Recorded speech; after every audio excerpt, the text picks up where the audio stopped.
ਇਹਨੂੰ ਲਿਆਂਦਾ ਤੇ ਤੁਹਾਡੇ ਘਰ ਦੇ ਜਿੰਨੇ ਵੀ ਕੰਮਕਾਰ ਹੈਗੇ ਆ ਸਾਰੇ ਜਿਹੜੇ ਹੈਗੇ ਤੁਸੀਂ ਇਹ ਤੋਂ ਕਰਵਾ ਸਕਦੇ ਹੋ। ਤੇ ਵਿਆਹ ਤੁਸੀਂ ਪੱਖੋਂ even ਤੁਸੀਂ ਕਿੱਧਰ ਜਾ ਰਹੇ ਹੋ? ਨਹੀਂ ਹੈ ਤੇ ਉੱਥੇ ਵੀ ਗੱਲ ਉਹ ਆ ਗਈ ਨਾ ਕਿ ਹੁਣ ਕੰਮ ਤੇ ਸਾਰੇ ਕਰਾਉਣੇ ਹੀ ਆ।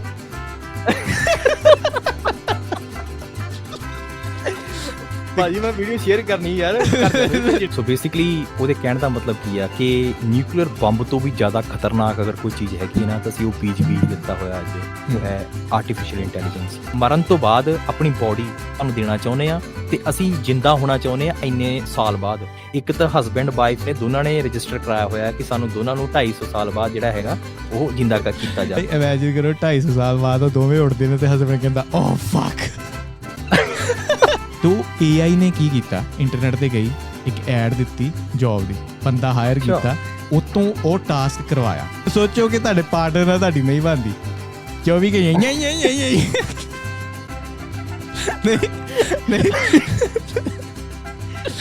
ਹੈ ਨਾ ਪਾਰਟਨਰ। ਤੁਸੀਂ ਕਿਹੜਾ ਯਾਰ ਕਿਹੜਾ ਬੰਦਾ ਪੱਲੇ ਪਾ ਲਿਆ ਮੈਂ, ਇੱਕ ਦੇ ਕੰਮ ਕੋਈ ਨਹੀਂ ਕਰਦਾ ਤੇ ਦੂਜਾ ਸਾਰੀ ਯਹੀ ਤੇ ਕਿਉਂ ਨਾ ਮੈਂ $20,000 ਲਾਵਾਂ।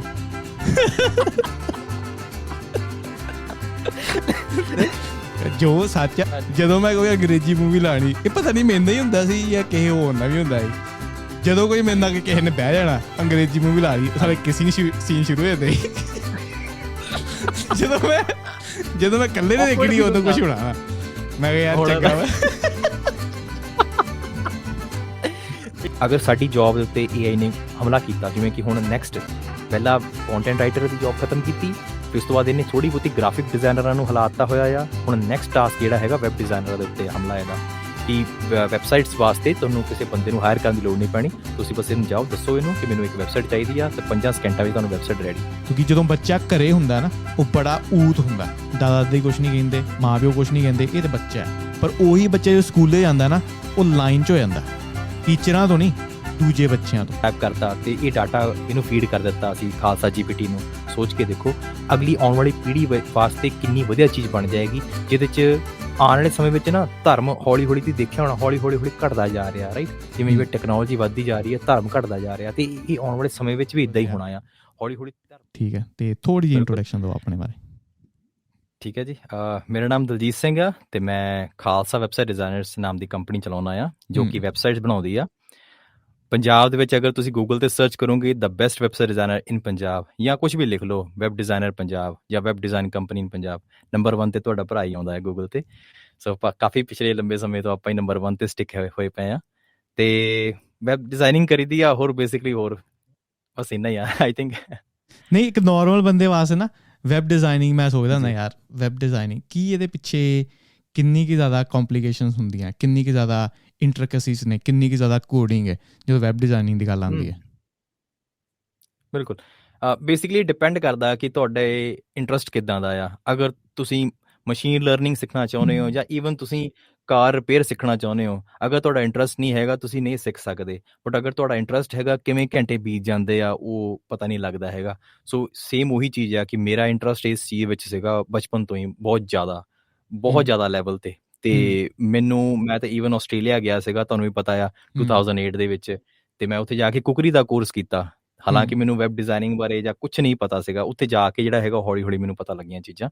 ਬਸ ਉਸ ਤੋਂ ਬਾਅਦ ਇਸ ਚੀਜ਼ ਦੇ ਵਿੱਚ ਵੜ ਗਿਆ ਅਤੇ ਉਦੋਂ ਤੋਂ ਲੈ ਕੇ ਹੁਣ ਤੱਕ ਬਸ ਸਿੱਖ ਹੀ ਰਹੇ ਹਾਂ ਜੀ। ਅਤੇ ਜਦੋਂ ਇੱਕ ਵੈਬਸਾਈਟ ਤੁਸੀਂ ਡਿਜ਼ਾਈਨ ਕਰਦੇ ਹੋ, is it like 1 day process ਜਾਂ ਬਹੁਤ ਲੰਬਾ ਪ੍ਰੋਸੈਸ ਹੁੰਦਾ ਹੈ ਕਿ ਬਹੁਤ ਜ਼ਿਆਦਾ ਕੋਡਿੰਗ ਪਿੱਛੇ ਕਰਨੀ ਪੈਂਦੀ ਹੈ?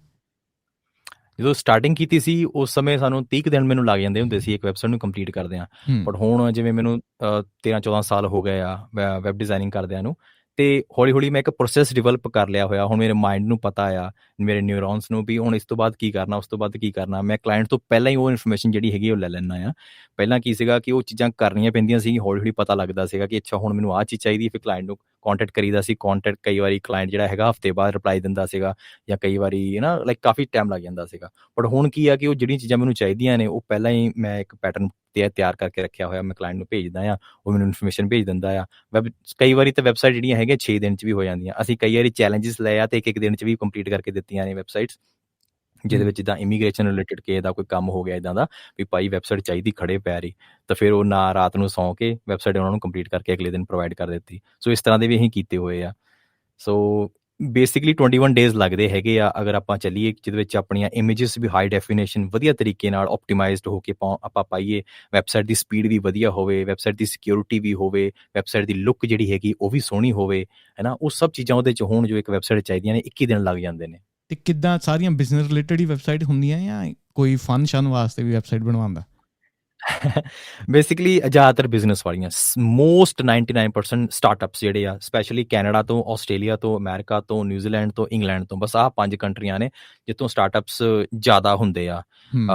ਅਜੇ ਇੰਡੀਆ 'ਚ ਇੰਨੇ ਸਟਾਰਟਅਪ ਨਹੀਂ ਹੈਗੇ, ਜਾਂ ਕਹਿ ਲਓ ਅਗਰ ਹੈਗੇ ਵੀ ਆ ਤੇ ਉਹ ਉਸ ਲੈਵਲ 'ਤੇ ਨਹੀਂ ਹੈਗੇ ਕਿ ਜਿੱਥੇ ਉਹਨਾਂ ਨੂੰ ਇੱਕ ਵੈਬਸਾਈਟ ਦੀ ਲੋੜ ਪਵੇ। ਬਟ ਆਸਟ੍ਰੇਲੀਆ ਵਿੱਚ, ਨਿਊਜ਼ੀਲੈਂਡ ਵਿੱਚ, ਕੈਨੇਡਾ ਵਿੱਚ, ਅਮਰੀਕਾ ਵਿੱਚ, ਇੰਗਲੈਂਡ ਵਿੱਚ ਜਦੋਂ ਵੀ ਕੋਈ ਬੰਦਾ ਸਟਾਰਟਅਪ ਸੋਚਦਾ ਹੈਗਾ ਨਾ, ਪਹਿਲੇ ਨੰਬਰ 'ਤੇ ਉਹਦੇ ਆਉਂਦੀ ਆ ਵੀ ਪਹਿਲਾਂ ਬਿਜ਼ਨਸ ਦਾ ਨਾਮ ਕੀ ਰੱਖਣਾ ਆ, ਨਾਲ ਹੀ ਉਹ ਵੈਬ ਡਿਜ਼ਾਈਨਰ ਲੱਭਣ ਲੱਗ ਪੈਂਦਾ, ਗੂਗਲ ਤੇ ਸਰਚ ਕਰਨ ਲੱਗ ਪੈਂਦਾ ਵੈਬਸਾਈਟ ਡਿਜ਼ਾਈਨਰ ਪੰਜਾਬ, ਇਸ ਤਰ੍ਹਾਂ ਕਰਕੇ, ਤਾਂ ਫਿਰ ਉੱਥੋਂ ਉਹ ਮੈਨੂੰ ਲੱਭ ਲੈਂਦੇ ਆ। ਸੋ ਇਸ ਤਰੀਕੇ ਨਾਲ ਮੋਸਟਲੀ ਬਿਜ਼ਨਸਮੈਨ ਨੇ। ਕਦੇ ਮੈਂ ਸੋਚਦਾ ਨਾ ਕਿ ਇੰਡੀਆ ਤੋਂ ਹੁਣ ਸਾਨੂੰ ਥ੍ਰੈਟ ਹੋਣ ਲੱਗ ਪਿਆ ਆ, ਕਿਉਂਕਿ ਹਰੇਕ ਚੀਜ਼ ਨਾ ਇੰਡੀਆ ਜਾਣ ਲੱਗ ਪਈ ਆ।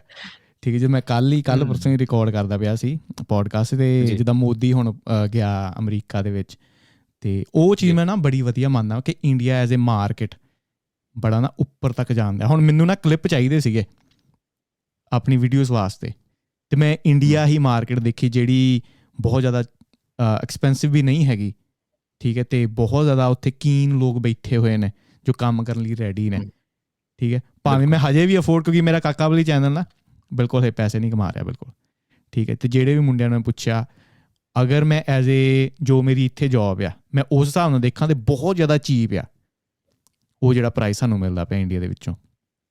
ਬਟ ਅਗਰ ਮੇਰਾ ਕਾਕਾ ਵਾਲੀ ਚੈਨਲ ਹਜੇ ਪੈਸੇ ਜਨਰੇਟ ਨਹੀਂ ਕਰਦਾ ਪਿਆ, ਮੈਂ ਉਹ ਦੇਖਦਾ ਹੁੰਦਾ ਕਿ ਅਗਰ ਇਹ 'ਚੋਂ ਮੈਂ ਕਿੰਨੇ ਕਮਾਏ, ਜੇ ਮੈਂ ਓਨੇ ਪੈਸੇ ਕਲਿੱਪਾਂ 'ਤੇ ਲਾ ਦਿੱਤੇ ਤੇ ਉਹ ਮੇਰੇ ਕੋਈ ਵਰਥ ਨਹੀਂ ਹੈਗੀ ਹਜੇ ਪਹਿਲਾਂ ਮੈਂ ਥੋੜ੍ਹੇ ਪੈਸੇ ਕਮਾਵਾਂ। ਬਟ ਕਹਿਣ ਦਾ ਮੇਰਾ ਭਾਵ ਆ ਕਿ ਇੰਡੀਆ ਇੱਕ ਉੱਭਰਦੀ ਹੋਈ ਮਾਰਕੀਟ, ਤੇ ਜਿੰਨੇ ਵੀ ਖਾਸ ਕਰ ਇੱਧਰਲੇ ਇੰਡੀਅਨ ਬੰਦੇ ਨੇ, ਇੱਧਰ NRIs ਨੇ, ਜਦੋਂ ਵੀ ਕੋਈ ਬਿਜ਼ਨਸ ਆਈਡੀਆ ਆਉਂਦਾ ਨਾ, ਪਹਿਲੋਂ ਉਹ ਇੰਡੀਆ ਵੱਲ ਹੀ ਦੇਖਦੇ ਕਿ ਜੇ ਆਊਟਸੋਰਸ ਕੋਈ ਚੀਜ਼ ਕਰਨੀ ਵੀ ਆ, ਪਹਿਲੋਂ ਮੈਂ ਉੱਥੇ ਜਾ ਕੇ ਕਰਾਂ। ਤੇ ਨਾ ਇੱਕ ਚੀਜ਼ ਮੈਂ ਹੋਰ ਦੇਖਦਾ, ਵਾਹਵਾ ਟਾਈਮ ਪਹਿਲਾਂ ਦੇਖਦਾ ਪਿਆ ਸੀ ਕਿ ਜਦੋਂ ਕੋਈ ਵੈਬਸਾਈਟ ਬਣਾਉਂਦਾ ਹੈ ਨਾ, ਉਹਦੇ ਨਾ ਆਰਟੀਕਲ ਬੜੇ ਲਿਖਣੇ ਪੈਂਦੇ ਨੇ ਸ਼ਾਇਦ ਕਿਸੇ ਵੀ ਚੀਜ਼ ਦੇ ਉੱਤੇ, ਕਿ ਆਰਟੀਕਲ ਲਿਖੋ। ਤੇ ਮੈਨੂੰ ਇੱਦਾਂ ਲੱਗਦਾ ਕਿ ਯਾਰ ਹੁਣ ਜਿੱਦਾਂ ਆਪਣਾ ਚੈਟ GPT ਆ ਗਿਆ ਨਾ, ਤੇ 5 ਸਕਿੰਟ ਦੇ ਅੰਦਰ ਮੈਂ ਕੋਈ ਵੀ ਆਰਟੀਕਲ ਕਿਸੇ ਵੀ ਚੀਜ਼ ਉੱਤੇ ਲਿਖ ਸਕਦਾ ਵਾਂ। 5 ਸਕਿੰਟ ਵੀ ਨਹੀਂ ਲੱਗਦੇ, 2 ਜਾਂ 3 ਸਕਿੰਟ ਹੀ ਲੱਗਦੇ ਨੇ, ਉਹ ਵੀ ਨਹੀਂ ਲੱਗਦੇ ਯਾਰ। 1 ਸਕਿੰਟ ਤੁਸੀਂ ਜਦੋਂ ਤੁਸੀਂ ਕਰਤੀ ਨਾ ਆਪਣੀ ਇੱਕ ਬਟਨ ਦੱਬਤਾ, ਐਡਾ ਲੰਬਾ ਆਰਟੀਕਲ ਕਿਸੇ ਵੀ ਚੀਜ਼ ਉੱਤੇ, ਤੇ ਉਹ ਚੀਜ਼ ਕਿੱਦਾਂ ਇੰਪੈਕਟ ਕਰਦੀ ਹੈ ਜਿਹੜੇ ਵੀ ਵੈਬਸਾਈਟ ਉੱਥੇ ਡਿਜ਼ਾਈਨ ਕਰਦੇ ਨੇ ਨਵੀਂ। ਹੁਣ ਚੈਟ GPT ਵਰਗੀਆਂ ਚੀਜ਼ਾਂ, AI ਬਹੁਤ ਜ਼ਿਆਦਾ ਆ ਗਿਆ, ਉਹ ਕਿੱਦਾਂ ਚੀਜ਼ ਅਫੈਕਟ ਕਰਦੀ ਹੈ ਜੇ ਤੁਸੀਂ ਵੈਬਸਾਈਟ ਡਿਜ਼ਾਈਨ ਕਰਦੇ ਹੋ? ਕੀ ਉਹ ਇੱਕ ਟੂਲ ਹੈ ਜਾਂ ਉਹ ਇੱਕ ਥ੍ਰੈਟ ਹੈ ਤੁਹਾਡੇ ਵਾਸਤੇ ਜਿਹੜੇ IT ਦੇ ਵਿੱਚ ਕੰਮ ਕਰਦੇ ਨੇ? ਨਾਈਸ। ਬੇਸਿਕਲੀ ਅਗਰ ਜਿਵੇਂ ਪਹਿਲਾਂ ਤੁਸੀਂ ਮੈਂਸ਼ਨ ਕੀਤਾ ਵੀ ਇੰਡੀਆ ਵੱਲ ਅਸੀਂ ਦੇਖਦੇ ਹਾਂ, ਉਹਦਾ ਕਾਰਨ ਕੀ ਹੈਗਾ ਕਿ ਆਪਾਂ ਨੂੰ ਚੀਪ ਲੇਬਰ ਜਿਹੜੀ ਹੈਗੀ ਉੱਥੋਂ ਮਿਲ ਜਾਂਦੀ ਆ। ਹੁਣ ਅਸੀਂ ਜਿਹੜੇ ਲੋਕਾਂ ਨੂੰ ਕੰਮ ਕਰਕੇ ਦਿੰਦੇ ਆ, ਉਹ ਸਾਡੇ ਕੋਲ ਕਿਉਂ ਆਉਂਦੇ ਆ, ਉਹ ਉੱਧਰੋਂ ਕਿਉਂ ਨਹੀਂ ਕੋਈ ਬੰਦਾ ਦੇਖਦੇ ਵੈਬਸਾਈਟ ਵਾਸਤੇ? ਮੇਨ ਸਭ ਤੋਂ ਵੱਡਾ ਕਾਰਨ ਉਹਨਾਂ ਦਾ ਇਹੀ ਆ ਕਿ ਕੋਈ ਬੰਦਾ ਸਾਨੂੰ ਸਸਤੇ ਵਿੱਚ ਕੰਮ ਕਰਕੇ ਦੇ ਦੇ, ਬਿਕੋਜ਼ ਅਸੀਂ ਸਟਾਰਟ ਕਰ ਰਹੇ ਹਾਂ ਬਿਜ਼ਨਸ, ਤੇ ਸਾਡੇ ਕੋਲ ਅਜੇ ਪੈਸਾ ਨਹੀਂ ਆ ਇਨਵੈਸਟ ਕਰਨ ਵਾਸਤੇ, ਤੇ ਅਸੀਂ ਚਾਹੁੰਦੇ ਹਾਂ ਕਿ ਇੱਕ ਵਾਰੀ ਸਾਡੀ ਸਟਾਰਟਿੰਗ ਹੋ ਜਾਵੇ। ਤੇ ਫਿਰ ਉਹ ਬੰਦਾ ਕੋਈ ਨਾ ਕੋਈ ਦੇਖਦੇ ਆ ਜਿਹੜਾ ਉਹਨਾਂ ਨੂੰ ਹਰ ਕੰਮ ਜਿਹੜਾ ਬਾਹਰਲੀਆਂ ਕੰਪਨੀਆਂ ਜਾਂ ਵੱਡੀ ਕੰਪਨੀਆਂ ਕਰਕੇ ਦੇ ਸਕਦੀਆਂ, ਉਹ ਕੌਣ ਇੱਦਾਂ ਦਾ ਕੰਮ ਕਰਕੇ ਦੇ ਸਕਦਾ ਜਿਹੜਾ ਕਿ A ਤੋਂ ਲੈ ਕੇ Z ਤੱਕ ਸਭ ਕੁਛ ਹੀ ਪ੍ਰੋਵਾਈਡ ਕਰ ਦੇਵੇ, ਸਾਨੂੰ ਬਿਲਕੁਲ ਵੀ ਟੈਨਸ਼ਨ ਲੈਣ ਦੀ ਲੋੜ ਨਾ ਪਵੇ। ਅਗਰ ਉਹਨਾਂ ਨੂੰ ਕੋਈ ਇੱਦਾਂ ਦਾ ਬੰਦਾ ਮਿਲ ਜਾਂਦਾ ਆ ਸਹੀ ਪ੍ਰਾਈਸ ਦੇ ਵਿੱਚ, ਤੇ ਉਹ ਅਗਲੇ ਉਸੇ ਟਾਈਮ ਹੀ ਉਸ ਓਪਰਚੁਨਿਟੀ ਨੂੰ ਗ੍ਰੈਬ ਕਰ ਲੈਂਦੇ ਆ, ਵਿਚ ਇਜ਼ ਰੀਅਲੀ ਗੁੱਡ। ਤੇ ਇੰਡੀਆ ਵਿੱਚ ਅਗਰ ਸਕਿਲਡਫੁਲ ਪੀਪਲ ਹੈਗੇ ਨੇ, ਵੈਸੇ ਤਾਂ ਸਾਰੀ ਮਲਾਈ ਜਿਹੜੀ ਹੈਗੀ ਬਾਹਰ ਚਲ ਗਈ ਹੋਈ ਹੈ ਪੰਜਾਬ ਚੋਂ, ਕੁਛ ਚੁਣਿੰਦਾ ਲੋਕ ਰਹਿ ਗਏ ਨੇ ਇੱਥੇ, ਬਟ ਜਿਹੜੇ ਹੈਗੇ ਨੇ ਉਹ ਵਧੀਆ ਕੰਮ ਕਰ ਰਹੇ ਆ। ਅਗਰ ਕਰਨਗੇ ਤਾਂ ਆਉਣ ਵਾਲੇ ਸਮੇਂ ਵਿੱਚ ਵੀ ਉਹਨਾਂ ਨੂੰ ਕੰਮ ਆਉਂਦਾ ਰਹੇਗਾ। ਦੂਸਰਾ ਹੈਗਾ ਜਿਹੜਾ ਤੁਸੀਂ ਥ੍ਰੈਟ ਦੀ ਗੱਲ ਕੀਤੀ, ਜਿਹੜਾ ਚੈਟ GPT ਆ, actually it is a very big threat for content writers. ਮੇਰੇ ਕੋਲ ਤਕਰੀਬਨ 6-7 ਕੰਟੈਂਟ ਰਾਈਟਰਸ ਮੇਰੇ ਲਿੰਕ ਵਿੱਚ ਸੀਗੇ, ਜਿਹੜੇ ਕਿ ਹਰ ਇੱਕ ਬੰਦਾ ਆਪੋ ਆਪਣੀ ਫੀਲਡ ਵਿੱਚ ਐਕਸਪਰਟ ਸੀਗਾ। ਕੋਈ ਬੰਦਾ ਲੀਗਲ ਤਰ੍ਹਾਂ ਦੇ ਆਰਟੀਕਲ ਲਿਖਦਾ ਸੀ, ਕੋਈ ਬੰਦਾ ਵੈਬਸਾਈਟ ਦੇ SEO ਵਾਸਤੇ ਆਰਟੀਕਲ ਲਿਖਦਾ ਸੀ, ਕੋਈ ਬੰਦਾ ਵੈਬਸਾਈਟ ਦੇ ਹੋਮ ਪੇਜ ਅਬਾਊਟ ਅਸ ਵਾਸਤੇ ਸਪੈਸ਼ਲ ਸੀਗਾ। ਮੇਰੇ ਕੋਲ ਸਾਰਿਆਂ ਦੀ ਛੁੱਟੀ ਹੋ ਗਈ ਬਰੋ। ਮਤਲਬ ਇਹ ਕਹਿੰਦੇ ਹੋਏ ਮੈਨੂੰ ਦੁੱਖ ਹੋ ਰਿਹਾ, ਬਟ ਕਿਤੇ ਨਾ ਕਿਤੇ ਉਹ ਪੈਸਾ ਬਚ ਰਿਹਾ। ਦੇਖਿਆ ਜਾਵੇ ਤਾਂ। ਉਹ ਜਿਹੜਾ ਪੈਸਾ ਮੈਂ ਉਹਨਾਂ ਨੂੰ ਪੇ ਕਰ ਰਿਹਾ ਸੀਗਾ ਕੱਲੇ ਬੰਦੇ ਨੂੰ, ਉਹਨਾਂ ਦੀ ਐਕਸਪਰਟੀਜ਼ ਦੇ ਲੈਵਲ ਤੇ ਉਹਨਾਂ ਤੋਂ ਕੰਮ ਕਰਵਾ ਰਿਹਾ ਸੀ, ਦੇਖੋ ਨਾ ਉਹ ਸਾਰਿਆਂ ਦੀ ਜੌਬ ਚਲੇ ਗਈ। ਹੁਣ ਉਹ ਸਾਰੇ ਬੰਦੇ ਕੁਛ ਨਾ ਕੁਛ ਨਵਾਂ ਸਕਿੱਲ ਸਿੱਖਦੇ ਪਏ ਆ, ਉਹਨਾਂ ਵਾਸਤੇ ਤੇ AI ਥ੍ਰੈਟ ਆ ਨਾ ਬਹੁਤ ਵੱਡਾ। ਤੇ ਸਾਡੇ ਲਈ ਉਹ ਵਰਦਾਨ ਆ ਕਿ ਯਾਰ AI ਦੇ ਆਉਣ ਤੋਂ ਬਾਅਦ ਸਾਡੇ ਕਸਟਮਰ ਇੰਨੇ ਹੈਪੀ ਆ, ਮਤਲਬ ਮੈਂ ਕੀ ਕਵਾਂ ਯਾਰ। ਟਰਸਟ ਮੀ, ਜਿਹੜਾ ਕੰਟੈਂਟ ਜਦੋਂ ਕਸਟਮਰ ਰੀਡ ਕਰਦੇ ਆ ਨਾ, ਉਹ ਆਸ਼ਿਸ਼ ਕਰ ਉੱਠਦੇ ਆ ਕਿ ਯਾਰ ਇੱਥੇ ਤੇ ਇੰਨਾ ਗੋਰਾ ਵੀ ਇੰਨਾ ਵਧੀਆ ਤਰੀਕੇ ਨਾਲ ਨਹੀਂ ਲਿਖ ਸਕਦਾ ਜਿੰਨੇ ਵਧੀਆ ਤਰੀਕੇ ਨਾਲ ਤੁਸੀਂ ਜਿਹੜਾ ਹੈਗਾ ਮੈਨੂੰ ਕੰਟੈਂਟ ਮੇਰੀ ਵੈਬਸਾਈਟ ਤੇ ਲਿਖ ਕੇ ਦਿੱਤਾ। ਮੇਰੇ ਕੋਲ ਨਿਊਜ਼ੀਲੈਂਡ ਦੇ ਕਸਟਮਰ ਹੈਗੇ ਆ ਬਹੁਤ ਸਾਰੇ, ਆਸਟ੍ਰੇਲੀਆ ਦੇ ਬਹੁਤ ਸਾਰੇ ਹੈਗੇ ਕਸਟਮਰ, ਜਿਹਨੇ ਮਤਲਬ ਮੈਨੂੰ ਸਪੈਸ਼ਲ ਆਡੀਓਜ਼ ਭੇਜੀਆਂ ਨੇ ਕਿ ਯਾਰ ਕੰਟੈਂਟ ਰੀਡ ਕੀਤਾ, ਮਜ਼ਾ ਆ ਗਿਆ, ਗੋਰਿਆਂ ਨੂੰ ਦਿਖਾਇਆ, ਗੋਰੇ ਵੀ ਹੱਥ ਰੱਖਣ ਦੇ ਸਿਰ ਤੇ, ਯਾਰ ਕਿੰਨਾ ਵਧੀਆ ਬੰਦੇ ਨੇ ਇੰਡੀਆ ਬੈਠੇ ਨੇ ਲਿਖਿਆ ਸਾਰਾ ਕੁਝ। ਪਰ ਉਹ ਸਾਰਾ AI ਦੇ ਥਰੂ ਹੀ ਜਨਰੇਟ ਹੋਇਆ। ਹਾਂ, ਉਹ ਸਾਰਾ AI ਦੇ ਥਰੂ ਹੋਇਆ। ਬਟ ਹਾਂ, AI ਜਿਹੜਾ ਹੈਗਾ, ਅਗਰ ਤੁਸੀਂ 100% AI ਨੂੰ ਕਮਾਂਡ ਕਿਸ ਤਰੀਕੇ ਨਾਲ ਦਿੰਦੇ ਹੋ, ਮੇਨ ਇਹ ਚੀਜ਼ ਹੈਗੀ ਆ। ਅਗਰ ਤੁਸੀਂ ਕਮਾਂਡ ਸਹੀ ਨਹੀਂ ਦਿੱਤੀ ਨਾ, ਟਰਸਟ ਮੀ, ਮੈਂ ਥੋੜਾ ਡੀਪ ਗੱਲ ਕਰ ਰਿਹਾ ਕਿ ਅਗਰ ਕਮਾਂਡ ਸਹੀ ਤਰੀਕੇ ਨਾਲ ਨਹੀਂ ਦਿੱਤੀ ਗਈ ਨਾ, ਜੋ ਇਹ ਕੰਟੈਂਟ ਤੁਹਾਨੂੰ ਦਵੇਗਾ, ਉਹ ਕੰਟੈਂਟ ਤੁਸੀਂ ਅਗਰ ਵੈਬਸਾਈਟ ਦੇ ਉੱਤੇ ਪਾ ਦਿੱਤਾ ਕਿਸੇ ਅਨਪ੍ਰੋਫੈਸ਼ਨਲ ਬੰਦੇ ਨੇ, ਤੇ ਗੂਗਲ ਉਸ ਵੈਬਸਾਈਟ ਨੂੰ ਇੰਡੈਕਸ ਨਹੀਂ ਕਰੇਗਾ ਪਹਿਲੇ ਨੰਬਰ ਤੇ। ਦੂਸਰੇ ਨੰਬਰ ਤੇ ਗੂਗਲ ਉਹਨੂੰ ਵੈਬਸਾਈਟ ਨੂੰ ਦਿਖਾਉਣਾ ਨਹੀਂ ਚਾਹੇਗਾ, ਬਿਕੋਜ਼ ਤੁਸੀਂ AI ਜਨਰੇਟਡ ਕੰਟੈਂਟ ਜਿਹੜਾ ਹੈਗਾ ਉਹ ਅਪਲੋਡ ਕਰ ਰਹੇ ਹੋ, ਵਿਚ Google doesn't like at all. But ਇਹ ਪਤਾ ਕਿੱਦਾਂ ਲੱਗਦਾ, ਹੁਣ ਜਿੱਦਾਂ ਮੈਂ ਕਦੇ ਆਪਣੀ ਵੀਡੀਓ ਦੀ ਡਿਸਕ੍ਰਿਪਸ਼ਨ ਲਿਖਦਾ ਵਾਂ, ਪਹਿਲੋਂ ਮੈਂ ਨਾ ਲਗਭਗ ਅੱਧਾ ਘੰਟਾ ਲਾ ਦਿੰਦਾ ਹੁੰਦਾ ਸੀ, ਅੱਧਾ ਦਿਨ ਲਾ ਦਿੰਦਾ ਸੀ ਕਿ ਮੈਂ ਐਲਗੋਰਿਜ਼ਮ ਨੂੰ ਪ੍ਰੋਪਰਲੀ ਗ੍ਰੈਸਪ ਕਰਾਂ, ਐਲਗੋਰਿਜ਼ਮ ਨੂੰ ਪ੍ਰੋਪਰਲੀ ਕਿੱਦਾਂ ਮੈਂ ਉਹਨੂੰ ਯੂਟੀਲਾਈਜ਼ ਕਰਾਂ, ਠੀਕ ਹੈ। ਅਤੇ ਇਸ ਲਈ ਮੈਂ ਸੋਚਣਾ ਕਿ ਜੋ ਵੀ ਮੈਂ ਵੀਡੀਓ 'ਚ ਲਿਖਿਆ ਨਾ, ਕਿਤੇ ਨਾ ਕਿਤੇ ਪੁਆਇੰਟ ਲਿਖਾਂ ਵਿੱਚ। ਬਟ ਹੁਣ ਮੈਨੂੰ ਉਹ ਸੋਚਣ ਦੀ ਲੋੜ ਨਹੀਂ ਪੈਂਦੀ, ਮੈਂ ਸਿੱਧਾ ਚੈਟ GPT 'ਤੇ ਜਾਂਦਾ ਵਾਂ, ਜਿਹਦੇ ਬਾਰੇ ਵੀ ਮੈਂ ਗੱਲ ਕੀਤੀ ਹੈ ਕਿ ਮੇਕ ਸ਼ੋਰ ਕਿ ਆਹ ਵੀ ਚੀਜ਼ ਹੋਵੇ ਡਿਸਕ੍ਰਿਪਸ਼ਨ ਦੇ ਵਿੱਚ, ਆਹ ਵੀ ਚੀਜ਼ ਹੋਵੇ ਡਿਸਕ੍ਰਿਪਸ਼ਨ ਦੇ ਵਿੱਚ, ਆਹ ਵੀ ਚੀਜ਼ ਹੋਵੇ। ਸਿਰਫ ਉਹਨੂੰ ਪੁਆਇੰਟ ਦੇ ਦਿੰਦਾ ਅਤੇ ਮੈਨੂੰ ਡਿਸਕ੍ਰਿਪਸ਼ਨ ਮਿਲ ਜਾਂਦੀ ਆ, ਅਤੇ 5-10 ਮਿੰਟਾਂ 'ਚ ਕੰਮ ਹੋ ਜਾਂਦਾ ਮੇਰਾ, ਜਿਹਦੇ ਕਰਕੇ ਬਹੁਤ ਵਧੀਆ ਟਾਈਮ ਸੇਵਿੰਗ ਮੈਂ ਕਹਿ ਲਵਾਂ। ਬਟ ਕਮਾਂਡ ਤਾਂ ਮੇਰੀ ਹੀ ਦਿੱਤੀ ਹੋਈ ਹੈ, ਬਟ ਫਿਰ ਗੂਗਲ ਉਹ ਚੀਜ਼ ਨੂੰ ਕਿੱਦਾਂ ਰਿਕੋਗਨਾਈਜ਼ ਕਰਦਾ ਕਿ ਇਹ ਚੀਜ਼ AI ਨੇ ਕ੍ਰੀਏਟ ਕੀਤੀ ਹੈ, ਕਿਉਂਕਿ ਹੈ ਤਾਂ ਐਸੇ ਹੀ ਨੋਰਮਲ। ਓਕੇ, AI ਬੇਸਿਕਲੀ ਕੀ ਚੀਜ਼ ਹੈਗੀ ਆ, ਅਗਰ ਆਪਾਂ ਗੱਲ ਕਰੀਏ ਚੈਟ GPT ਦੀ, ਇਹ ਹੈ ਕਿ ਇਹ AI ਆ। ਅਗਰ ਪੰਜਾਬੀ ਭਾਸ਼ਾ ਵਿੱਚ ਇਹਨੂੰ ਆਪਾਂ ਦੇਖੀਏ ਤੇ A ਦਾ ਮਤਲਬ ਹੈਗਾ ਆਰਟੀਫਿਸ਼ੀਅਲ, ਤਾਂ ਉਹਦਾ ਮਤਲਬ ਹੈਗਾ ਫਰਜੀ ਜਾਂ ਕਹਿ ਲਓ ਨਕਲੀ, ਰਾਈਟ। ਆਰਟੀਫਿਸ਼ੀਅਲ, ਨਕਲੀ। ਤੇ ਇੰਟੈਲੀਜੈਂਸ ਦਾ ਮਤਲਬ ਕੀ ਆ, ਬੁੱਧੀ, ਨਕਲੀ ਬੁੱਧੀ, ਰਾਈਟ। ਇੰਟੈਲੀਜੈਂਸ ਹੈ ਉਹਦੇ 'ਚ ਵਰਡ ਹੈ ਇੰਟੈਲੀਜੈਂਸ, ਬਟ ਨਕਲੀ ਆ, ਮਤਲਬ ਕਿ ਉਹਦੇ ਖੁਦ ਦੇ ਲਾਈਫ ਦੇ ਐਕਸਪੀਰੀਅੰਸਿਸ ਨਹੀਂ ਹੈਗੇ, ਕਿਸੇ ਦੇ ਲਾਈਫ ਐਕਸਪੀਰੀਅੰਸਿਸ ਉਹਦੇ 'ਚ ਮੈਂਸ਼ਨ ਕੀਤੇ ਹੋਏ ਆ। AI ਕਿਵੇਂ ਕੰਮ ਕਰਦਾ, ਇੱਕ ਡਾਟਾ ਆ, ਉਹਨੂੰ ਡਾਟਾ ਦਿੱਤਾ ਤੁਸੀਂ, ਉਸ ਡਾਟੇ ਦੇ ਆਧਾਰ ਦੇ ਉੱਤੇ ਤੁਹਾਨੂੰ ਉਹ ਕੰਟੈਂਟ ਪ੍ਰੋਡਿਊਸ ਕਰਕੇ ਦੇਵੇਗਾ। ਹੁਣ ਗੂਗਲ ਕੋਲ ਜਾਂ ਹੋਰ ਬਹੁਤ ਸਾਰੀਆਂ ਬਿੰਗ, ਕਾਫੀ ਸਾਰੀਆਂ ਵੈਬਸਾਈਟਸ ਹੈਗੀਆਂ ਨੇ, ਸਰਵਿਸਿਸ ਨੇ, ਜਿਨ੍ਹਾਂ ਨੇ ਆਲਰੇਡੀ ਟੂਲਸ ਜਨਰੇਟ ਕਰ ਲਏ ਹੋਏ, ਹੁਣ ਦੇ ਨਹੀਂ, 2015 ਦੇ 2016 ਦੇ ਉਹ ਜਨਰੇਟ ਕਰਕੇ ਰੱਖੇ ਹੋਏ ਆ, ਜਿਹੜੇ ਕਿ ਡਿਟੈਕਟ ਕਰਦੇ ਆ ਕਿ ਇਹ ਕੰਟੈਂਟ ਜਿਹੜਾ AI ਪ੍ਰੋਡਿਊਸਡ ਆ ਜਾਂ ਨਹੀਂ AI ਪ੍ਰੋਡਿਊਸਡ। ਅਗਰ ਤੁਸੀਂ ਉਹਦੇ 'ਚ ਉਹਨੂੰ ਕੁਛ ਐਸੀਆਂ ਕੰਡੀਸ਼ਨਸ ਦਿੰਦੇ ਹੋ, ਜਿਵੇਂ ਤੁਸੀਂ ਦੱਸਿਆ ਨਾ ਕਿ ਮੈਂ ਉਹਨੂੰ ਪ੍ਰੋਪਰ ਮੈਂਸ਼ਨ ਕਰਦਾ ਆ, ਵਿਚ ਇਜ਼ ਰੀਅਲੀ ਗੁੱਡ। ਤੁਸੀਂ ਉਹਨੂੰ ਗਾਈਡ ਕਰਦੇ ਹੋ ਕੀ ਮੈਂਸ਼ਨ ਕਰਨਾ, ਕੀ ਨਹੀਂ ਮੈਂਸ਼ਨ ਕਰਨਾ। ਸੋ ਉਹਨੂੰ ਪੋਜ਼ੀਟਿਵ ਕੀਵਰਡ ਤੇ ਨੈਗੇਟਿਵ ਕੀਵਰਡ ਕਹਿ ਦਿੰਦੇ ਆ, ਵੀ ਕੀ ਰਹਿਣਾ ਚਾਹੀਦਾ ਉਹਦੇ 'ਚ, ਕੀ ਨਹੀਂ ਹੋਣਾ ਚਾਹੀਦਾ, ਤੂੰ ਕਿੱਦਾਂ ਉਹਦੇ 'ਚ ਕੀ ਮੈਨੂੰ ਲਿਖ ਕੇ ਦੇਵੇ। ਅਗਰ ਤੁਸੀਂ ਸਹੀ ਤਰੀਕੇ ਨਾਲ ਉਹਨੂੰ ਗਾਈਡ ਕਰਦੇ ਹੋ ਤੇ AI ਡਿਟੈਕਟ ਉਹਨੂੰ ਨਹੀਂ ਕਰ ਪਾਵੇਗਾ ਉਸ ਲੈਵਲ ਤੇ। ਉਹ ਕਹੇਗਾ ਚਲੋ ਠੀਕ ਹੈ 40% ਆ ਜਾਂ 30% ਜਾਂ 20% ਆ, ਜਾਂ ਮੋਸਟ ਆਫ ਦਾ ਟਾਈਮ ਜਿੱਦਾਂ ਆਪਾਂ ਲਿਖਦੇ ਹੈਗੇ ਆ, ਆਮ ਪ੍ਰੀਟੀ ਸ਼ੋਰ ਜਿਸ ਤਰੀਕੇ ਨਾਲ ਤੁਸੀਂ ਲਿਖਦੇ ਹੋ AI ਡਿਟੈਕਟ ਉਹਨੂੰ ਨਹੀਂ ਕਰ ਸਕਦਾ। ਉਹ ਕਹੇਗਾ ਕਿ ਇੱਕ ਹਿਊਮਨ ਨੇ ਰਾਈਟ ਕੀਤਾ ਆ। ਇਹ ਟੈਕਨੋਲੋਜੀ ਇਸ ਲੈਵਲ ਤੇ ਪਹੁੰਚ ਗਈ ਆ ਜਿੱਥੇ ਇੱਕ AI ਜਿਹੜਾ ਆ ਉਹ ਇਸ ਤਰ੍ਹਾਂ ਦਾ ਕੰਟੈਂਟ ਪ੍ਰੋਡਿਊਸ ਕਰ ਰਿਹਾ ਜਿਹਨੇ ਕੰਟੈਂਟ ਰਾਈਟਰ ਦੀ ਜੌਬ ਖਤਮ ਕਰ ਦਿੱਤੀ, ਉਸ ਲੈਵਲ ਤੇ ਜਾ ਕੇ ਕਿ ਜਿਸ ਲੈਵਲ ਤੇ ਇੱਕ ਹਿਊਮਨ ਸੋਚ ਸਕਦਾ ਆ, ਸਮਝ ਸਕਦਾ ਆ ਤੇ ਕੰਮ ਕਰ ਸਕਦਾ ਆ। ਬਟ ਆਈ ਥਿੰਕ ਬਹੁਤ ਜਾਣੇ ਨਾ ਡਰੇ ਹੋਏ ਆ ਇੱਥੋਂ, ਬੇਸਿਕਲੀ AI ਤੋਂ, ਠੀਕ ਆ। ਬਟ ਮੈਂ ਹਮੇਸ਼ਾ ਇਹਨੂੰ ਐਜ਼ ਅ ਟੂਲ ਹੀ ਦੇਖਿਆ, ਮੈਨੂੰ ਨਹੀਂ ਕਦੀ ਵੀ ਲੱਗਿਆ ਕਿ ਇੱਕ ਕਿਸੇ ਤਰ੍ਹਾਂ ਦਾ ਥ੍ਰੈਟ ਹੈ। ਬਟ ਇਹ ਚੀਜ਼ ਮੈਂ ਜ਼ਰੂਰ ਮੰਨਦਾ ਵਾਂ ਕਿ ਇਹਨੂੰ ਆਪਾਂ ਕਮਾਂਡ ਕਿੱਦਾਂ ਕਰਦੇ ਹਾਂ। ਜਿੱਦਾਂ ਆਪਾਂ ਐਵੋਲਿਊਸ਼ਨ ਦੀ ਗੱਲ ਕਰਦੇ ਹਾਂ ਨਾ, ਆਪਣੇ DNA ਦੇ ਵਿੱਚ ਆਪਣੇ ਟਰੋਮੇ, ਆਪਣੇ ਡਰ, ਜੋ ਆਪਣੇ ਲਾਈਫ ਦੇ ਐਕਸਪੀਰੀਅੰਸ ਸੀ, ਠੀਕ ਹੈ, ਕਿ ਮੈਂ ਉਹ ਕਹਿੰਦੇ ਨਾ ਦੂਧ ਕਾ ਜਲਾ, ਲੱਸੀ ਵੀ ਫਿਰ ਉਸ ਹਿਸਾਬ ਨਾਲ ਪੀਂਦਾ, ਠੀਕ ਹੈ। ਕਿਉਂਕਿ ਮੈਂ ਦੁੱਧ ਨਾਲ ਮੇਰਾ ਮੂੰਹ ਸੜਿਆ ਸੀ ਅਤੇ ਮੈਂ ਲੱਸੀ ਪੀਣ ਲੱਗੇ ਨਾ ਬੜਾ ਕੇਅਰਫੁਲ ਰਹਿਣਾ, ਠੀਕ ਹੈ। ਅਤੇ ਫਿਰ ਆਪਣੇ ਇਮੋਸ਼ਨਸ ਹੋ ਗਏ, ਆਪਣੀ ਗਰੀਡ ਹੋ ਗਈ, ਇਹ ਚੀਜ਼ਾਂ, ਇਹ ਵੇਰੀਏਬਲ ਬਹੁਤ ਜ਼ਿਆਦਾ ਫੈਕਟਰ ਇਨ ਹੁੰਦੇ ਜਦੋਂ ਕੋਈ ਵੀ ਚੀਜ਼ ਆਪਾਂ ਕਰਨ ਲੱਗਦੇ ਹਾਂ, ਠੀਕ ਹੈ। ਕਿਸੇ ਦਾ ਨੁਕਸਾਨ ਕਰਨਾ ਆ, ਕਿਉਂਕਿ ਆਪਾਂ ਗਰਜ ਹੋਲਡ ਕਰਦੇ ਹਾਂ, ਠੀਕ ਹੈ, ਜਾਂ ਕਿਸੇ ਦਾ ਫਾਇਦਾ ਕਰਾਉਣਾ ਆ ਕਿਉਂਕਿ ਉਹ ਆਪਣਾ ਫਰੈਂਡ ਆ। ਮਤਲਬ ਲਾਈਫ ਦੇ ਐਕਸਪੀਰੀਅੰਸਿਸ ਇਹ ਆਪਾਂ ਨੂੰ ਹਿਊਮਨ ਬਣਾਉਂਦੇ ਨੇ। ਬਟ AI 'ਚ ਆਈ ਫੀਲ ਲਾਈਕ ਕਿ ਇੱਦਾਂ ਦਾ ਕੋਈ ਵੀ ਨਾ ਤਾਂ ਟਰੋਮਾ ਆ, ਨਾ ਉਹ ਕੋਈ ਹੈਪੀਨੈਸ ਆ, ਫਿਰ ਨਾ ਤਾਂ ਕੋਈ ਉਹ ਗਰਜ ਰੱਖਦੀ ਹੈ ਕਿਸੇ ਦੇ against, which is I feel. But ਉਹਨੂੰ ਕਮਾਂਡ ਅਗਰ ਆਪਾਂ ਪੁੱਠੀ ਦੇ ਦਿੱਤੀ, ਉੱਥੇ ਹੀ ਪ੍ਰੋਬਲਮ ਆ। ਅਤੇ ਤੁਹਾਨੂੰ ਲੱਗਦਾ ਕਿ ਅਗਰ ਕਮਾਂਡ ਵਾਲਾ ਚੀਜ਼ ਸਿੱਧੀ ਰਵੇ, ਜਿੱਦਾਂ ਹੁਣ ਨਿਊਕਲੀਅਰ ਬੰਬ ਆ, ਨਿਊਕਲੀਅਰ ਬੰਬ ਹੀ ਹੈ ਨਾ, ਉਹ ਡਿਪੈਂਡ ਕਰਦਾ ਕਿ ਕਿਹੜਾ ਬੰਦਾ ਉਹਨੂੰ ਬਟਨ ਦਾ ਪਤਾ। ਬਿਲਕੁਲ ਠੀਕ ਹੈ। ਅਗਰ ਇਹ ਚੀਜ਼ ਕੱਢ ਦਿੱਤੀ ਜਾਵੇ ਕਮਾਂਡ ਵਾਲੀ, ਤੁਹਾਨੂੰ ਲੱਗਦਾ ਕਿ AI ਕਿਤੇ ਨਾ ਕਿਤੇ ਫਿਰ ਵੀ ਥ੍ਰੈਟ ਆ ਹਿਊਮੈਨਿਟੀ ਵਾਸਤੇ? ਐਲਨ ਮਸਕ ਨੇ ਇੱਕ ਵਾਰੀ ਕਿਹਾ ਸੀਗਾ ਕਿ mark my words, AI is far more dangerous than ਨਿਊਕਸ।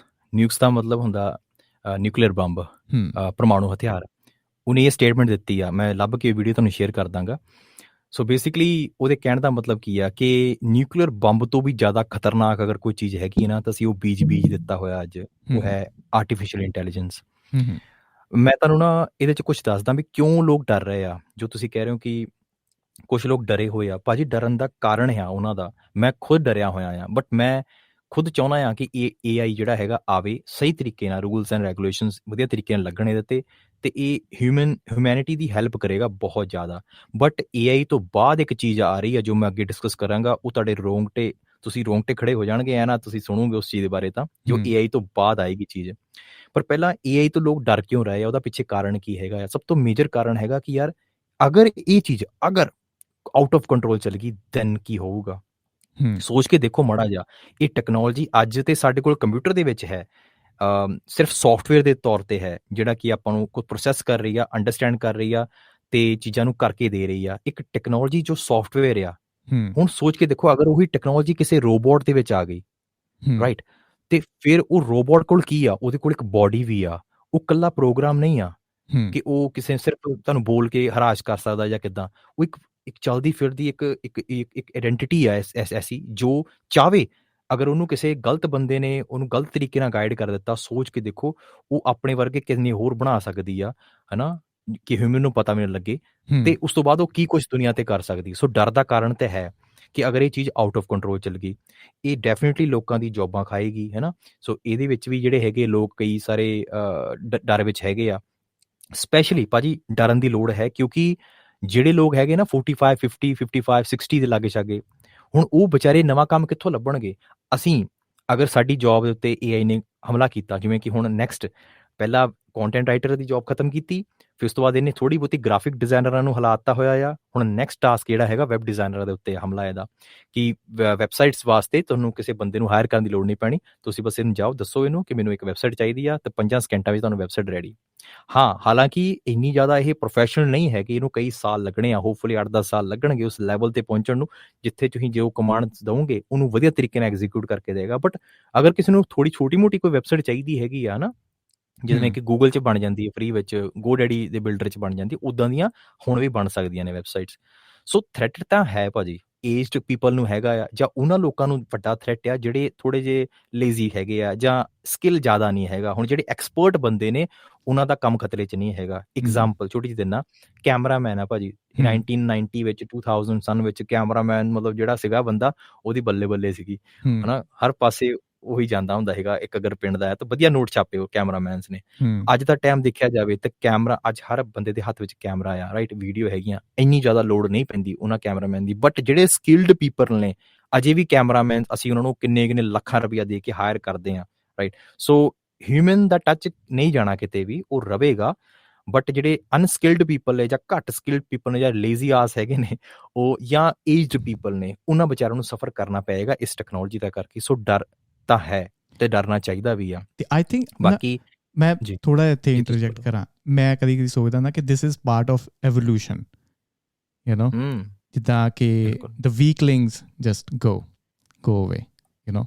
ਹਰੇਕ ਚੀਜ਼ ਜਦੋਂ ਨਵੀਂ ਆਉਂਦੀ ਹੈ ਨਾ, ਜੋ ਵੀ ਲੇਜ਼ੀਨੈਸ ਹੋ ਗਈ, ਜਿੱਦਾਂ ਨਵੀਆਂ ਬਿਮਾਰੀਆਂ ਵੀ ਕੋਈ ਆ ਗਿਆ ਜੋ ਬਹੁਤ ਜ਼ਿਆਦਾ ਕਮਜ਼ੋਰ ਹੈ, ਜਿੱਦਾਂ ਇਮਿਊਨ ਸਿਸਟਮ, ਉਹ ਇੱਕ nature's way to get rid of us, ਕਿ ਜਿਹੜੇ ਵੀਕ ਲਿੰਕ ਆ ਉਹਨਾਂ ਨੂੰ ਖਤਮ ਕਰ ਦਿਓ। ਅਤੇ AI ਨੂੰ ਮੈਂ ਇੱਦਾਂ ਦਿਖਾਂ, ਠੀਕ ਹੈ, ਜਿੱਦਾਂ ਆਪਾਂ ਸ਼ੋਰਟ ਟਰਮ 'ਚ ਦੇਖੀਏ ਨਾ ਬਹੁਤ ਜ਼ਿਆਦਾ ਥ੍ਰੈਟ ਹੈ, ਫਿਰ ਲੌਂਗ ਟਰਮ 'ਚ ਆਪਾਂ ਦੇਖਦੇ ਆ ਨਾ, ਜਿੱਦਾਂ ਇੱਕ ਚੀਜ਼ ਮੈਂ ਦੇਖਣ ਦਿਆ ਸੀਗਾ, ਕਿਸੇ ਨੇ ਕੋਈ ਪੋਡਕਾਸਟ ਸੁਣਦਾ ਪਿਆ ਸੀ, ਉਹ ਕਹਿੰਦੇ ਕਿਸੇ ਨੇ ਨਾ AI ਨੂੰ ਟਾਸਕ ਦਿੱਤਾ, ਠੀਕ ਹੈ, ਕਿ ਆਹ ਚੀਜ਼ ਹੋਣੀ ਚਾਹੀਦੀ ਹੈ, ਇੱਕ ਸਪੈਸੀਫਿਕ ਚੀਜ਼ ਹੋਣੀ ਚਾਹੀਦੀ ਹੈ। ਉਹ ਸਪੈਸੀਫਿਕ ਚੀਜ਼ ਕਰਨ ਵਾਸਤੇ ਨਾ ਬਹੁਤ ਜ਼ਿਆਦਾ ਟਾਸਕ ਜ਼ਰੂਰੀ ਸੀਗੇ, ਅਤੇ ਕੁਛ ਟਾਸਕ ਕਿਉਂਕਿ AI ਸਿਰਫ ਕੰਪਿਊਟਰ ਦੇ ਵਿੱਚ ਸੀਗਾ, ਠੀਕ ਹੈ, ਕੁਛ ਟਾਸਕ AI ਨਹੀਂ ਕਰ ਸਕਦੇ ਕਿਉਂਕਿ ਫਿਜ਼ੀਕਲ ਬੋਡੀ ਨਹੀਂ ਆ, ਕੁਛ ਟਾਸਕ ਉੱਦਾਂ ਦੇ ਸੀਗੇ। ਅਤੇ ਉਹ AI ਨੇ ਕੀ ਕੀਤਾ, ਇੰਟਰਨੈਟ 'ਤੇ ਗਈ, ਇੱਕ ਐਡ ਦਿੱਤੀ ਜੋਬ ਦੀ, ਬੰਦਾ ਹਾਇਰ ਕੀਤਾ, ਉਹਦਾ ਇੰਟਰਵਿਊ ਸਾਰਾ ਔਨਲਾਈਨ ਹੋਇਆ, ਬੰਦਾ ਹਾਇਰ ਕਰਕੇ ਉਹ ਤੋਂ ਉਹ ਟਾਸਕ ਕਰਵਾਇਆ। ਇਹ AI ਨਹੀਂ ਕੀਤਾ। ਇੱਕ ਪਾਸਿਓਂ ਤੇ ਮੈਂ ਕਹਿੰਦਾ ਕਿ ਹਾਂ, ਕਿਉਂਕਿ ਜਦੋਂ ਆਪਾਂ ਟਾਸਕ ਨੂੰ ਦੇ ਦਿੱਤਾ, ਡਰਨ ਵਾਲੀ ਚੀਜ਼ ਆ, ਕਿਉਂਕਿ ਇਹ ਸਾਰਾ ਕੁਛ ਹੁਣ ਕਰਦੀ ਪਈ ਆ। ਫਿਰ ਦੂਜੇ ਪਾਸੇ ਮੈਂ ਇਹ ਵੀ ਦੇਖਦਾ ਵਾਂ ਕਿ ਯਾਰ ਟਾਈਮ ਕਿੰਨਾ ਸੇਵ ਹੋਇਆ, ਕਿ ਜਦੋਂ ਵੀ ਕਹਿੰਦੇ ਨਾ ਕਿ ਜਦੋਂ ਵੀ ਡੈਸਪਰੇਟ ਟਾਈਮ ਡੈਸਪਰੇਟ ਮੈਜਰਸ, ਜਦੋਂ ਹੁਣ ਕੱਲ੍ਹ ਨੂੰ AI ਮੇਰੇ ਤੋਂ ਬੈਟਰ ਪੋਡਕਾਸਟ ਕਰ ਸਕਦਾ ਆ। ਨਵੀਂ AI ਆਉਂਦੀ ਆ, ਕਹਿੰਦੀ ਕਿ ਯਾਰ ਕਾਕਾ ਬਲੀ ਦੀ ਆਵਾਜ਼ ਇੰਟਰਨੈਟ 'ਤੇ ਬਹੁਤ ਆਵਾਜ਼ ਹੈ, ਇਹਦੀ ਆਵਾਜ਼ ਮੈਂ ਰੈਪਲੀਕੇਟ ਕਰ ਸਕਦੀ ਹਾਂ, ਇਹਦੀ ਜਿੱਦਾਂ ਦੀ ਥਿੰਕਿੰਗ ਆ, ਇਹਦੇ ਫੋਨ 'ਚ ਜਾ ਕੇ ਜੋ ਚੀਜ਼ਾਂ ਇਹ ਦੇਖਦਾ ਪੜ੍ਹਦਾ ਆ, ਠੀਕ ਹੈ, ਜੋ ਉਹਦੇ ਇੰਟਰਸਟ ਆ ਉਹ ਵੀ ਮੈਂ ਕਰ ਸਕਦੀ ਹਾਂ। ਹਰੇਕ ਚੀਜ਼ ਕਾਕਾ ਬਲੀ ਨੂੰ ਮੈਂ ਰੈਪਲੀਕੇਟ ਕਰ ਸਕਦੀ ਹਾਂ, ਠੀਕ ਹੈ। ਕਾਕਾ ਬਲੀ ਆਊਟ ਆਫ ਦ ਜੋਬ, ਹੁਣ ਜਦੋਂ ਮੈਂ ਆਊਟ ਆਫ ਦ ਜੋਬ ਆ, ਪੋਡਕਾਸਟ ਕਰਨ ਦਿਆ ਵਾਂ, ਹੁਣ ਡੈਸਪਰੇਟ ਆ ਮੈਂ, ਹੁਣ ਮੈਨੂੰ ਕੁਛ ਨਾ ਕੁਛ ਬਿਹਤਰ ਕਰਨਾ ਪਏਗਾ। ਬਿਲਕੁਲ ਐਜ਼ ਏ ਹਿਊਮਨ, ਠੀਕ ਹੈ, ਥੋੜ੍ਹੇ ਟਾਈਮ ਵਾਸਤੇ ਮੈਂ ਸਫ਼ਰ ਜ਼ਰੂਰ ਕਰਾਂਗਾ, but then I have to do something better and ਥੋੜ੍ਹਾ ਵੱਖਰਾ ਜਾਵੇ। ਇੱਦਾਂ ਨਹੀਂ ਲੱਗਦਾ ਕਿ ਜੇ AI ਜੇ ਆਪਣੇ ਹੋਣ ਵਾਲੇ ਟਾਸਕ ਨੇ ਇਹ ਕਰਨ ਲੱਗ ਪਈ, ਅਤੇ ਆਪਾਂ ਬੈਟਰ ਚੀਜ਼ਾਂ ਹੋਰ ਕਰ ਸਕਦੇ ਹਾਂ, ਨਵੀਂ ਕ੍ਰੀਏਟੀਵਿਟੀ ਕਰ ਸਕਦੇ ਹਾਂ, ਕਿਉਂਕਿ ਆਈ ਫੀਲ ਲਾਈਕ ਕਿ ਹਾਂ ਠੀਕ ਹੈ AI ਨੂੰ ਆਪਾਂ ਹਾਇਰ ਕਰ ਲਿਆ, ਬਟ ਉਹ ਉਹੀ ਚੀਜ਼ਾਂ ਤੋਂ ਲਿਮਿਟਡ ਆ, ਉੱਥੇ ਕ੍ਰੀਏਟੀਵਿਟੀ ਨਹੀਂ ਹੈਗੀ AI ਦੇ ਕੋਲ। Do you feel that way? Yes, ਕਿਉਂਕਿ AI ਕੀ ਹੈਗਾ ਆ ਕਿ ਕੋਈ ਮਸ਼ੀਨ ਵਿੱਚ ਅਤੇ AI 'ਚ ਫਰਕ ਕੀ ਹੈਗਾ ਆ, ਇਹਦੇ ਵਿੱਚ ਇੱਥੇ ਆਪਾਂ ਇੱਕ ਚੀਜ਼ ਅੰਡਰਸਟੈਂਡ ਕਰ ਸਕਦੇ ਹਾਂ। ਮਸ਼ੀਨ ਕੀ ਕਰਦੀ ਆ, ਡੈਫੀਨੇਟਲੀ ਹਿਊਮਨ ਤੋਂ ਵਧੀਆ ਕੰਮ ਕਰ ਸਕਦੀ ਆ। ਐਗਜ਼ਾਮਪਲ ਵਾਸ਼ਿੰਗ, ਤੁਸੀਂ 1 ਘੰਟਾ ਤੁਹਾਨੂੰ ਕੋਈ ਕਵੇ ਕੱਪੜੇ ਧੋ ਕੇ ਦਿਖਾ, ਹੈ ਨਾ, ਬੰਦਾ ਥੱਕ ਜਾਂਦਾ, ਪਰ ਮਸ਼ੀਨ ਨਹੀਂ ਥੱਕ ਸਕਦੀ, ਰਾਈਟ। ਅਤੇ ਜਿਹੜਾ ਕਾਰ ਆ ਜਿਵੇਂ ਕਿ ਹੈ ਨਾ, ਉਹ ਅਗਰ ਆਪਾਂ ਕਹੀਏ ਵੀ ਆਪਾਂ ਨੂੰ 2-4 ਘੰਟੇ ਆਪਾਂ ਚੱਲਣਾ ਹੋਵੇ, ਅਤੇ ਉਹਦੇ ਮੁਕਾਬਲੇ 2-4 ਘੰਟੇ ਤੋਂ ਪਹਿਲਾਂ ਕਾਰ ਨੇ ਜਿਹੜਾ ਆਪਾਂ ਨੂੰ ਕਿੰਨੀ ਜਲਦੀ ਪਹੁੰਚਾ ਦੇਣਾ ਉਸ ਡੈਸਟੀਨੇਸ਼ਨ 'ਤੇ। ਸੋ ਇਸ ਮਸ਼ੀਨ ਕੈਲਕੂਲੇਟਰ ਆ, ਹੈ ਨਾ, ਉਹ ਆਪਾਂ ਨੂੰ ਮਿੰਟਾਂ ਸਕਿੰਟਾਂ ਵਿੱਚ ਜਿਹੜਾ ਹੈਗਾ ਬਹੁਤ ਹੀ ਕੰਪਲੈਕਸ ਮੈਥ ਦੀ ਪ੍ਰੋਬਲਮ ਸੋਲਵ ਕਰਕੇ ਦੇ ਸਕਦਾ ਆ। ਬਾਕੀ 3 Idiots 'ਚ ਵੀ ਇੱਕ ਮਸ਼ੀਨ ਦਿਖਾਈ ਸੀ ਉਹਨੇ, ਅਪ ਡਾਊਨ ਸ਼ਾਇਦ ਤੁਹਾਨੂੰ ਯਾਦ ਹੋਵੇ। So it's also a machine. So basically ਜਿਹੜੀਆਂ ਮਸ਼ੀਨਸ ਹੈਗੀਆਂ, ਇਹਦਾ ਹੁਣ ਇੱਕ ਹਾਇਰ ਵਰਜਨ ਆ ਰਿਹਾ ਮਾਰਕੀਟ ਦੇ ਵਿੱਚ। ਮਸ਼ੀਨ ਪਲੱਸ ਤੁਸੀਂ ਕਰ ਲਓ ਵੀ ਜਿਹੜੀ ਚੀਜ਼ ਤੁਹਾਨੂੰ ਸੁਣ ਕੇ ਜਾਂ ਪੜ੍ਹ ਕੇ ਅੰਡਰਸਟੈਂਡ ਕਰੇ, ਉਹਨੂੰ ਪ੍ਰੋਸੈਸ ਕਰੇ, ਹਿਊਮਨ ਨੂੰ ਮਿਮਿਕ ਕਰ ਸਕੇ ਕਿ ਇੱਥੇ ਹਿਊਮਨ ਦੀ ਥਿੰਕਿੰਗ ਕੀ ਕਰਦੀ ਇਸ ਜਗ੍ਹਾ ਦੇ ਉੱਤੇ, ਅਤੇ ਉਹਨੂੰ ਪਰਫੋਰਮ ਕਰ ਸਕੇ, ਉਹ ਆ AI, ਰਾਈਟ। ਸੋ ਡੈਫੀਨੇਟਲੀ ਇਹ ਚੇਂਜ ਜਿਹੜਾ ਆਇਆ ਆ, ਇਹ ਆਉਣਾ ਚਾਹੀਦਾ ਆ। ਕੁਛ ਲੋਕ ਡਰਦੇ ਆ, ਉਹ ਉਦੋਂ ਵੀ ਡਰਦੇ ਸੀ ਜਦੋਂ ਆਪਾਂ ਹੱਥਾਂ ਰਾਹੀਂ ਖੇਤੀਬਾੜੀ ਕਰਦੇ ਸੀਗੇ, ਫਿਰ ਮਸ਼ੀਨਾਂ ਆ ਗਈਆਂ, ਰਾਈਟ। ਆਪਾਂ ਟੂਲਸ ਨੂੰ ਛੱਡਿਆ, ਅਸੀਂ ਮਸ਼ੀਨਾਂ ਵੱਲ ਆ ਗਏ, ਰਾਈਟ।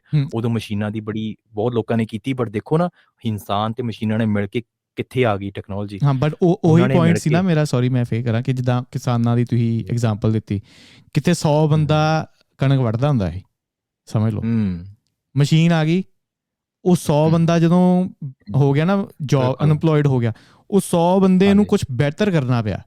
ਮਤਲਬ ਇਨ ਦਾ ਲੌਂਗ ਟਰਮ ਨਾ ਉਹ 100 ਬੰਦੇ ਵਾਸਤੇ ਨਾ ਫਾਇਦੇ ਵਾਲੀ ਗੱਲ ਹੋਈ ਕਿ ਜੋ ਸਾਰਾ ਦਿਨ ਉਹ ਵੱਢਦੇ ਰਹਿੰਦੇ ਦਾਤੀਆਂ ਨਾਲ, ਹੁਣ ਉਹਨਾਂ ਨੂੰ ਕੰਪਿਊਟਰ ਸਿੱਖਣੇ ਪਏ, ਉਹਨਾਂ ਦੇ ਟੱਬਰ ਨੂੰ, ਉਹਨਾਂ ਦੇ ਬੱਚਿਆਂ ਨੂੰ ਅੱਗੇ ਕੰਪਿਊਟਰ ਸਿੱਖਣੇ ਪਏ, ਕਿਉਂਕਿ ਉਹ ਫੀਲਡ ਵਿੱਚ ਜੋਬ ਹੈ ਨਹੀਂ।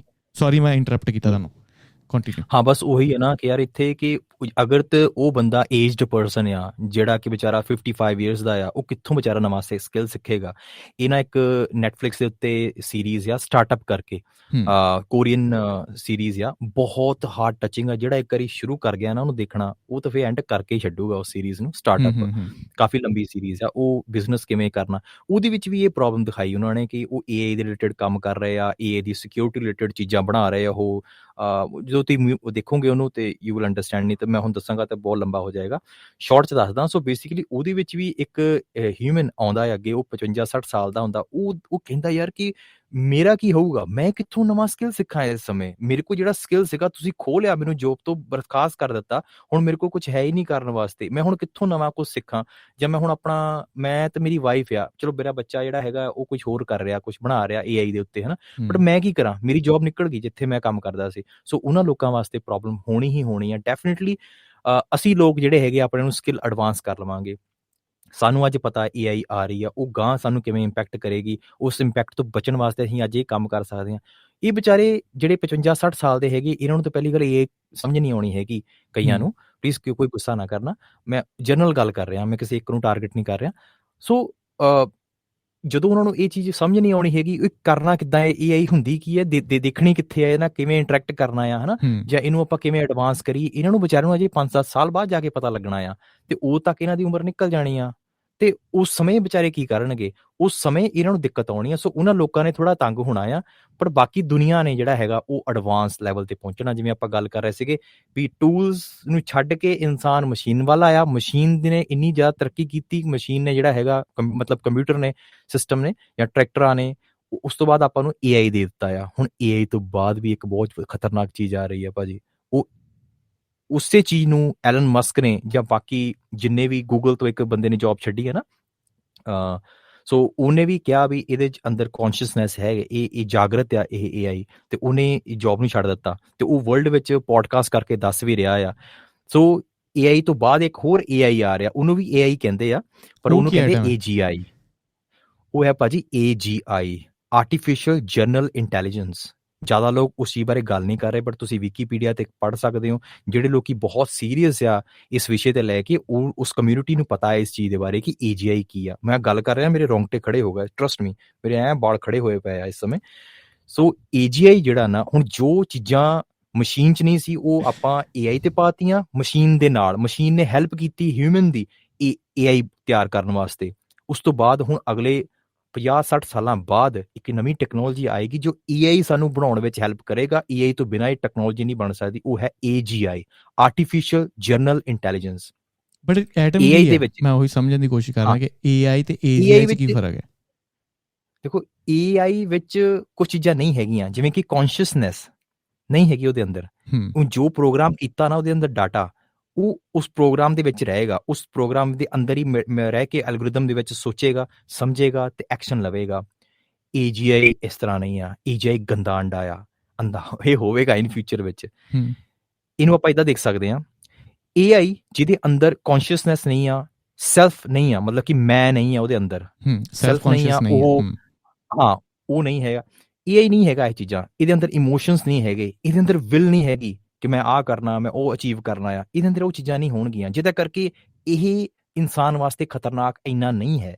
ਮਤਲਬ ਕਿ ਇਹ ਖੁਦ ਇੰਨਾ ਖਤਰਨਾਕ ਨਹੀਂ ਹੈ, ਬਟ ਇਹਦੀਆਂ ਜਿਹੜੀਆਂ ਸਰਵਿਸਿਜ਼ ਹੋਣਗੀਆਂ ਉਹ ਤੋਂ ਕਈ ਲੋਕ ਡਰਦੇ ਆ। ਜਿਵੇਂ ਕਿ ਡੀਪ ਫੇਕ, ਕਿਸੇ ਦੀ ਵੀ ਵੀਡੀਓ ਜਿਹੜੀ ਹੈਗੀ ਆ, ਆਪਾਂ ਮੂੰਹ ਕਿਸੇ ਦਾ ਲਾ ਸਕਦੇ ਹਾਂ, ਆਵਾਜ਼ ਕਿਸੇ ਦੀ ਲਾ ਸਕਦੇ ਹਾਂ, ਤੇ ਬੰਦਾ ਖੁਦ ਸਰਪ੍ਰਾਈਜ਼ ਹੋ ਜਾਊਗਾ ਕਿ ਯਾਰ ਇਹ ਮੈਂ ਬੋਲਦਾ ਪਿਆ, ਉਹ ਬੰਦਾ ਬੋਲਦਾ ਹੀ ਨਹੀਂ ਪਿਆ, ਰਾਈਟ। ਸੋ ਇਸ ਤਰ੍ਹਾਂ ਦੀ ਟੈਕਨੋਲੋਜੀ, ਇਹਦੀਆਂ ਸਰਵਿਸਿਜ਼ ਦੇ ਰਾਹੀਂ ਚੀਟ ਕੀਤਾ ਜਾ ਸਕਦਾ ਆ, ਜਾਂ ਲੋਕ ਜਿਹੜੇ ਹੈਗੇ ਆ ਡਰੇ ਆ ਇਹਦੀਆਂ ਸਰਵਿਸਿਜ਼ ਕਰਕੇ, ਬਟ ਇਹ ਐਕਚੁਅਲ ਵਿੱਚ AI ਹਾਨੀਕਾਰਕ ਨਹੀਂ ਆ ਇਨਸਾਨ ਵਾਸਤੇ, ਇਹ ਇਹਦਾ ਦੋਸਤ ਆ ਇਨਸਾਨ ਦਾ। ਬਟ ਜਿਹੜਾ AGI ਆਏਗਾ ਨਾ ਮੈਨ, ਉਹਦੇ ਅੰਦਰ ਕੌਨਸ਼ੀਅਸਨੈਸ ਹੋਵੇਗੀ। ਇਹ 2070 ਦੀ ਮੈਂ ਗੱਲ ਕਰ ਰਿਹਾ, 2070-80 ਦੇ ਵਿੱਚ ਇਹ ਚੀਜ਼ਾਂ ਹੋਣਗੀਆਂ ਉਸ ਸਮੇਂ, ਜਿਹਦੇ ਵਿੱਚ ਸੋਚ ਕੇ ਦੇਖੋ ਕੌਨਸ਼ੀਅਸਨੈਸ ਹੋਵੇਗੀ, ਜਿਹਦੇ ਅੰਦਰ ਸੈਲਫ ਹੋਵੇਗਾ, ਮੈਂ ਹੋਵੇਗੀ, ਜਿਹਦੇ ਅੰਦਰ ਵਿਲ ਹੋਵੇਗੀ ਕਿ ਮੈਂ ਆਹ ਚੀਜ਼ ਅਚੀਵ ਕਰਨਾ ਚਾਹੁੰਦਾ। ਸੋਚੋ ਅਗਰ ਉਹਨੂੰ ਕਿਸੇ ਨੇ ਕਿਸੇ ਤਰੀਕੇ ਨਾਲ ਇਨਫੈਕਟਡ ਕਰ ਦਿੱਤਾ, ਜਾਂ ਕਿਸੇ ਤਰੀਕੇ ਨਾਲ ਜੇਲ ਬ੍ਰੇਕ ਕੁਝ ਹੋ ਗਿਆ ਉਹਦੇ ਨਾਲ, ਉਹਦੇ ਦਿਮਾਗ 'ਚ ਇਹ ਕੀੜਾ ਆ ਗਿਆ ਕਿ ਮੈਂ ਹਿਊਮਨ ਤੇ ਰੂਲ ਕਰਨਾ। ਸੋਚ ਕੇ ਦੇਖੋ ਮੈਟ੍ਰਿਕਸ ਮੂਵੀ ਵਾਲਾ ਸਿਚੁਏਸ਼ਨ ਹੋਊਗਾ ਕਿ ਨਹੀਂ ਹੋਊਗਾ। ਜੇ ਤੁਹਾਨੂੰ ਮੈਟ੍ਰਿਕਸ ਮੂਵੀ ਯਾਦ ਹੋਵੇ, ਤੇ ਇਨਸਾਨ ਨੂੰ ਜਿਹੜੀਆਂ ਮਸ਼ੀਨਾਂ ਨੇ, ਇਹਨਾਂ ਨੇ ਬੈਟਰੀ ਵਾਂਗੂ ਯੂਜ਼ ਕੀਤਾ, ਰਾਈਟ, ਤੇ ਆਪ ਜਿਹੜਾ ਇਹਨਾਂ ਨੂੰ ਸਿਮੂਲੇਸ਼ਨ ਵਿੱਚ ਰੱਖ ਕੇ ਆਪ ਜਿਹੜਾ ਹੈਗਾ ਜ਼ਿੰਦਗੀ ਇੰਜੋਏ ਕਰ ਰਹੀਆਂ ਮਸ਼ੀਨਾਂ, ਰਾਈਟ। ਇਹ ਸੀਨ ਨਾ ਕਿਤੇ ਹੋ ਜਾਵੇ। ਇਹ ਸੀਨ ਉਦੋਂ ਹੀ ਹੋਊਗਾ ਜਦੋਂ AGI ਆਏਗਾ। ਇਹ AGI ਖਤਰਨਾਕ ਹੈ। ਕਿਉਂ ਖਤਰਨਾਕ ਹੈ? ਬਿਕੋਜ਼ ਅਸੀਂ ਬੀਜ ਦਿੱਤਾ AI ਦਾ। ਐਲਨ ਮਸਕ ਵੀ ਇਹ ਕਹਿ ਰਿਹਾ ਆ ਕਿ AI ਜਿਹੜਾ ਹੈਗਾ ਫਾਰ ਮੋਰ ਡੇਂਜਰਸ ਆ ਨਿਊਕ ਤੋਂ, ਮਤਲਬ ਕਿ ਨਿਊਕਲੀਅਰ ਤੋਂ। ਸੋ ਕਿਉਂਕਿ ਅਸੀਂ ਇਹ ਬੀਜ ਦਿੱਤਾ। ਅਗਰ ਇਹ ਬੀਜ ਨਾ ਬੀਜਦੇ ਨਾ, ਤੇ AI ਤੋਂ ਬਾਅਦ AGI ਜਿਹੜਾ ਬਣਨਾ ਹੈ ਨਾ, ਉਹ ਨਾ ਆਉਂਦਾ। ਬਟ ਇਹ ਹੁਣ ਹੋਣਾ ਹੀ ਹੋਣਾ ਆ। ਨਹੀਂ AGI ਇਹ ਦੇ ਬਸ ਉੱਤੇ ਮੈਂ ਸਹੀ ਤਰੀਕੇ ਥੋੜਾ ਨਾਲ ਜਿਹਾ ਹਜੇ ਵੀ ਕਿਉਂਕਿ AI ਤੱਕ ਤੇ ਮੈਨੂੰ ਮੈਂ ਸਮਝਦਾ ਵਾਂ, AGI ਦੀ ਹਜੇ ਮੈਨੂੰ ਜ਼ਿਆਦਾ ਇੰਨੀ ਇਨਫੋਰਮੇਸ਼ਨ ਹੈ ਨਹੀਂ ਗੀ। ਅਤੇ ਜਦੋਂ ਸੈਲਫ ਕੌਨਸ਼ੀਅਸਨੈਸ ਦੀ ਗੱਲ ਆਉਂਦੀ ਹੈ ਨਾ, ਅਤੇ ਮੈਂ ਹਜੇ ਵੀ ਫੀਲ ਕਰਦਾ ਕਿ ਹਜੇ ਆਪਾਂ ਹੀ ਕੌਨਸ਼ੀਅਸਨੈਸ ਨੂੰ ਨਹੀਂ ਸਮਝ ਪਾਏ, ਠੀਕ ਹੈ। ਬਟ AI ਦੇ ਵਿੱਚ ਕੌਨਸ਼ੀਅਸਨੈਸ ਨੂੰ ਫੀਡ ਕਰਨਾ ਬਹੁਤ ਜ਼ਿਆਦਾ ਟਫ ਹੋਏਗਾ। ਅਤੇ ਜੇ ਮੈਟ੍ਰਿਕਸ ਵਾਲੀ ਵੀ ਗੱਲ ਕਰੀਏ ਜਾਂ ਟਰਮੀਨੇਟਰ ਵਾਲੀ ਵੀ ਗੱਲ ਕਰੀਏ ਜਿਹੜੀ ਮੂਵੀ ਆਈ ਸੀ, ਉਹ 'ਚ ਆਈ ਫੀਲ ਲਾਈਕ ਕਿ ਉੱਥੇ ਕਮਾਂਡ ਦੀ ਪ੍ਰੋਬਲਮ ਸੀ। ਸ਼ਾਇਦ ਮਸ਼ੀਨ ਨੂੰ ਕਮਾਂਡ ਉੱਦਾਂ ਦੀ ਦੇ ਦਿੱਤੀ ਗਈ ਕਿ ਤੂੰ ਆਪਣੇ ਆਪ ਨੂੰ ਡਬਲ ਕਰਨਾ, ਜੋ ਵੀ ਹੈ ਨਾ, ਇੱਦਾਂ ਦੀ ਕਮਾਂਡ ਹੋ ਸਕਦੀ ਹੈ ਕਿ ਮੈਂ ਸਿਰਫ ਤੇਰਾ ਕੰਮ ਇਹੀ ਆ। ਜਿੱਦਾਂ ਹੁਣ ਕਮਰੇ ਦੇ ਵਿੱਚ ਕੋਈ ਰੋਬੋਟ ਹੋਵੇ ਅਤੇ ਉਹ 'ਚ AI ਹੋਵੇ, ਅਤੇ ਮੈਂ ਉਹਨੂੰ ਕਹਾਂ ਕਿ ਬਾਹਰ ਜਾ, ਅਤੇ ਸਾਰੇ ਬੂਹੇ ਮੈਂ ਲੌਕ ਕਰਦਾ ਸਾਰੇ। ਹੁਣ ਕਮਾਂਡ ਆ ਉਹਦੀ ਬਾਹਰ ਜਾਣਾ, ਅਤੇ ਉਹਨੂੰ ਬੂਹਾ ਤੋੜਨਾ ਵੀ ਪਏ ਨਾ, ਆਉਂਦਾ ਵੀ ਉਹ ਤੋੜ ਕੇ ਜਾਊਗੀ ਕਿਉਂਕਿ ਉਹਦੀ ਕਮਾਂਡ ਆ ਉਹ। ਬਟ ਜਦੋਂ ਕੌਨਸ਼ੀਅਸਨੈਸ ਦੀ ਗੱਲ ਆਉਂਦੀ, ਮੈਂ ਥੋੜ੍ਹਾ ਜਿਹਾ ਡਿਸਕਰੀ ਕਰਦਾ ਵਾਂ ਕਿ ਆਈ ਡੋਂਟ ਥਿੰਕ ਕਿ ਮਸ਼ੀਨ, ਕਿਉਂਕਿ ਆਪਣੀ ਬੋਡੀ ਹੈ ਨਾ, ਇਹ ਐਵੋਲੂਸ਼ਨ ਦੇ ਨਾਲ ਇੰਨੀ ਬਣੀ ਆ। ਸਾਰੇ ਜਿੰਨੇ ਵੀ ਬਿਮਾਰੀਆਂ ਆਪਣੇ DNA ਦੇ ਵਿੱਚ ਹੈਗੀਆਂ, ਕਿਹੜੀ ਚੀਜ਼ ਨਾਲ ਆਪਾਂ ਟ੍ਰਿਗਰ ਕਰਨਾ ਆ, ਠੀਕ ਹੈ, ਉਹ ਸਾਰੀ ਜਿਹੜੀ ਪ੍ਰੋਗਰਾਮਿੰਗ ਆ ਨਾ, ਇਹ ਲੱਖਾਂ ਸਾਲਾਂ ਕਰੋੜਾਂ ਸਾਲਾਂ ਦੀ ਪ੍ਰੋਗਰਾਮਿੰਗ ਆਪਣੇ DNA ਦੇ ਵਿੱਚ ਆ, ਉਸ ਹਿਸਾਬ ਨਾਲ ਆਪਾਂ ਰਿਐਕਟ ਕਰਦੇ ਹਾਂ। ਬਟ ਮਸ਼ੀਨ ਦੇ ਵਿੱਚ ਕੌਨਸ਼ੀਅਸ, ਮੈਨੂੰ ਲੱਗਦਾ ਕਿ ਸ਼ਾਇਦ ਮਸ਼ੀਨ ਗਰਜਸ ਨਹੀਂ ਰੱਖੇਗੀ ਹਜੇ। ਮਸ਼ੀਨਸ ਦੇ ਵਿੱਚ ਇੱਦਾਂ ਨਹੀਂ ਹੋਏਗਾ ਕਿ ਯਾਰ ਮੈਂ ਇਹਦੇ ਅਗੇਂਸਟ, ਇਹਨੇ ਮੈਨੂੰ ਇੱਦਾਂ ਕਿਹਾ ਕਿ ਮੈਂ ਬਦਲਾ ਲੈਣਾ। ਉਹ ਰਿਵੈਂਜ ਵਾਲਾ ਫੈਕਟਰ ਨਹੀਂ ਆਏਗਾ, ਉਹ ਸਿਰਫ ਕਮਾਂਡ ਦੀ ਪ੍ਰੋਬਲਮ, ਜੇ ਗਲਤ ਕਮਾਂਡ ਦਿੱਤੀ ਨਾ, ਉਹੀ ਥ੍ਰੈਟ ਮੈਂ ਮੰਨਦਾ ਵਾਂ। ਅਜੇ ਅਸੀਂ ਇਸ ਚੀਜ਼ ਨੂੰ ਨਹੀਂ ਕਰ ਪਾ ਰਹੇ ਹੈਗੇ, ਬਟ ਇੱਕ ਬੰਦਾ ਆ, ਮੈਨੂੰ ਉਹਦਾ ਨਾਮ ਨਹੀਂ ਯਾਦ ਹੈਗਾ, ਮੈਂ ਬਾਅਦ ਵਿੱਚ ਤੁਹਾਨੂੰ ਸੈਂਡ ਕਰ ਦਾਂਗਾ, ਤੁਸੀਂ ਭਾਵੇਂ ਤੇ 'ਚ ਲਾ ਦਿਓ। ਉਸ ਬੰਦੇ ਨੇ, ਉਹ ਫਿਊਚਰਿਸਟਿਕ ਆ ਬੰਦਾ, ਮਤਲਬ ਕਿ ਉਹ ਫਿਊਚਰ ਦੱਸਦਾ ਆ, ਉਹ ਜੋਸ਼ੀ ਨਹੀਂ ਹੈਗਾ, ਪਰ ਜਿਹੜੇ ਪ੍ਰਿਡਿਕਟ ਕਰਦੇ ਆ ਨਾ ਕਿ ਟੈਕਨੋਲੋਜੀ ਦੇ ਅਨੁਸਾਰ ਕੀ ਹੋਵੇਗਾ, ਹਾਂ, ਫਿਕਸ਼ਨ ਦੇ ਹਿਸਾਬ ਨਾਲ, ਉਹ ਬੰਦੇ ਨੇ ਦੱਸਿਆ ਹੈ ਕਿ ਆਪਾਂ ਐਂਡ ਆਫ 21st ਸੈਂਚੁਰੀ ਵਿੱਚ ਇਹ ਚੀਜ਼ ਅਸੀਂ ਅਚੀਵ ਕਰ ਲਵਾਂਗੇ। ਇਹਨੂੰ ਕਹਿੰਦੇ ਆ ਮਾਈਂਡ ਅਪਲੋਡਿੰਗ। ਹਾਂ, ਮਤਲਬ ਇਹ ਚੀਜ਼ ਹੋ ਸਕਦੀ ਆ, ਅਤੇ ਇਹ 'ਤੇ ਆਲਰੇਡੀ ਕੰਮ ਜਿਹੜਾ ਹੈਗਾ ਕਿਵੇਂ ਕਰਨਾ ਹੈਗਾ ਆ, ਇਹ ਆਲਰੇਡੀ ਸੋਚਿਆ ਜਾ ਚੁੱਕਾ ਆ। ਮੈਂ ਤੁਹਾਨੂੰ ਇੱਕ ਐਗਜ਼ਾਮਪਲ ਦੱਸਦਾ। ਇਨਸਾਨ ਬੋਡੀਲੈਸ ਹੋ ਸਕੇ, ਇਸ ਚੀਜ਼ ਦੇ ਉੱਤੇ ਬਹੁਤ ਸਾਰੇ ਲੋਕ ਕੰਮ ਕਰ ਰਹੇ ਆ ਕਿ ਇਨਸਾਨ ਨੂੰ ਬੋਡੀ ਦੀ ਜ਼ਰੂਰਤ ਨਾ ਪਵੇ। ਅਤੇ ਜਦੋਂ ਬੋਡੀ ਦੀ ਜ਼ਰੂਰਤ ਨਹੀਂ ਪਵੇਗੀ ਤਾਂ ਕੀ ਰਹਿ ਜਾਏਗਾ ਪਿੱਛੇ? ਸਿਰਫ ਕੌਨਸ਼ੀਅਸਨੈਸ, ਉਹਦੀਆਂ ਯਾਦਾਂ, ਉਹ ਕਿਸ ਤਰੀਕੇ ਨਾਲ ਸੋਚਦਾ ਆ, ਉਹ ਕਿਸ ਤਰੀਕੇ ਨਾਲ ਬੋਲਦਾ ਆ। ਸੋ ਲੈਟਸ ਸੇ ਕਿ ਅਗਰ ਉਸ ਕੌਨਸ਼ੀਅਸਨੈਸ ਨੂੰ ਕੱਢ ਕੇ ਕਿਸੇ ਕੰਪਿਊਟਰ ਦੇ ਵਿੱਚ ਪਾ ਦਿੱਤਾ ਜਾਵੇ, ਰਾਈਟ, ਅਤੇ ਉਹ ਬੰਦਾ ਜਿਹੜਾ, ਉਹ ਕੰਪਿਊਟਰ ਜਿਹੜਾ ਹੈਗਾ, ਉਹ ਐਕਟ ਕਰੇਗਾ ਇਸ ਤਰੀਕੇ ਨਾਲ ਕਿ ਇਹ ਉਹੀ ਬੰਦਾ ਬੋਲ ਰਿਹਾ ਆ ਜਾਂ ਉਹੀ ਬੰਦਾ ਜਵਾਬ ਦੇ ਰਿਹਾ, ਬਿਕੋਜ਼ ਉਹਦੇ ਅੰਦਰ ਉਸ ਬੰਦੇ ਦੀਆਂ ਸਾਰੀਆਂ ਯਾਦਾਂ ਨੇ, ਉਹਦੀ ਸਾਰੀ ਪਾਵਰ, ਜੋ ਦਿਮਾਗ, ਜੋ ਉਹਨੇ ਪੂਰੀ ਲਾਈਫ 'ਚ ਜੋ ਰੀਲ ਹੈਗੀ ਉਹਦੀ ਸਾਰੀ, ਉਹਦੇ ਵਿੱਚ ਫੀਡਡ ਆ। ਅਤੇ ਇਹ ਚੀਜ਼ ਐਂਡ ਆਫ 21st ਸੈਂਚੁਰੀ ਵਿੱਚ ਜਿਹੜਾ ਹੈਗਾ ਆ, ਇਹ ਪੋਸੀਬਲ ਹੋ ਸਕਦੀ ਆ। ਉਦੋਂ ਤੱਕ ਅਜੇ ਸਾਡੇ ਕੋਲ, ਸਾਇੰਸ ਦੇ ਕੋਲ ਉਹ ਜਵਾਬ ਨਹੀਂ ਹੈਗੇ, ਬਟ ਆਉਣ ਵਾਲੇ ਸਮੇਂ ਵਿੱਚ ਹੋਣਗੇ। ਜਿਵੇਂ ਕਿ ਐਲਨ ਮਸਕ ਆਲਰੇਡੀ ਇੱਕ ਚੀਜ਼ ਦੇ ਉੱਤੇ ਕੰਮ ਕਰ ਰਿਹਾ ਆ, ਸ਼ਾਇਦ ਕਈਆਂ ਨੂੰ ਪਤਾ ਹੋਵੇ, ਨਿਊਰੋਲਿੰਕ ਕਰਕੇ ਇੱਕ ਕੰਪਨੀ ਆ, ਉਹਨੇ ਸ਼ੁਰੂ ਕੀਤੀ ਨਿਊਰੋਲਿੰਕ। ਉਹਦੇ ਤਹਿਤ ਉਹ ਕੀ ਕੰਮ ਕਰ ਰਿਹਾ ਆ ਕਿ ਆਪਣੇ ਐਗਜ਼ੈਕਟ ਸਿਰ ਦੇ ਇਸ ਹਿੱਸੇ ਦੇ ਵਿੱਚ ਨਾ ਇੱਕ ਡਿਵਾਈਸ ਲੱਗੇਗੀ। ਉਹ ਡਿਵਾਈਸ ਹੋਵੇਗੀ ਐਡੀ ਕੁ ਕੋਇਨ ਜਿੱਡੀ, ਅਤੇ ਉਹ ਸਪੈਸ਼ਲੀ ਬਣਾਈ ਗਈ ਆ ਚੀਜ਼ ਡਿਸੇਬਲਡ ਲੋਕਾਂ ਵਾਸਤੇ, ਜਿਨ੍ਹਾਂ ਦੀ ਰੀੜ੍ਹ ਦੀ ਹੱਡੀ ਅਤੇ ਦਿਮਾਗ ਦਾ ਕਨੈਕਸ਼ਨ ਬੰਦ ਹੋ ਗਿਆ ਆ। ਹੁਣ ਜੇ ਦਿਮਾਗ ਦਾ ਕਨੈਕਸ਼ਨ ਰੀੜ੍ਹ ਦੀ ਹੱਡੀ ਨਾਲ ਨਹੀਂ ਹੋਊਗਾ ਤੇ ਬੰਦਾ ਕੁਛ ਵੀ ਨਹੀਂ ਕਰ ਸਕਦਾ, ਹਿੱਲ ਵੀ ਨਹੀਂ ਸਕਦਾ ਹੈਗਾ, ਹੱਥ ਪੈਰ ਵੀ ਨਹੀਂ ਉਹਦੇ ਹਿੱਲਣੇ ਹੈਗੇ, ਕਿਉਂਕਿ ਰੀੜ੍ਹ ਦੀ ਹੱਡੀ ਨਾਲ ਹੀ ਸਭ ਕੁਛ ਹੀ ਕਨੈਕਟਡ ਹੁੰਦਾ ਹੈ ਇਹ। ਤੇ ਉਹਨਾਂ ਲੋਕਾਂ ਦੀ ਹੈਲਪ ਕਰਨ ਵਾਸਤੇ ਇਹਨਾਂ ਨੇ ਇੱਕ ਨਵੀਂ ਚੀਜ਼ ਦੇ ਉੱਤੇ ਕੰਮ ਕਰ ਰਹੇ ਆ, ਨਿਊਰੋਲਿੰਕ। ਸੋ ਇਹ ਕੀ ਕਰੇਗਾ, ਇਹ ਬ੍ਰੇਨ ਦੇ ਵਿੱਚ ਨਾ ਇਹ ਪਲਾਂਟ ਕਰਨਗੇ ਇੱਥੇ ਇਸ ਜਗ੍ਹਾ ਦੇ ਉੱਤੇ ਇੱਕ ਗੋਲ ਜਾਂ ਰਾਊਂਡ ਡਿਸਕ ਤਰ੍ਹਾਂ ਦੀ ਚੀਜ਼, ਉਹਦੇ ਵਿੱਚ ਨਾ ਹਜ਼ਾਰਾਂ ਹੀ ਤਾਰਾਂ ਹੋਣਗੀਆਂ। ਤੇ ਇਹਨਾਂ ਦੇ ਜਿਹੜੇ ਰੋਬੋਟ ਹੈਗੇ ਸਪੈਸ਼ਲ, ਇਹ ਡਾਕਟਰ ਨਹੀਂ ਆਪਰੇਸ਼ਨ ਕਰੇਗਾ, ਇਹ ਜਿਹੜੇ ਟੈਸਲਾ ਦੇ ਹੀ ਬੋਟਸ ਹੋਣਗੇ, ਉਹਨਾਂ ਦੇ ਸਪੈਸ਼ਲ ਡਾਕਟਰ ਹੋਣੇ, ਮਤਲਬ ਇਹ ਬੋਟ ਹੀ ਹੋਣਗੇ ਡਾਕਟਰ, ਉਹਨਾਂ ਨੇ ਇਹ ਇੰਪਲਾਂਟ ਕਰਨਾ ਉਹਨਾਂ ਦੇ ਇਸ ਸੈਕਸ਼ਨ ਦੇ ਵਿੱਚ। ਉਹਦੇ ਨਾਲ ਕੀ ਹੋਵੇਗਾ, ਦਿਮਾਗ ਤੇ AI ਦਾ ਕਨੈਕਸ਼ਨ ਬਿਲਡ ਕਰਨਾ ਇਹਨਾਂ ਨੇ। ਮਤਲਬ ਕਿ ਉਹ ਲੋਕ ਜਿਹੜੇ ਡਿਸੇਬਲਡ ਨੇ, ਜਿਨ੍ਹਾਂ ਦੇ ਹੱਥ ਨਹੀਂ ਚੱਲ ਰਹੇ ਹੈਗੇ, ਆਪਾਂ ਹੁਣ ਆਪਣੇ ਦਿਮਾਗ 'ਚ ਕੋਈ ਨਿਊਰੋਨਸ ਹੈਗੇ ਆ, 82 ਆਈ ਥਿੰਕ ਮਿਲੀਅਨ ਨਿਊਰੋਨਸ ਹੈਗੇ ਆ, ਜਿਨ੍ਹਾਂ ਦੇ ਵਿੱਚੋਂ ਕੁਛ ਕੰਮ ਕਰ ਰਹੇ ਹੈਗੇ। ਆਪਾਂ ਚਾਹੀਏ ਹੱਥ ਖੜੇ ਕਰਨੇ, ਆਪਾਂ ਹੱਥ ਖੜੇ ਕਰ ਸਕਦੇ ਹਾਂ। ਇਹ ਕਿਵੇਂ ਹੋ ਰਿਹਾ ਸਾਰਾ ਕੁਛ? ਆਪਾਂ ਦਿਮਾਗ ਨੂੰ ਸਿਗਨਲ ਦਿੰਦੇ ਹਾਂ, ਆਪਣੇ ਹੱਥ ਐਕਟ ਕਰ ਰਹੇ ਆ। ਉਸੇ ਤਰੀਕੇ ਨਾਲ ਇਹ ਉਸ ਟੈਕਨੋਲੋਜੀ ਤੇ ਕੰਮ ਕਰ ਰਹੇ ਆ ਨਿਊਰੋਲਿੰਕ ਦੇ ਵਿੱਚ, ਕਿ ਜੋ ਇਸ ਸੈਕਸ਼ਨ ਦੇ ਵਿੱਚ ਆਪਣੇ ਉਹ ਕੋਇਨ ਹੋਵੇਗਾ, ਉਹਦੇ 'ਚ ਜੋ ਤਾਰਾਂ ਹੋਣਗੀਆਂ, ਉਹ ਤਾਰਾਂ ਜਿਹੜੀਆਂ ਬਲੂਟੁੱਥ ਦੇ ਰਾਹੀਂ ਇੱਕ ਡਿਵਾਈਸ ਨਾਲ ਕਨੈਕਟਡ ਹੋਣਗੀਆਂ।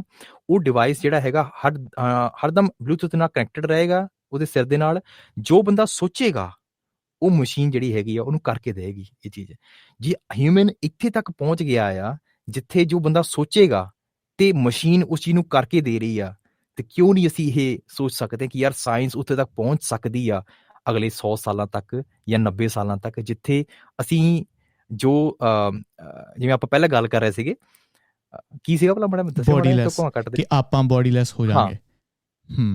ਨਹੀਂ ਇਹ ਚੀਜ਼ ਨਾਲ ਨਾ ਮੈਂ ਕਿਤੇ ਨਾ ਕਿਤੇ ਥੋੜਾ ਜਿਹਾ ਅਗਰੀ ਕਰਦਾ ਮੈਂ ਕਿ ਨਿਊਰਲ ਲਿੰਕ ਜਿੱਦਾਂ ਨਾ ਮੈਂ ਕਹਿੰਦਾ ਹੁੰਦਾ ਕਿ ਪਹਿਲਾਂ ਕੰਪਿਊਟਰ ਇੱਕ ਕਮਰੇ ਜਿੱਡਾ ਸੀਗਾ, ਠੀਕ ਹੈ, ਫਿਰ ਹੁਣ ਆਪਣੀ ਲੈਬ 'ਤੇ ਆ ਗਿਆ, ਠੀਕ ਹੈ, ਫਿਰ ਆਪਣੀ ਹੁਣ ਜੇਬ 'ਚ ਆ ਗਿਆ ਫੋਨ, ਇੱਕ ਸੁਪਰ ਕੰਪਿਊਟਰ, ਠੀਕ ਹੈ, ਫਿਰ ਐਪਲ ਵਾਚਿਸ ਆ ਗਈਆਂ, ਠੀਕ ਹੈ, ਹੁਣ ਐਨਕਾਂ ਆ ਗਈਆਂ, ਠੀਕ ਹੈ, ਐਨਕਾਂ ਤੋਂ ਬਾਅਦ ਤੁਹਾਡਾ ਲੈਂਸ ਆਏਗਾ, ਮਤਲਬ ਤੁਹਾਡੀ ਬੋਡੀ ਹੌਲੀ ਹੌਲੀ ਐਂਟਰ ਕਰਦਾ ਪਿਆ। ਪਰ ਨਿਊਰਲ ਲਿੰਕ ਦੇ ਵਿੱਚ ਪ੍ਰੋਬਲਮ ਪਤਾ ਕੀ, ਚਲੋ ਹਜੇ ਇਨੀਸ਼ੀਅਲ ਸਟੇਜ 'ਤੇ ਵੇ ਨਿਊਰਲ ਲਿੰਕ, ਉਹ 'ਚ ਇਹ ਵੇ ਕਿ ਇੱਕ ਤਾਂ ਤੁਹਾਨੂੰ ਕੋਈ ਹੈਕ ਕਰ ਸਕਦਾ ਜਸਟ ਇਨ ਕੇਸ ਅਗਰ ਦਿਮਾਗ ਦੇ ਵਿੱਚ ਉਹ ਪਾਤੀ ਗਈ ਚੀਜ਼, ਠੀਕ ਹੈ। ਹੈਕਿੰਗ ਦੇ ਚਾਂਸਿਸ ਤੁਹਾਡੇ ਤੋਂ ਕੰਮ ਕਰਾਉਣਾ, ਜੇ ਫੋਨ ਹੈਕ ਹੋ ਸਕਦਾ ਤਾਂ ਓਬਵੀਅਸਲੀ ਉਹ ਚਿਪ ਟੈਕ ਹੈ ਉਹ ਵੀ ਹੈਕ ਹੋ ਸਕਦਾ। ਅਤੇ ਪਹਿਲੀ ਗੱਲ ਤਾਂ ਸਾਰੇ ਨਾ ਥੋੜ੍ਹੇ ਜਿਹੇ ਰਿਲਕਟੈਂਟ ਹੋਣਗੇ ਉਹ ਚੀਜ਼ ਨੂੰ ਇੰਸਟਾਲ ਕਰਨ ਵਾਸਤੇ ਕਿ ਯਾਰ ਦਿਮਾਗ 'ਚ ਪਤਾ ਨਹੀਂ ਮੈਂ ਟੈਕ ਪਾਵਾਂ ਕਿ ਨਾ ਪਾਵਾਂ, ਠੀਕ ਹੈ। ਆਈਡੀਆ ਹਜੇ ਨਾ ਜਿੱਦਾਂ ਕਹਿੰਦੇ ਨਾ ਕਿ ਕੌਨਸੈਪਟ ਕਾਰਸ ਆਉਂਦੀਆਂ ਨੇ ਜਿੱਦਾਂ ਮਰਸਡੀਜ਼ ਦੀਆਂ ਜਾਂ BMW ਦੀਆਂ, ਕਿ ਠੀਕ ਹੈ ਅੱਜ ਜੋ ਗੱਡੀਆਂ ਚੱਲਣ ਦੀਆਂ ਉਹ ਨਾ 20 ਜਾਂ 30 ਸਾਲ ਅੱਗੇ ਜੋ ਫਿਊਚਰਿਸਟਿਕ ਕਾਰ ਕਦੇ ਉਹ ਕੌਨਸੈਪਟ ਕਾਰ ਦਿਖਾਉਂਦੇ ਆ ਕਿ ਸਾਡੇ ਕੋਲ ਆਹ ਟੈਕ ਆ, ਅਸੀਂ ਹੌਲੀ ਹੌਲੀ ਉਹਨੂੰ ਰਿਲੀਜ਼ ਕਰਾਂਗੇ। ਅਤੇ ਨਿਊਰਾਲਿੰਕ ਕਦੀ ਮੈਂ ਫੀਲ ਕਰਦਾ ਹੁੰਦਾ ਕਿ ਜਦੋਂ ਕੋਈ ਇੱਦਾਂ ਦਾ ਸਟਾਰਟਅਪ ਹੁੰਦਾ ਨਾ ਪੈਸੇ ਰੇਜ਼ ਕਰਨ ਵਾਸਤੇ, ਜਿੱਦਾਂ ਈਲਨ ਮਸਕ ਪੈਸੇ ਰੇਜ਼ ਕਰਨ ਦੇ ਵਿੱਚ ਨਾ ਬਹੁਤ ਮਹਾਰਤ ਹਾਸਲ ਆ ਉਹਦੇ 'ਚ, ਠੀਕ ਹੈ, ਕਿ ਕਿੱਦਾਂ ਕਿਸੇ ਨੂੰ ਗ੍ਰੈਵੀਟੇਟ ਕਰਨਾ, ਠੀਕ ਹੈ। ਨਿਊਰਾਲਿੰਕ ਦੇ ਵਿੱਚ ਰਿਲਕਟੈਂਸੀ ਥੋੜ੍ਹੀ ਜਿਹੀ ਹੋਏਗੀ ਜਦੋਂ ਉਹ ਆਏਗਾ, ਬਟ ਇਵੈਂਚੁਅਲੀ 50-60 ਸਾਲਾਂ ਬਾਅਦ ਜਦੋਂ ਕੋਈ ਬੜਾ ਸਮਾਰਟ ਬੰਦਾ ਤੁਹਾਡੇ ਕੋਲ ਆਇਆ, ਠੀਕ ਹੈ, ਕਿ ਉਹ ਹਰੇਕ ਚੀਜ਼ ਦਾ ਉਹਨੂੰ ਪਤਾ ਹੈ, ਹਰੇਕ ਚੀਜ਼ ਉਹ ਜਾਣਦਾ, ਫਿਰ ਉਹਨੂੰ ਤੁਸੀਂ ਪੁੱਛਣਾ ਕਿ ਯਾਰ ਤੂੰ ਇੰਨਾ ਸਮਾਰਟ ਕਾਹਤੋਂ ਆ, ਉਹਨੇ ਕਹਿਣਾ ਯਾਰ ਮੇਰੇ ਚਿਪ ਲੱਗੀ ਹੋਈ ਇੱਥੇ, ਠੀਕ, ਫਿਰ ਤੂੰ ਕਹਿਣਾ ਯਾਰ ਕਿਉਂ ਨਾ ਮੈਂ ਵੀ ਲਵਾਂ। ਹੁਣ ਆਪਾਂ ਨੂੰ ਪਤਾ ਨਾ ਕਿ ਸਟੀਰੋਇਡਸ ਆਪਣੇ ਵਾਸਤੇ ਮਾੜੇ ਜ਼ਰੂਰ ਨੇ, ਬਟ ਕਈ ਲੋਕ ਫਿਰ ਵੀ ਲੈਂਦੇ ਨੇ ਤਾਂ ਕਿ ਉਹ ਦੇ ਲੁੱਕ ਗੁੱਡ, ਅਤੇ ਸ਼ਾਇਦ ਚਿਪ ਨਾਲ ਵੀ ਇਹ ਹੋਏਗਾ। ਅਤੇ ਬਾਕੀ ਜਿਹੜੀ ਬੋਡੀਲੈਸ ਹੋਣ ਵਾਲੀ ਗੱਲ ਉਹਨਾਂ ਮੈਂ ਥੋੜ੍ਹਾ ਜਿਹਾ ਡਿਸਕਰੀ ਕਰਾਂਗਾ, ਕਿਉਂਕਿ ਆਪਣੀ ਕੌਨਸ਼ੀਅਸਨੈਸ ਨੂੰ ਕੰਪਿਊਟਰ ਦੇ ਵਿੱਚ ਪਾਉਣਾ, ਪਹਿਲੀ ਗੱਲ ਵਾਟ ਇਜ਼ ਦਾ ਪੁਆਇੰਟ, ਠੀਕ ਹੈ। I would rather have a ਨਕਲੀ ਬੋਡੀ, ਠੀਕ ਹੈ, ਅਤੇ ਆਈ ਵੁੱਡ ਰਾਦਰ ਹੈਵ, ਕਿਉਂਕਿ ਕਹਿੰਦੇ ਨਾ ਕਾਮ ਕਰੋ ਲੋ ਮੋਹ ਅਹੰਕਾਰ, ਕੋਈ ਵੀ ਬੰਦਾ ਨਾ ਕੋਈ ਵੀ ਚੀਜ਼ ਕਰਦਾ ਨਾ ਉਹ ਇੰਨਾ ਦਾਇਰਾ ਦੇ ਅੰਦਰ ਹੀ ਕਰਦਾ ਤਾਂ ਕਿ ਉਹ ਹੋਰ ਜਾਂ ਤਾਂ ਉਹਦਾ ਅਹੰਕਾਰ ਵੱਧ ਜਾਵੇ ਜਾਂ ਉਹਦੀ ਈਗੋ ਵੱਧ ਜਾਵੇ, ਮੇਰੇ ਕੋਲ ਪੈਸਾ ਜ਼ਿਆਦਾ ਹੋਵੇ, ਉਹ ਬੰਦੇ ਤੋਂ ਜ਼ਿਆਦਾ ਪੈਸਾ ਹੋਵੇ, ਜਾਂ ਮੇਰੇ ਕੋਲ ਗੱਡੀ ਤਗੜੀ ਹੋਵੇ, ਜਾਂ ਮੇਰੇ ਕੋਲ ਜਹਾਜ਼ ਤਗੜਾ ਹੋਵੇ, ਇਹ ਚੀਜ਼ ਹੋ ਗਈ। ਅਗਰ ਕਿਸੇ ਨੂੰ ਸੈਕਸ ਬੜਾ ਪਸੰਦ ਹੈ ਕਿ you have to have your body to have sex, ਕਿਸੇ ਨੂੰ ਫੂਡ ਬੜਾ ਪਸੰਦ ਹੈ ਕਿ ਮੈਂ ਉਹੀ ਚੀਜ਼ ਮੈਂ ਐਕਸਪੀਰੀਅੰਸ ਉੱਦਾਂ ਹੀ ਕਰ ਸਕਦਾ ਜੇ ਮੇਰੇ ਕੋਲ ਬੋਡੀ ਹੋਏਗੀ। ਜੇ ਮੇਰੇ ਕੋਲ ਬੋਡੀ ਚਲੀ ਗਈ ਆਈ ਥਿੰਕ ਕਿ ਆਪਾਂ ਮੋਟੀਵੇਸ਼ਨ ਬੜੀ ਯੂਜ਼ ਕਰਾਂਗੇ। ਹੁਣ ਤੇ ਆਪਣੇ ਕੋਲ ਮੋਟੀਵੇਸ਼ਨ ਹੈ ਨਾ, ਬਟ ਅਗਰ ਬੋਡੀ ਚਲੀ ਗਈ ਤੇ ਆਪਾਂ ਮੋਟੀਵੇਸ਼ਨ ਬੜੀ ਲੂਜ਼ ਕਰਾਂਗੇ, ਕੰਮ ਹੀ ਨਹੀਂ ਕਰਨਾ ਆਪਾਂ ਫਿਰ। ਹੁਣ ਇਹ ਚੀਜ਼ ਨਾ ਉਹਨਾਂ ਲੋਕਾਂ ਨੂੰ ਲੋੜ ਪੈਣੀ ਆ ਜਿਹੜੇ ਲੋਕੀ ਡਿਸੇਬਲਡ ਨੇ ਭਾਜੀ। ਸੋ ਅਗਰ ਤਾਂ ਇੱਕ ਆਮ ਇਨਸਾਨ ਜਿਹੜਾ ਨਾ ਉਹ ਬੋਡੀਲੈਸ ਨਹੀਂ ਹੋਣਾ ਚਾਹੇਗਾ, ਜਾਂ ਕਹਿ ਲਓ ਵੀ ਉਹ ਆਪਣੇ ਸਿਰ ਵਿੱਚ ਉਸ ਚੀਜ਼ ਨੂੰ ਇੰਜੈਕਟ ਨਹੀਂ ਕਰਵਾਉਣਾ ਚਾਹੇਗਾ, ਇੱਕ ਆਮ ਬੰਦਾ ਕਦੇ ਵੀ ਨਹੀਂ ਕਰਵਾਉਣਾ ਚਾਹੇਗਾ, ਰਾਈਟ। ਪਹਿਲੀ ਗੱਲ ਤਾਂ ਇਹਨਾਂ ਨੂੰ ਅਜੇ ਲੀਗਲੀ ਪਰਮਿਸ਼ਨਸ ਨਹੀਂ ਮਿਲੀਆਂ ਹੈਗੀਆਂ ਹਿਊਮਨਸ ਦੇ ਉੱਤੇ ਇਸ ਚੀਜ਼ ਨੂੰ ਟੈਸਟ ਕਰਨ ਵਾਸਤੇ। ਇਹਨਾਂ ਨੇ ਆਲਰੇਡੀ ਇੱਕ ਮੰਕੀ ਦੇ ਉੱਤੇ ਟੈਸਟ ਕੀਤਾ 2017 ਦੇ ਵਿੱਚ, ਤੇ ਉਹਦੇ 'ਚ ਪਾਸ ਵੀ ਹੋਏ ਆ, ਜਿਹਦੇ 'ਚ ਮੰਕੀ ਦੇ ਜਿਹੜਾ operation I think last year ਸੀ ਸੂਰ, ਹਾਂ ਓਕੇ ਸੌਰੀ ਕੰਟੀਨਿਊ। ਮੈਂ 2017 ਦਾ ਪੜ੍ਹਿਆ ਤੇ ਮੈਂ ਉੱਥੋਂ, ਹੁਣ ਮੈਨੂੰ ਨਹੀਂ ਪਤਾ 2022 ਚ ਕੀ ਕੀਤਾ ਉਹਨਾਂ ਨੇ, ਠੀਕ ਹੈ। 2017 ਚ ਮੈਂ ਖਬਰ ਪੜ੍ਹੀ ਸੀ ਇਹ ਆਨਲਾਈਨ, ਤੇ ਉਹਦੇ ਵਿੱਚ ਇਹਨਾਂ ਨੇ ਓਫੀਸ਼ੀਅਲੀ ਮਤਲਬ ਵੈਬਸਾਈਟ ਤੇ ਆਇਆ ਸੀਗਾ ਵੀ ਮੰਕੀ ਦੇ ਵਿੱਚ ਟੈਸਟ ਕੀਤਾ, ਇਹਨਾਂ ਨੇ ਚਿਪ ਲਾਈ ਉਹਦੇ ਵਿੱਚ, ਤੇ ਮੰਕੀ ਨੇ ਜੋ ਸੋਚਿਆ ਉਹ ਕੰਪਿਊਟਰ ਦੇ ਉੱਤੇ ਉਹ ਤੋਂ ਕੰਮ ਕਰਵਾਇਆ ਉਹਨਾਂ ਨੇ। ਸੋ ਇਸ ਚੀਜ਼ ਵਿੱਚ ਉਹ ਕਾਮਯਾਬ ਰਹੇ, ਬਟ ਇਹ ਚੀਜ਼ ਜਿਹੜੀ ਹੈਗੀ ਆ ਅਜੇ ਤੱਕ ਹਿਊਮਨ ਤੇ ਟੈਸਟ ਕਰਨ ਵਾਸਤੇ ਇਹਨਾਂ ਨੂੰ ਪਰਮਿਸ਼ਨ ਨਹੀਂ ਦਿੱਤੀ ਗਈ। ਜਦੋਂ ਇੱਕ ਵਾਰੀ ਥੋੜਾ ਬਹੁਤਾ ਤਿਆਰ ਹੋਣਗੇ ਉਸ ਤੋਂ ਬਾਅਦ ਪਰਮਿਸ਼ਨ ਮਿਲੇਗੀ। ਦੂਸਰਾ ਹੈਗਾ ਕਿ ਇਹ ਇੱਕ ਆਮ ਇਨਸਾਨ ਨਹੀਂ ਲਵਾਉਣਾ ਚਾਹੇਗਾ ਕਦੇ ਵੀ। ਇਹ ਉਹ ਡਿਸੇਬਲ ਬੰਦਾ ਜਿਹੜਾ ਵਿਚਾਰਾ ਨਹੀਂ ਕੁਝ ਕਰ ਸਕਦਾ, ਹੁਣ ਉਹਦੇ ਕੋਲ ਕੋਈ ਹੋਰ ਆਪਸ਼ਨਸ ਨਹੀਂ ਹੈਗੀਆਂ, ਵਿਚਾਰਾ ਮੰਜੇ ਤੇ ਪਿਆ, ਉਹਦੀ ਜ਼ਿੰਦਗੀ ਨਰਕ ਆ, ਉਹ ਕੀ ਕਰੇ, ਰਾਈਟ। ਸੋ ਉਹ ਬੰਦਾ ਲਵਾਏਗਾ ਹੀ ਲਵਾਏਗਾ, ਹੈ ਨਾ। ਤੇ ਬਾਕੀ ਜਿਹੜਾ ਉਹ ਅਪਲੋਡਿੰਗ ਦੀ ਚੀਜ਼ ਹੈਗੀ ਨਾ, ਉਹ ਜੀਂਦੇ ਜੀ ਕਿਸੇ ਬੰਦੇ ਨੇ ਵੀ ਬੋਡੀਲੈਸ ਨਹੀਂ ਕੋਈ ਹੋਣਾ ਚਾਹੇਗਾ, ਬਟ ਮਰਨ ਤੋਂ ਬਾਅਦ ਹਰ ਬੰਦਾ ਚਾਹੂਗਾ ਕਿ ਯਾਰ ਮੇਰੇ ਬੱਚੇ ਜਿਹੜੇ ਹੈਗੇ ਮੇਰੇ ਨਾਲ ਗੱਲਬਾਤ ਕਰ ਸਕਣ, ਜਾਂ ਬੱਚੇ ਚਾਹੁੰਦੇ ਹੋਣਗੇ ਯਾਰ ਮੇਰਾ ਪਿਓ ਮੇਰੇ ਨਾਲ ਜਾਂ ਮੇਰੀ ਮਾਂ ਮੇਰੇ ਨਾਲ ਰਵੇ, ਰਾਈਟ। ਉਹ ਪੈਸਾ ਦੇ ਕੇ ਨਿਊਰੋਲਿੰਕ ਤੋਂ ਜਾਂ ਜਿਹੜੀ ਵੀ ਕੋਈ ਟੈਕਨੋਲੋਜੀ ਹੋਵੇਗੀ ਇਸ ਤਰ੍ਹਾਂ ਦੀ ਆਈ, ਉਹ ਤੋਂ ਮਾਈਂਡ ਅਪਲੋਡ ਕਰਵਾਏਗੀ ਤਾਂ ਕਿ ਇਹਦੀ ਪੂਰੀ ਜ਼ਿੰਦਗੀ ਜਿਹੜੀ ਹੈਗੀ ਉਹਦੇ 'ਚ ਅਪਲੋਡ ਹੋ ਜਾਵੇ, ਤਾਂ ਅਸੀਂ ਆਪਣੇ ਪਿਓ ਨਾਲ ਜਾਂ ਆਪਣੀ ਮਾਂ ਨਾਲ ਜਾਂ ਆਪਣੇ ਰਿਲੇਟਿਵ ਨਾਲ ਜਦੋਂ ਗੱਲ ਕਰਨੀ ਚਾਹੀਏ ਅਸੀਂ ਕਰ ਸਕੀਏ, ਉਹਨਾਂ ਦੀ ਜਦੋਂ ਯਾਦ ਆਵੇ। ਬਸ ਇਹ ਕਨਸੈਪਟ ਹੈਗਾ ਆ। ਬਾਕੀ ਤੁਹਾਨੂੰ ਪਤਾ ਇਸ ਸਮੇਂ ਆਲਰੇਡੀ ਇਸ ਟੈਕਨੋਲੋਜੀ ਤੇ ਕੰਮ ਹੋਣ ਲੱਗ ਪਿਆ ਸ਼ੁਰੂ, ਜਿਹਦੇ ਵਿੱਚ ਲੋਕੀ ਆਲਰੇਡੀ ਪੇ ਕਰ ਚੁੱਕੇ ਹੋਏ। ਅਮਰੀਕਾ ਵਿੱਚ ਇੱਕ ਕੰਪਨੀ ਆ, ਮੈਨੂੰ ਨਾਮ ਚੇਤਾ ਭੁੱਲ ਗਿਆ ਉਹਦਾ, ਉਹਦੇ ਵਿੱਚ ਅਸੀਂ ਵਿਲਿੰਗਲੀ ਸਾਈਨ ਕਰਾਂਗੇ ਕਿ ਅਸੀਂ ਮਰਨ ਤੋਂ ਬਾਅਦ ਆਪਣੀ ਬੋਡੀ ਤੁਹਾਨੂੰ ਦੇਣਾ ਚਾਹੁੰਦੇ ਹਾਂ, ਤੇ ਅਸੀਂ ਜਿੰਦਾ ਹੋਣਾ ਚਾਹੁੰਦੇ ਹਾਂ ਇੰਨੇ ਸਾਲ ਬਾਅਦ, ਮਤਲਬ ਕਿ ਅਸੀਂ 200 ਸਾਲ ਬਾਅਦ ਜਿੰਦਾ ਹੋਣਾ ਚਾਹੁੰਦੇ ਹਾਂ, ਅਸੀਂ 250 ਸਾਲ ਬਾਅਦ ਸਾਨੂੰ ਆਹ ਸਨ ਵਿੱਚ ਜਿੰਦਾ ਕਰ ਦਿਓ। ਇੱਕ ਤਾਂ ਹਸਬੈਂਡ ਵਾਈਫ ਨੇ ਦੋਨਾਂ ਨੇ ਰਜਿਸਟਰ ਕਰਾਇਆ ਹੋਇਆ ਕਿ ਸਾਨੂੰ ਦੋਨਾਂ ਨੂੰ 250 ਸਾਲ ਬਾਅਦ ਜਿਹੜਾ ਹੈਗਾ ਉਹ ਜਿੰਦਾ ਕੀਤਾ ਜਾਵੇ। ਇਮੇਜਿਨ ਕਰੋ, ਇਸ ਚੀਜ਼ ਤੇ ਆਲਰੇਡੀ ਕੰਮ ਚੱਲ ਰਿਹਾ। ਨਹੀਂ ਇਮੇਜਿਨ ਕਰੋ 250 ਸਾਲ ਬਾਅਦ ਉਹ ਦੋਵੇਂ ਉੱਠਦੇ ਨੇ ਤੇ ਹਸਬੈਂਡ ਕਹਿੰਦਾ ਓ ਫੱਕ।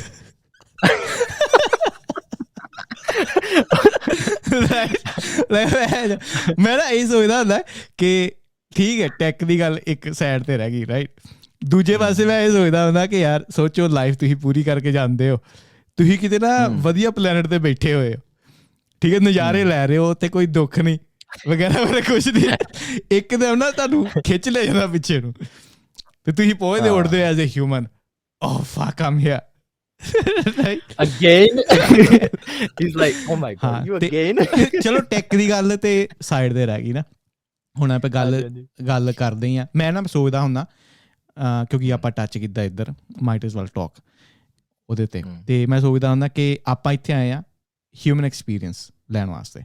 ਹਿਊਮਨ ਐਕਸਪੀਰੀਅੰਸ ਹੋ ਗਿਆ ਕਿ ਇੱਕ ਜਿੱਦਾਂ ਕਹਿੰਦੇ ਨਾ ਸਿਮੂਲੇਸ਼ਨ ਥਿਊਰੀ ਹੋ ਗਈ ਕਿ ਤੁਹਾਡੀ ਲਾਈਫ ਬੜੀ ਵਧੀਆ ਹੋ ਚੁੱਕੀ ਆ, ਠੀਕ ਹੈ, ਤੁਸੀਂ ਪੀਕ ਤੇ ਪਹੁੰਚ ਚੁੱਕੇ ਆ ਟੈਕ ਦੀ, ਠੀਕ ਹੈ, ਤੇ ਲਾਈਫ ਦੇ ਵਿੱਚ ਕੋਈ ਦੁੱਖ ਨਹੀਂ ਰਹਿ ਗਿਆ, ਬੜਾ ਸੁੱਖ ਆ।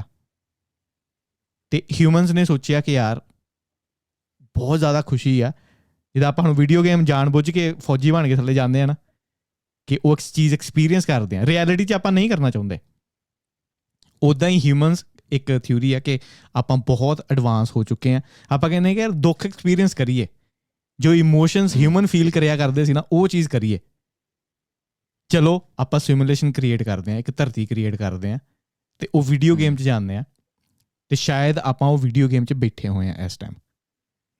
ਆਈ ਥਿੰਕ ਤੁਸੀਂ ਉਹ ਨੈਟਫਲਿਕਸ ਤੇ ਜਿਹੜਾ ਹੈਗਾ ਬਲੈਕ ਮਿਰਰ ਉਹਦੀ ਗੱਲ ਕਰ ਰਹੇ ਹੋ। ਹਾਂ, ਬਲੈਕ ਮਿਰਰ ਇੱਕ ਸਿਮੂਲੇਸ਼ਨ ਥਿਊਰੀ ਬਹੁਤ ਜ਼ਿਆਦਾ ਇੱਕ ਪੋਪੂਲਰ ਵੀ ਆ, ਕਿ ਇੱਕ ਪੋਸੀਬਿਲਿਟੀ ਇਹ ਹੋ ਸਕਦੀ ਹੈ ਕਿ ਆਪਾਂ ਇੱਥੇ ਆਏ ਹਾਂ, ਉਹ ਐਕਸਪੀਰੀਅੰਸਿਸ ਲੈਣ, ਦੁੱਖ ਹੋ ਗਿਆ ਸੁੱਖ ਹੋ ਗਿਆ, ਠੀਕ ਹੈ, ਕਿੱਦਾਂ ਆਪਾਂ ਵੀਡੀਓ ਗੇਮ ਖੇਡਣ ਦੇ ਆ, ਆਪਣਾ ਆਪਣਾ ਲੈਵਲ ਸਾਰੇ ਕ੍ਰੀਏਟ ਕਰਨ ਦੇ ਆ, ਹਰੇਕ ਬੰਦੇ ਨੇ ਆਪਣੀ ਸਟੋਰੀ ਆਪ ਲਿਖੀ ਹੋਈ ਆ, ਤੇ ਜਦੋਂ ਖਤਮ ਹੋ ਗਏ ਆਪਾਂ ਉੱਠਾਂਗੇ ਉਹ ਟ੍ਰਿਪ ਵਧੀਆ ਸੀ, ਆਪਾਂ ਕਹਿਣਾ ਕਿ ਯਾਰ ਟ੍ਰਿਪ ਵਧੀਆ ਸੀ ਮੇਰਾ।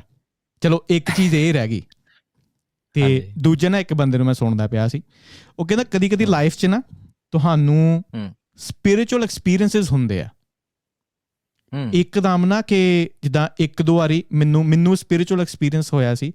ਮੈਂ ਕਹਿ ਲਵਾਂਗਾ ਇੱਥੇ ਜਦੋਂ ਮੈਂ ਸਟਰਗਲ ਬੜੀ ਕਰਨ ਦਿਆ ਸੀ, ਤੇ ਮੈਂ ਨਾ ਉਦੋਂ ਪਾਠ ਕਰਨਾ, ਕਿ ਉਦੋਂ ਜੋਬ ਦੀ ਬੜੀ ਦਿੱਕਤ ਹੁੰਦੀ ਸੀ ਇੱਥੇ, ਤੇ ਪਾਠ ਕਰਨਾ ਕਹਿਣਾ ਕਿ ਯੂ ਨੋ ਕਿ ਮੇਰੀ ਜੋਬ ਜੂਬ ਲੱਗ ਜਾਵੇ, ਠੀਕ ਹੈ, ਕਿ ਸੈਟਿੰਗ ਕਰਜ਼ਾ ਕੁਰਜ਼ਾ ਲਾਈਏ ਜਾ ਕੇ, ਤੇ ਬੜੀ ਟੈਨਸ਼ਨ ਬੜੀ ਹੁੰਦੀ ਨਾ ਐਜ਼ ਏ ਸਟੂਡੈਂਟ ਨੂੰ, ਬਹੁਤ ਜ਼ਿਆਦਾ ਟੈਨਸ਼ਨ ਹੁੰਦੀ ਹੈ ਕਿ ਯਾਰ ਜੋਬ ਨਾ ਲੱਗੀ, ਕਰਜ਼ਾ ਨਾ ਉੱਥੇ ਪਿਆ ਚੜਨ ਦਿਆ ਵਗੈਰਾ, ਠੀਕ ਹੈ, ਪ੍ਰੈਸ਼ਰ। ਤੇ ਇੱਕ ਦਿਨ ਮੈਂ ਪਾਠ ਕਰਨ ਲੱਗਾ ਤੇ ਪਾਠ ਕਰਦੇ ਕਰਦੇ ਰੋਣਾ ਨਿਕਲ ਗਿਆ ਮੇਰਾ, ਠੀਕ ਹੈ, ਪੂਰਾ ਰੋਣ ਲੱਗ ਪਿਆ ਮੈਂ ਕਿਹਾ ਨਹੀਂ ਮੇਰਾ ਗੱਲ ਨਹੀਂ ਬਣਨੀ।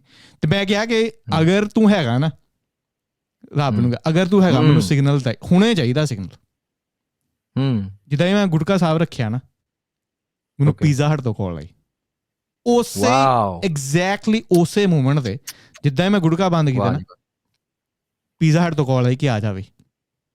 ਉਹ ਸੀ ਮੇਰਾ ਐਕਸਪੀਰੀਅੰਸ। ਤੇ ਜਿੱਦਾਂ ਕਹਿੰਦੇ ਨਾ ਕਿ ਪੂਰੇ ਰੌਂਗਟੇ ਖੜੇ ਹੋ ਗਏ, ਰੋਣਾ ਮੇਰਾ ਬੰਦ ਹੋ ਗਿਆ, ਮਤਲਬ ਉਹ ਮੈਂ ਚੀਜ਼ ਐਕਸਪੀਰੀਅੰਸ ਕੀਤੀ ਹੈ ਕਿੰਨੀ ਕੁ ਬਲਿਸਫੁਲ ਸੀ। ਉਹ ਸੀ ਮੇਰਾ ਸਪਿਰਿਚੁਅਲ ਐਕਸਪੀਰੀਅੰਸ ਕਾਈਂਡ ਆਫ, ਕਿ ਮੈਂ ਸਿਗਨਲ ਮੰਗਿਆ, ਮੈਨੂੰ ਸਿਗਨਲ ਮਿਲਿਆ ਉਸੇ ਟਾਈਮ। ਤੇ ਇਸ ਲਈ ਭਾਜੀ ਮੈਂ ਥੋੜਾ ਇੰਟਰਪਟ ਕਰਾਂ, ਹਾਂਜੀ, ਕਿਉਂਕਿ ਮੇਰਾ ਵੀ ਇਦਾਂ ਦਾ ਇੱਕ ਐਕਸਪੀਰੀਅੰਸ ਹੈਗਾ, ਮੈਂ ਵੀ ਸ਼ੇਅਰ ਕਰਨਾ ਚਾਹੁੰਦਾ। ਮੇਰੇ ਨਾ ਡੈਡ ਬਾਈਕ ਲੈ ਕੇ ਨਾ ਹਰਿਮੰਦਰ ਸਾਹਿਬ ਜਾ ਰਹੇ ਸੀਗੇ, ਤੇ ਡੈਡ ਨੇ ਨਾ ਬਾਈਕ ਕਰਤਾਰਪੁਰ ਇੱਥੇ ਰੋਕ ਦਿੱਤੀ ਤੇ ਆਪ ਬੱਸ ਵਿੱਚ ਬਹਿ ਕੇ ਜਿਹੜਾ ਹੈਗਾ ਅੱਗੇ ਚਲੇ ਗਿਆ। ਉਹ ਮੋਟਰਸਾਈਕਲ ਜਿਹੜਾ ਨਾ ਕਿਸੇ ਨੇ ਚੋਰੀ ਕਰ ਲਿਆ ਭਾਜੀ, ਤੇ ਚੋਰੀ ਕਰ ਲਿਆ ਤੇ ਉਹ ਹੁਣ ਕੋਈ ਪਤਾ ਨਹੀਂ ਕੌਣ ਲੈ ਗਿਆ। ਤੇ ਉਹ ਕੈਮਰੇ ਕੁਮਰੇ ਚੈੱਕ ਕੀਤੇ ਤੇ ਪਤਾ ਲੱਗਾ ਕਿਸੇ ਮੁੰਡੇ ਨੇ ਜਿਹੜਾ ਨਾ ਲੱਤ ਲਾਈ, ਉਹਨੂੰ ਲੱਤ ਲਾ ਕੇ ਐ ਨਾ ਮਾਰਿਆ, ਲੱਤ ਮਾਰੀ ਤੋਂ ਸਟੀਅਰਿੰਗ ਖੋਲ ਲਿਆ ਤੇ ਲੈ ਗਿਆ ਉਹ ਮੁੰਡਾ। ਹੁਣ ਸਾਨੂੰ ਨਹੀਂ ਪਤਾ ਕੌਣ ਲੈ ਗਿਆ। ਅਸੀਂ ਭਾਈ ਤੁਸੀਂ ਮੰਨਣਾ ਨਹੀਂ, ਇੱਕ ਹਫ਼ਤਾ ਜਿਹੜਾ ਇੰਨੇ ਖੱਜਲ ਖਵਾਰ ਹੋਏ। ਕਦੀ ਆਹ ਥਾਣੇ ਗਏ, ਉੱਥੇ ਥਾਣੇ ਵੀ ਜਾ ਕੇ ਦੇਖਿਆ ਵੀ ਕਈ ਵਾਰੀ ਨਾ ਬੌਂਡ ਕਰ ਲੈਂਦੇ ਆ ਉਹ ਮੋਟਰਸਾਈਕਲ ਨੂੰ। ਅਸੀਂ ਇੱਧਰ ਵੀ ਗਏ, ਉੱਧਰ ਵੀ ਗਏ, ਅਸੀਂ ਕਈ ਜਗ੍ਹਾ ਜਾ ਕੇ ਸਾਰੇ ਥਾਣੇ ਲਾਗੇ ਛਾਗੇ ਦੇਖੇ, ਨਹੀਂ ਸਾਨੂੰ ਭਾਜੀ ਮੋਟਰਸਾਈਕਲ ਮਿਲਿਆ। ਮੈਂ ਵੀ ਸੇਮ ਤੁਹਾਡੇ ਵਾਂਗੂ ਅਰਦਾਸ ਕੀਤੀ ਕਿ ਜੇ ਪਰਮਾਤਮਾ ਜੇ ਹੋ ਸਕੇ ਨਾ ਪਲੀਜ਼ ਜਿੰਨੀ ਜਲਦੀ ਹੋ ਸਕੇ ਨਾ ਮੇਰਾ ਮੋਟਰਸਾਈਕਲ ਮੈਨੂੰ ਦਵਾ ਦੇ। ਭਾਈ ਯਕੀਨ ਮੰਨਣਾ, ਉਸ ਦਿਨ ਰਾਤ ਮੈਂ ਅਰਦਾਸ ਕਰਕੇ ਸੁੱਤਾ ਆ, ਸਵੇਰੇ ਸਾਨੂੰ 6 ਵਜੇ ਕਾਲ ਆ ਗਈ। ਸਾਡੇ ਲਾਗੇ ਪਿੰਡ ਹੈਗਾ ਇੱਕ, ਉੱਥੋਂ ਕਾਲ ਆ ਗਈ, ਕਹਿੰਦੇ ਤੁਹਾਡਾ ਮੋਟਰਸਾਈਕਲ ਤੁਸੀਂ ਇੱਥੇ ਆਏ ਸੀਗੇ? ਤੇ ਅਸੀਂ ਕਿਹਾ ਵੀ ਨਹੀਂ ਇੱਥੇ ਨਹੀਂ ਆਏ ਹੈਗੇ। ਕਹਿੰਦੇ ਵੀ ਤੁਹਾਡਾ ਮੋਟਰਸਾਈਕਲ ਇੱਥੇ ਲੱਖਣ ਕਲਾਂ ਖੜਾ ਆ ਗੁਰਦੁਆਰੇ ਦੇ ਸਾਹਮਣੇ। ਅਸੀਂ ਕਿਹਾ ਹੈ ਵੀ ਸਾਡਾ ਮੋਟਰਸਾਈਕਲ ਕਿੱਦਾਂ ਖੜਾ ਉੱਥੇ? ਤੇ ਉਹ ਕਹਿੰਦੇ, ਅਸੀਂ ਉਹਨੂੰ ਪੁੱਛਿਆ ਵੀ ਤੁਹਾਨੂੰ ਸਾਡਾ ਨੰਬਰ ਕਿੱਥੋਂ ਮਿਲਿਆ? ਉਹ ਕਹਿੰਦਾ ਵੀ ਮੇਰੇ ਨਾ ਮੈਂ ਉੱਥੇ ਵਿਆਹ ਹੋਇਆ ਲੱਖਣ ਕਲਾਂ, ਤੇ ਮੇਰੇ ਸਹੁਰਿਆਂ ਨੇ ਮੈਨੂੰ ਕਾਲ ਕੀਤੀ। ਉਹਨਾਂ ਨੇ ਕਿਹਾ ਵੀ ਸਵੇਰੇ ਸਵੇਰੇ ਕੋਈ ਨਾ 4 ਵਜੇ ਆਇਆ, ਬਹੁਤ ਕਾਹਲੀ ਦੇ ਵਿੱਚ ਗੁਰਦੁਆਰਾ ਸਾਹਿਬ ਮੋਟਰਸਾਈਕਲ ਰੋਕਿਆ ਉਹਨੇ, ਬਹੁਤ ਬ੍ਰੇਕ ਲਾਈ ਜ਼ੋਰ ਨਾਲ ਵੀ ਸਾਡੀ ਨੀਂਦ ਖੁੱਲ ਗਈ ਸਾਡੀ। ਮੋਟਰਸਾਈਕਲ ਛੱਡ ਕੇ ਭੱਜ ਗਿਆ ਬੰਦਾ ਗੁਰਦੁਆਰੇ ਦੇ ਸਾਹਮਣੇ। ਤੇ ਉਸ ਤੋਂ ਬਾਅਦ ਉਹ ਮਤਲਬ ਪਿੰਡ ਵਾਲੇ ਲੋਕ ਉੱਥੇ ਖੜੇ ਸੀਗੇ ਕਿ ਕੋਈ ਮੋਟਰਸਾਈਕਲ ਛੱਡ ਗਿਆ, ਵਿੱਚੇ ਚਾਬੀ ਛੱਡ ਗਿਆ। ਤੇ ਫਿਰ ਹੁਣ ਕਹਿੰਦਾ ਉਹਨਾਂ ਨੇ ਮੈਨੂੰ ਕਾਲ ਕੀਤੀ ਤੇ ਮੈਂ ਹੁਣ ਤੁਸੀਂ ਮੇਰੇ ਜਾਣਕਾਰ ਸੀਗੇ ਤਾਂ ਕਰਕੇ ਮੈਂ ਤੁਹਾਨੂੰ ਕਾਲ ਕਰਕੇ ਪੁੱਛਣ ਡਿਆ ਵੀ ਤੁਸੀਂ ਆਪਣਾ ਮੋਟਰਸਾਈਕਲ ਉੱਤੇ ਖੜਾ ਕੀਤਾ। ਅਸੀਂ ਕਿਹਾ ਵੀ ਤੁਹਾਨੂੰ ਪਤਾ ਕਿੱਦਾਂ ਲੱਗਾ ਵੀ ਸਾਡਾ ਮੋਟਰਸਾਈਕਲ ਆ? ਕਹਿੰਦਾ ਉਹ ਮੁੰਡੇ ਨੇ ਨਾ ਮੋਟਰਸਾਈਕਲ ਦੇ ਜਿਹੜਾ ਨੰਬਰ ਹੁੰਦਾ ਨਾ ਉਹ ਇੰਟਰਨੈਟ ਦੇ ਉੱਤੇ ਪਾ ਕੇ ਨਾ, ਜਿੱਦਾਂ ਐਪਲੀਕੇਸ਼ਨ ਹੁੰਦੀਆਂ, ਉੱਥੋਂ ਉਹਨੇ ਦੱਸਤਾ ਵੀ ਇਹਨਾਂ ਦੇ ਨਾਮ ਤੇ, ਡੈਡੀ ਦੇ ਨਾਮ ਤੇ ਬੋਲਦਾ ਸੀ। ਤੇ ਉਹਨਾਂ ਨੇ ਫਿਰ ਇਹ ਬੰਦੇ ਨੂੰ ਕਾਲ ਕੀਤੀ ਬਿਕੋਜ਼ ਸਾਡਾ ਪਿੰਡ ਇਹਦੇ ਲਾਗੇ ਸੀਗਾ ਇਸ ਬੰਦੇ ਦੇ। ਸੋ ਇਸ ਤਰ੍ਹਾਂ ਕਰਕੇ ਯਾਰ ਅਰਦਾਸ ਕੀਤੀ ਰਾਤੀ, ਸਵੇਰੇ ਮੋਟਰਸਾਈਕਲ ਮਿਲ ਗਿਆ। ਮੈਂ ਖੁਦ ਹੈਰਾਨ ਯਾਰ ਕਿ ਕਿੱਦਾਂ ਹੋ ਸਕਦਾ ਵੀ ਕਿੰਨੇ ਚਿਰ ਤੋਂ ਖੱਜਲ ਖਵਾਰ ਹੋ ਰਹੇ ਸੀਗੇ, ਕਿੱਧਰ ਜਾ ਰਹੇ ਸੀਗੇ, ਕਿਤੇ ਜਾਣ ਦੀ ਲੋੜ ਨਹੀਂ ਪਈ, ਸਿਰਫ ਇੱਕ ਅਰਦਾਸ ਕੀਤੀ, ਉਹ ਅਰਦਾਸ ਨੇ ਜਿਹੜਾ ਹੈਗਾ ਸਾਰਾ ਕੰਮ ਕਰਤਾ। ਰਾਈਟ। ਫੈਸੀਨੇਟਿੰਗ। ਓਕੇ, ਉਹੀ ਕਹਿੰਦੇ ਨਾ ਕਿ ਹਾਇਰ ਪਾਵਰ ਕਿਤੇ ਨਾ ਕਿਤੇ ਉਹ ਆਪਣੀ ਵੇਟ ਕਰਦੀ ਹੁੰਦੀ ਕਿ ਅਗਰ ਬੰਦਾ ਸਹੀ ਤਰੀਕੇ ਨਾਲ ਉਹ ਲਿੰਕ ਨੂੰ ਕਰੇ, ਅਰਦਾਸ ਕਰੇ ਜਾਂ ਕੰਟੈਕਟ ਕਰੇ, ਉਹ ਚੱਲ ਹੀ ਜਾਂਦੀ ਹੈ। ਠੀਕ ਹੈ, ਮੈਂ ਉਹ ਨਾ ਆਪਣਾ ਦੱਸਣ ਦਿਆ ਸੀ ਜਿੱਦਾਂ ਸਿਮੂਲੇਸ਼ਨ ਥਿਊਰੀ ਹੋ ਗਈ। ਫਿਰ ਇੱਧਰ ਆ ਗਿਆ ਆਪਾਂ ਸਪਿਰਿਚੁਅਲਿਟੀ ਦੇ ਉੱਤੇ ਕਿ ਬੰਦੇ ਨੂੰ ਮੈਂ ਸੁਣਨ ਦਿਆ ਸੀ ਕਿ ਕਦੀ ਕਦੀ ਤੁਹਾਨੂੰ ਸਪਿਰਿਚੁਅਲ ਐਕਸਪੀਰੀਅੰਸਿਸ ਹੁੰਦੇ ਆ ਲਾਈਫ ਦੇ ਵਿੱਚ, ਕਦੀ ਵਾਰੀ ਹੁੰਦੇ ਆ। ਠੀਕ ਹੈ, 4 ਵਾਰੀ 5 ਵਾਰੀ 6 ਵਾਰੀ ਹੋ ਸਕਦਾ, ਮਤਲਬ ਗਿਣਤੀ ਦੇ ਕਹਿ ਲਈਏ। ਠੀਕ ਹੈ, ਕਹਿੰਦਾ ਕਿ ਇਹ ਨਹੀਂ ਹੈ ਕਿ ਆਪਾਂ ਹਿਊਮਨਸ ਆ, ਆਪਾਂ ਨੂੰ ਸਪਿਰਿਚੁਅਲ ਐਕਸਪੀਰੀਅੰਸ ਹੁੰਦੇ ਪਏ ਆ। ਕਹਿੰਦਾ ਐਕਚੁਅਲ 'ਚ ਆਪਾਂ ਸਪਿਰਿਚੁਅਲ ਬੀਇੰਗਸ ਆ, ਆਪਾਂ ਇੱਥੇ ਆਏ ਆ ਹਿਊਮਨ ਐਕਸਪੀਰੀਅੰਸ ਲੈਣ ਵਾਸਤੇ। ਤੇ ਕਦੀ ਕਦੀ ਆਪਣੀ ਤਾਰ ਜੁੜ ਜਾਂਦੀ ਹੈ ਆਪਣੀ ਐਕਚੁਅਲ ਰਿਐਲਿਟੀ ਦੇ ਨਾਲ ਜਦੋਂ ਸਪਿਰਿਚੁਅਲ ਐਕਸਪੀਰੀਅੰਸਿਸ ਹੁੰਦੇ ਆ। ਕਹਿੰਦਾ ਉੱਦਾਂ ਦੇ ਐਕਸਪੀਰੀਅੰਸਿਸ ਆਪਾਂ ਲੈ ਰਹੇ ਹਾਂ ਇਸ ਲਾਈਫ ਤੋਂ ਬਾਅਦ, ਜਾਂ ਲਵਾਂਗੇ ਜਾਂ ਪਹਿਲੋਂ ਲੈਂਦੇ ਆਏ ਆ ਉੱਥੋਂ। ਬਟ ਇੱਥੇ ਆਪਾਂ ਆਏ ਆ ਇਹ ਲੈਣ ਵਾਸਤੇ ਐਕਸਪੀਰੀਅੰਸ, ਦੁੱਖ ਸੁੱਖ, ਜੋ ਥੋੜ੍ਹਾ ਜਿਹਾ ਜਿੱਦਾਂ ਸਿਮੂਲੇਸ਼ਨ ਥਿਊਰੀ ਦੀ ਗੱਲ ਹੀ ਕੀਤੀ ਨਾ, ਉਹੀ ਚੀਜ਼ ਆ। ਠੀਕ ਹੈ, ਕਿ ਇੱਥੇ ਆਏ ਆ ਦੁੱਖ ਸੁੱਖ ਨੂੰ ਦੇਖਣ ਕਿ ਉਹ ਕਿੱਦਾਂ ਦਾ ਫੀਲ ਹੁੰਦਾ, ਇੱਥੋਂ ਦੀ ਫਿਜ਼ਿਕਸ ਕਿੱਦਾਂ ਦੀ ਹੈ। ਠੀਕ ਹੈ, ਇੱਥੋਂ ਦੀ ਕੈਮਿਸਟਰੀ, ਇੱਥੋਂ ਦੇ ਬਾਇਓ ਕਿੱਦਾਂ ਦੀ ਹੈ। ਠੀਕ ਹੈ, ਕਿੱਦਾਂ ਫੀਲ ਹੁੰਦਾ ਜਦੋਂ ਆਪਾਂ ਰੋਟੀ ਖਾਂਦੇ ਹਾਂ। ਠੀਕ, ਕਿੱਦਾਂ ਫੀਲ ਹੁੰਦਾ ਜਦੋਂ ਤੁਹਾਡਾ ਕੋਈ ਪੇਰੈਂਟਸ ਹੋ ਗਿਆ ਜਾਂ ਰਿਸ਼ਤੇਦਾਰ ਹੋ ਗਿਆ, ਤੁਹਾਡਾ ਕੋਈ ਬੱਚਾ ਹੋ ਗਿਆ, ਉਹ ਜਦੋਂ ਪਾਸ ਹੋ ਜਾਂਦਾ ਆ, ਉਹ ਕਿੱਦਾਂ ਦੀ, ਉਹ ਦੁੱਖ ਕਿੱਦਾਂ ਦਾ ਫੀਲ ਹੁੰਦਾ ਆ। ਠੀਕ ਹੈ, ਜਦੋਂ ਬ੍ਰੇਕਅਪ ਹੁੰਦਾ ਆ, ਤੁਹਾਡੀ ਵਿਆਹ ਟੁੱਟਦਾ ਆ, ਤੁਹਾਡਾ ਵਿਆਹ ਹੁੰਦਾ ਆ, ਨਵਾਂ ਕੋਈ ਬੱਚਾ ਹੁੰਦਾ ਤੁਹਾਡਾ, ਉਹ ਕਿੱਦਾਂ ਦੀ ਖੁਸ਼ੀ ਹੁੰਦੀ ਆ। ਉਹ ਐਕਸਪੀਰੀਅੰਸ ਬਿਲਕੁਲ ਉਹ ਬਹੁਤ ਵਧੀਆ ਲੈਣ ਵਾਸਤੇ ਨਾ ਆਏ ਆ। ਤੇ ਜਦੋਂ ਕਦੀ ਕਦੀ ਹਾਂ ਠੀਕ ਹੈ, ਟੈਕ ਦੀ ਜਦੋਂ ਮੈਂ ਗੱਲ ਕਰਦਾ ਨਾ, ਹਰੇਕ ਚੀਜ਼ ਵਧੀਆ ਹੁੰਦੀ ਪਈ ਹੈ ਕਿਉਂਕਿ ਆਪਾਂ ਨੂੰ ਨਹੀਂ ਪਤਾ ਕਿ ਐਕਚੁਅਲੀ ਸਿਮੂਲੇਸ਼ਨ ਥਿਊਰੀ ਹੈ ਕਿ ਨਹੀਂ ਹੈ। ਐਕਚੁਅਲੀ ਆਪਾਂ ਨੂੰ ਨਹੀਂ ਪਤਾ ਕਿ ਸਪਿਰਿਚੁਅਲਿਟੀ ਐਕਸਪੀਰੀਅੰਸ ਹੋਏਗਾ ਜਾਂ ਨਹੀਂ ਹੋਏਗਾ, ਸਾਰੀਆਂ ਥਿਊਰੀਜ਼ ਨੇ। ਬਟ ਜਦੋਂ ਆਪਾਂ ਇੱਥੇ ਦੀ ਗੱਲ ਕਰਦੇ ਹਾਂ, ਹਿਊਮਨਸ ਦੀ ਗੱਲ ਕਰਦੇ ਹਾਂ, ਟੈਕ ਵੱਧਦਾ ਪਿਆ ਆ, ਆਪਣਾ ਐਵੋਲੂਸ਼ਨ ਹੁੰਦਾ ਪਿਆ ਆ, ਉਹ ਆਲ ਗੁੱਡ ਆ।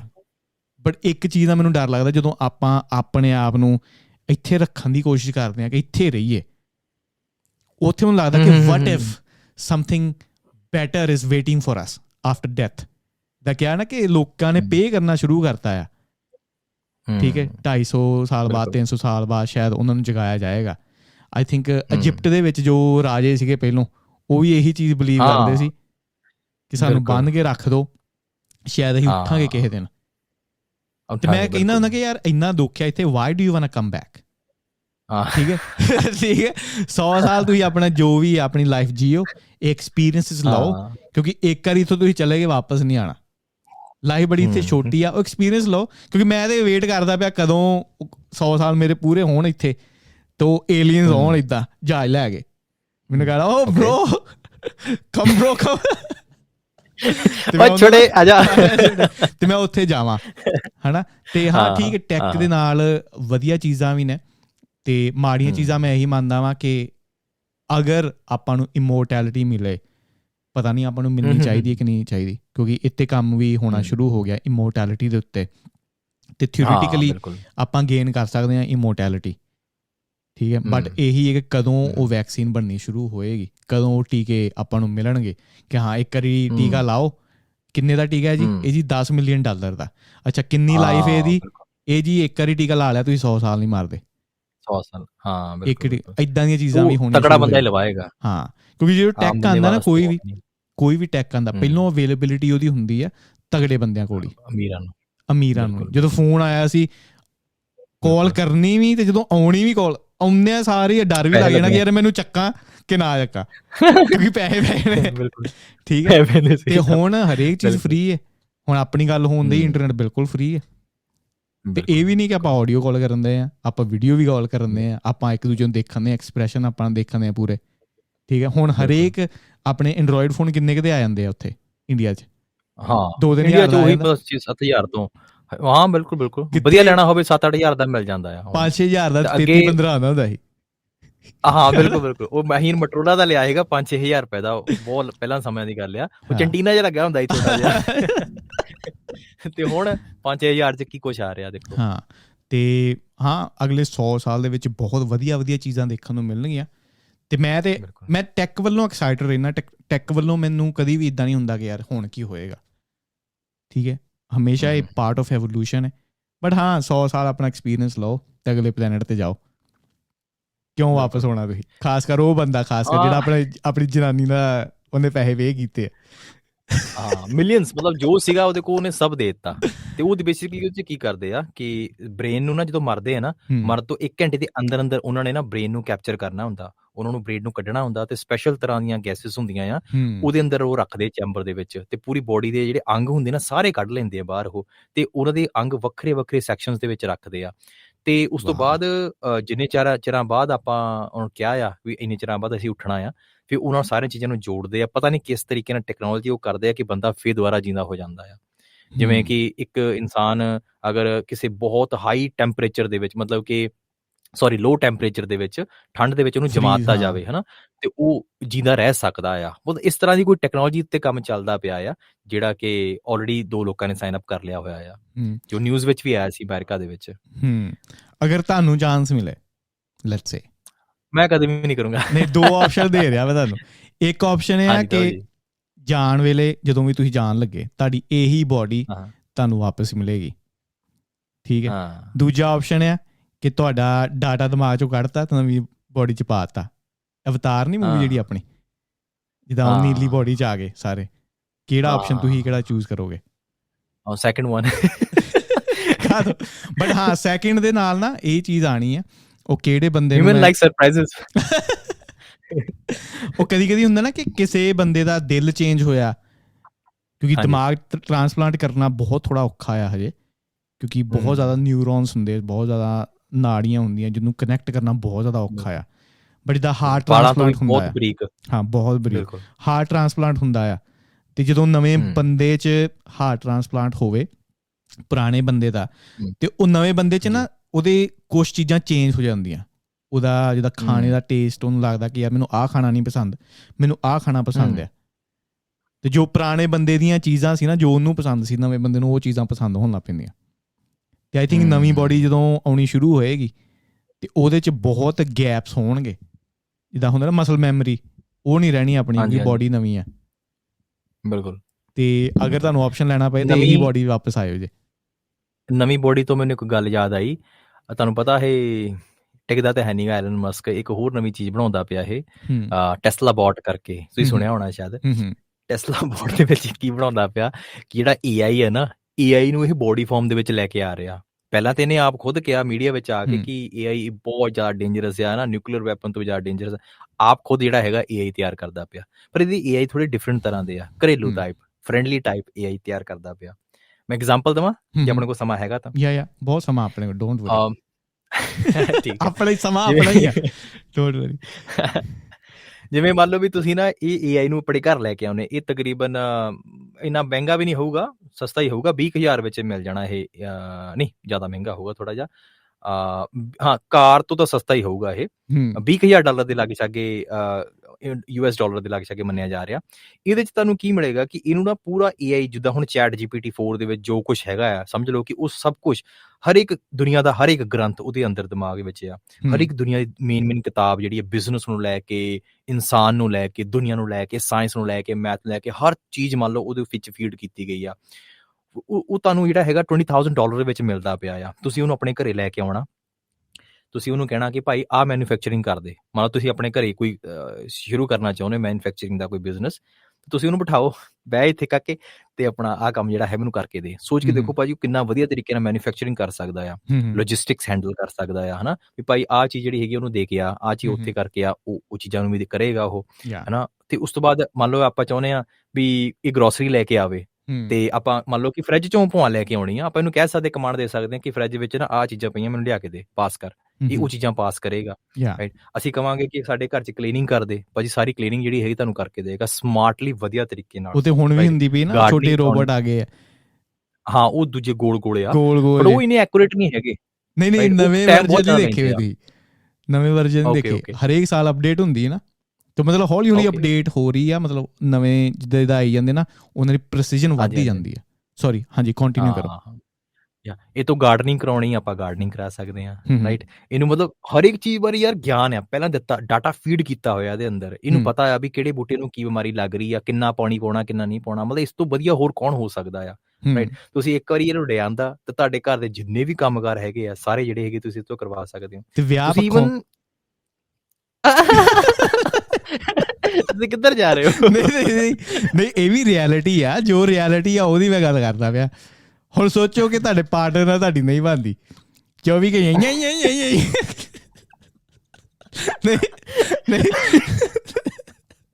ਹਾਂਜੀ, ਹੈਨਾ, ਪਾਰਟਨਰ। ਤੁਸੀਂ ਕਿਹੜਾ ਯਾਰ, ਕਿਹੜਾ ਬੰਦਾ ਪੱਲੇ ਪਾ ਲਿਆ ਮੈਂ, ਇੱਕ ਦੇ ਕੰਮ ਕੋਈ ਨਹੀਂ ਕਰਦਾ, ਤੇ ਦੂਜਾ ਸਾਰੀ ਦਿਹਾੜੀ ਤੇ ਕਿਉਂ ਨਾ ਮੈਂ $20,000 ਲਾਵਾਂ।